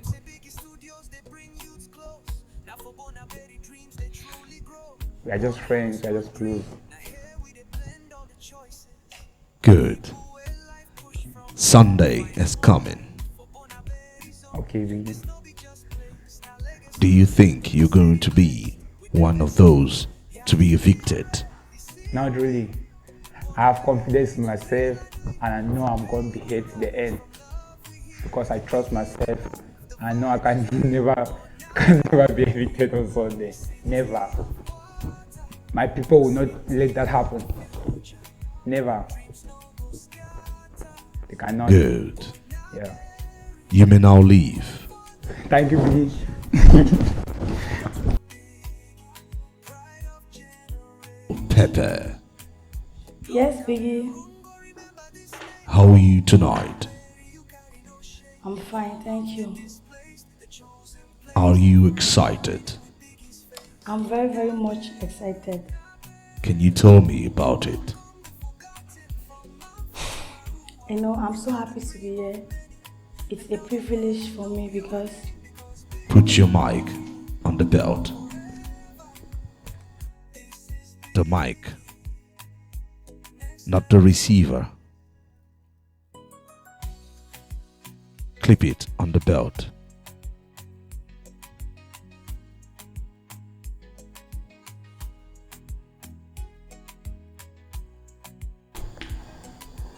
I'm so excited to be here because it's a great pleasure for me.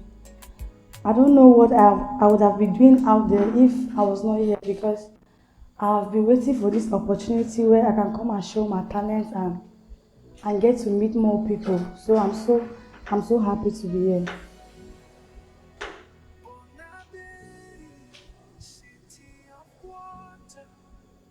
Can you tell me about your experience in the house?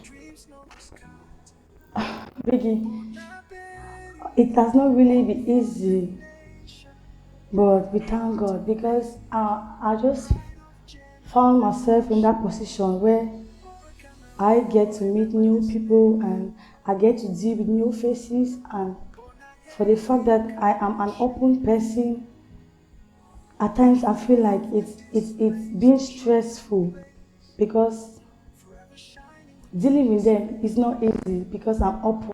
So, but I'm still cool. So it's great. Everything has been great.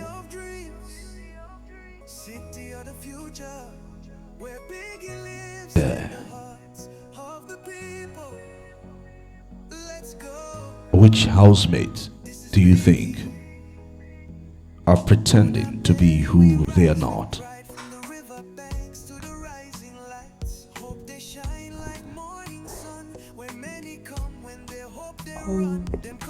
God. Biggie, for now, I don't know. I'm not really obsessed. Pepe, Yes, Biggie. can you tell me a secret in the house you know about?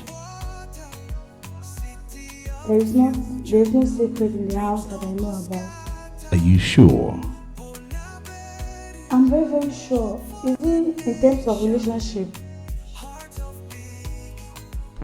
What do you know about that? I have just been seeing most of the housemates being together. So some of them, I know that some of them are dating. Can you tell me about one? Like for instance, Yari Benz and the Slim girl. But I knew that they were dating them. But when we played the truth or dare yesterday, the girl said they are dating, but him said they are not dating. So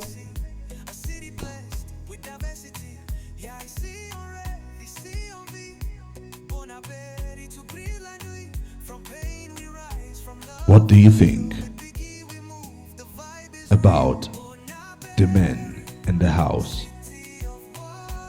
the men in the house, they are nice men, they are open-minded, but I don't have anybody that I'm dating, no. To them, I'm like a G to them, so they are cool. They are nice men, outspoken. Most of them are outspoken as compared to women, so they are very, very cool. Do you think you will be one of those to be evicted on Sunday?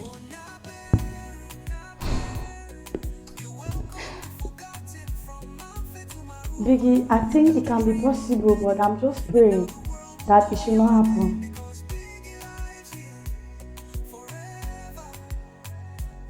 Good. You may now leave. Thank you.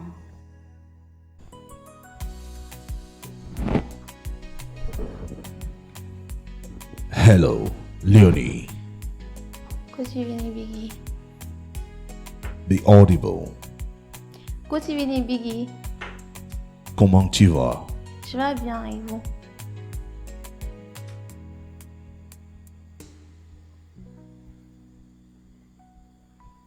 Dites à Biggie ce que vous ressentez après ces jours dans le manoir.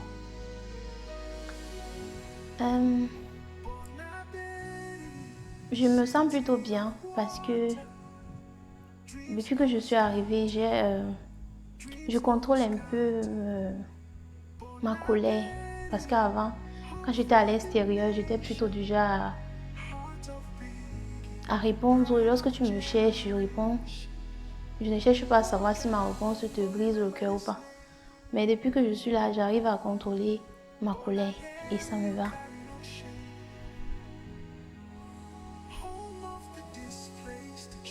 Comment tu te sens en tant que capitaine de la maison? En tant que capitaine de la maison, parfois je me sens un peu à l'aise, mais parfois je me sens un peu maltraitée par les autres. Et Pourquoi? bon, parce qu'en fait, d'autres vont se permettre de dire que tu es la plus petite, tu ne peux pas nous parler comme ça, nous sommes tes grands frères, surveille la façon dont tu parles et tout et tout. Et bon, je sais que c'est vrai, mais en tant que leader, tu ne dois pas laisser ton aîné te parler comme il veut parce qu'il est aîné. Parce que s'il est vraiment aîné comme il dit, il doit se respecter pour éviter tout conflit.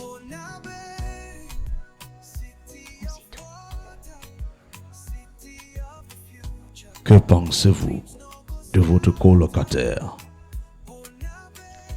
Bon, concernant mon colocataire, il est un peu très réticent, il ne parle pas beaucoup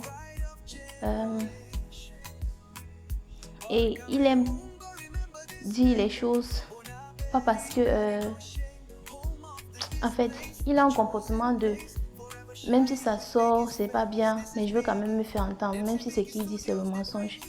Il a vraiment besoin de se faire entendre en passant par là. Donc c'est ce que je pense de lui. Mais au fond, peut-être qu'il a juste besoin d'attention. Donc du coup, on sait tout.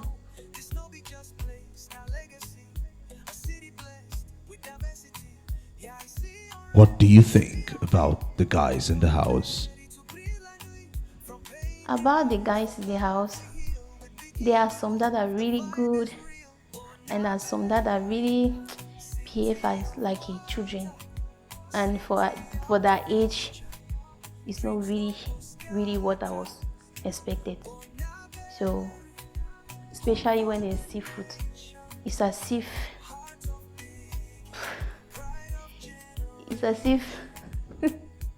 excuse me, it's as if food is controlling the anger issue. So like if I'm not eating, I'm going to continue to shout. So, but there are some that are really behave like that age. So that's all.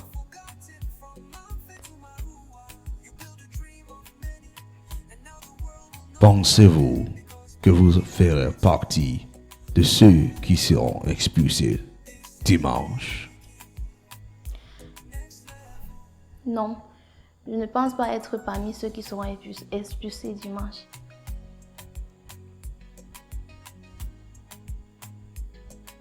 Bien, vous pouvez partir. Merci. Hello, Dippy. Hi, Biggie. How are you tonight? I'm okay, Biggie. Thank you. Tell me about your experience in the house.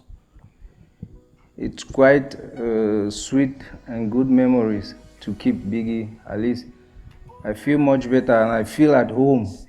Being here is a kind of experience I've always dreamed of having, so It's a nice time being here in the Biggie Mansion. What do you think about your fellow housemates? Some of they are good. At least we are making good friends and we are moving along. So for now we are getting along, and with time we'll get to know each other more better.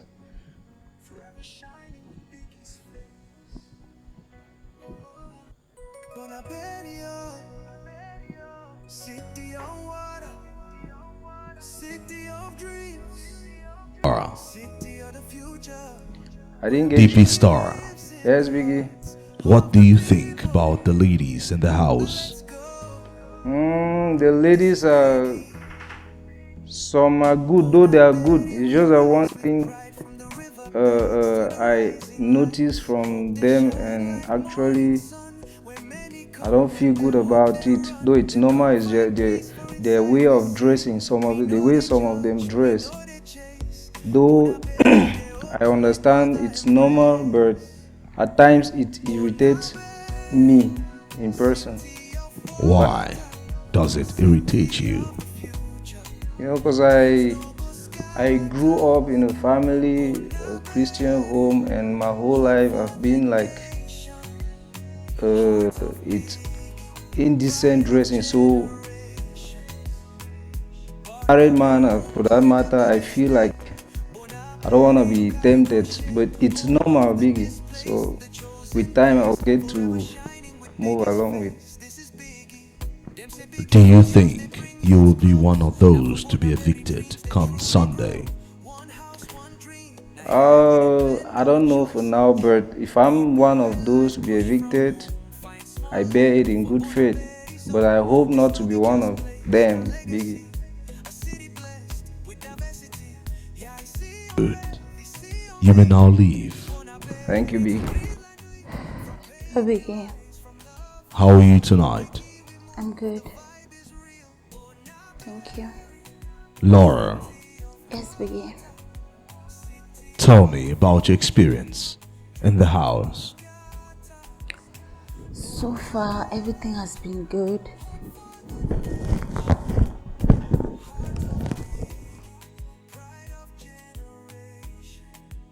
It's been good.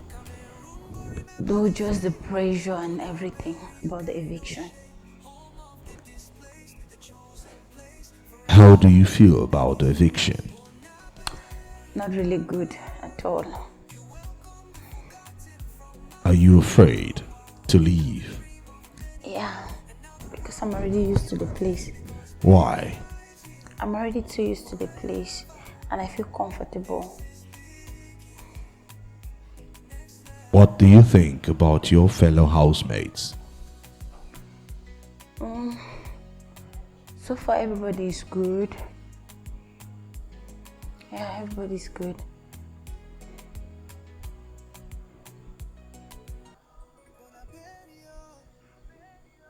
Which housemate do you think is pretending?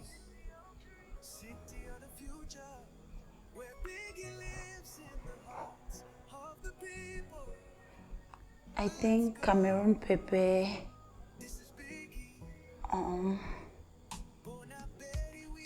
Yeah, Cameroon Pepe. Why? I had a conversation with her and I discovered all the things she said.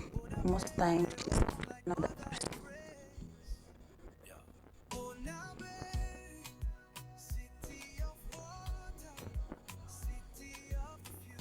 You may now leave. Thank you, Biggie.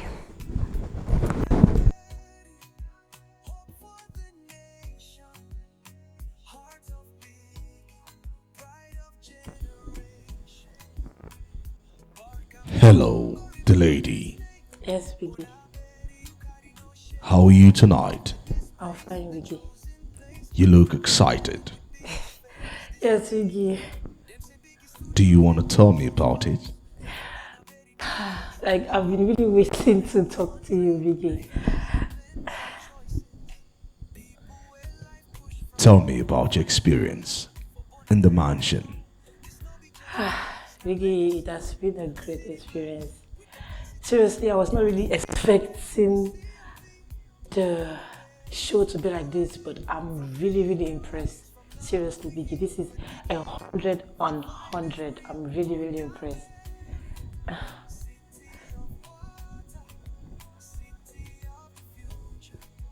What do you think about your fellow housemates? Biggie, those people are vibes, so hey, Biggie, your selection was so perfect. They are vibes, they have potential, they have creativity. Biggie, you did a great job. You did a great selection was mad. I love it, 100%. They are all good.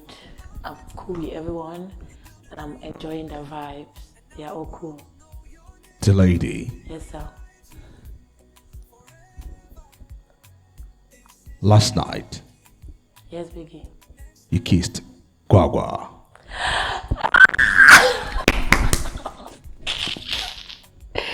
Biggie, you seen everything, oh. Tell me about it. Biggie was a game, oh. Biggie. And I see you more and more closer in cuddling. Biggie. Biggie, it's not what you think, oh. It's not what you think. How do you feel about it? Biggie, Guagua is a cool person. Just at times. He's actually a cool person. I love his vibes at times, so it's not really that bad. I'm okay, Biggie, I'm okay. I'm okay with it. Yeah. Why do you have to love his vibe at times? Yeah, because at times I feel like he overreacts to some situations, yeah. But at times he can be very so I love his vibes when he's a bit cool. But when he has maybe he has been triggered, or maybe when he's angry, I think his reaction at times don't really match my energy. So I'm okay with it. People have their own ways to react when they're angry. So that's his own way. So that's it. Do you think he could be your shipping partner? Vicky now. Vicky, please. So I don't know for now. I don't know for now, but he told me that he likes me, but I don't know. Gaga is someone that can slap someone one day. So, are you telling me you can welcome the idea, but you are having the fear? Vicky, so he asked me, what do I think of what he told me, and I said, no, for now, just hold on, I really need to watch you. So, Vicky, right now, I don't know what to say. Do you think you will be one of those to be evicted on Sunday? No, that's not me. Vicky, it's not me. No. Although, Vicky, I know things may happen, but going on the first Sunday, nah, it's not me. I didn't come far to go on the first Sunday. That's not me, Biggie. No.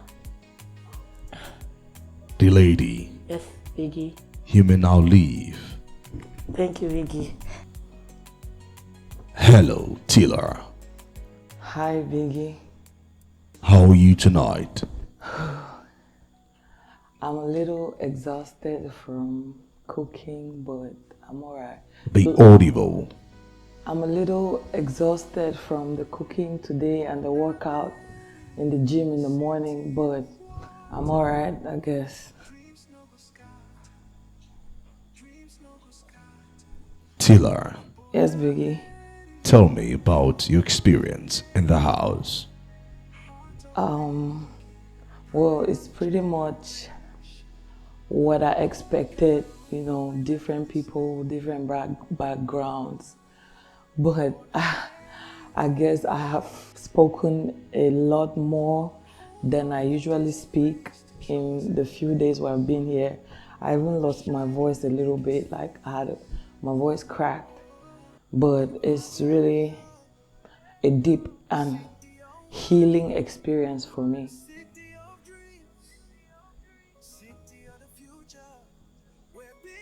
What do you think about your fellow housemates? I mean, like, what do I think about them? In what sense, really?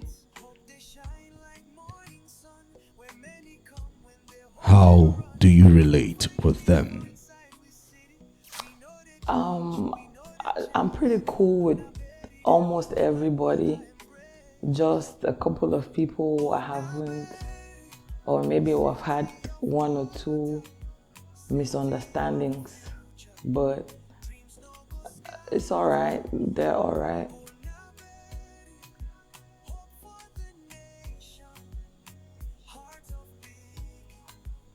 Do you think you have unleashed your strategy? Wow. Well, my strategy is basically being authentic, like my real self, which is what I've been all since I got here. You know, I'm just Tila, but I feel like I haven't,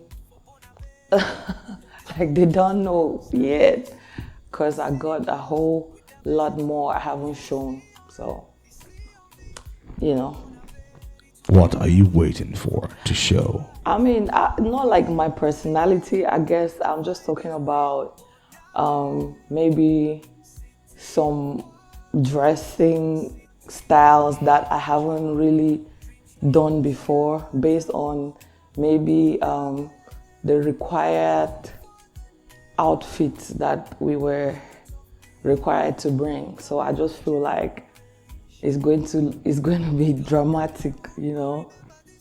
But besides that, this me is the me that is going to be here all through. I'm not going to act different. Do you think you will be one of those to be evicted come Sunday? No, I don't think so. I don't think so. I feel like I have a better chance, you know. I definitely don't think I'm going to be evicted this Sunday. Tiller, Yes, Biggie. you may now leave. Thank you so much. Hello, Fire. Yes, Biggie. How are you tonight? I'm fine, Biggie. Tell me about your experience in the mansion so far. Okay. It has been good. Everything is good on time. We're eating well and we're equally. Be audible. Alright. It has been good here in the mansion, and we're having, like, our food is on time, then we're having fun. And we're getting to know each other each and every day.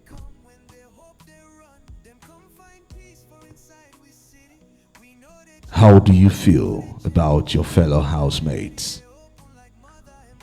Some of them are cool, while some of them are, I'm still trying to know them more better.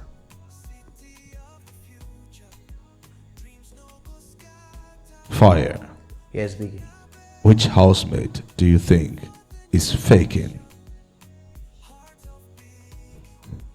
I don't know any. Do you think you will be one of those to be evicted come Sunday? I don't know, Biggie.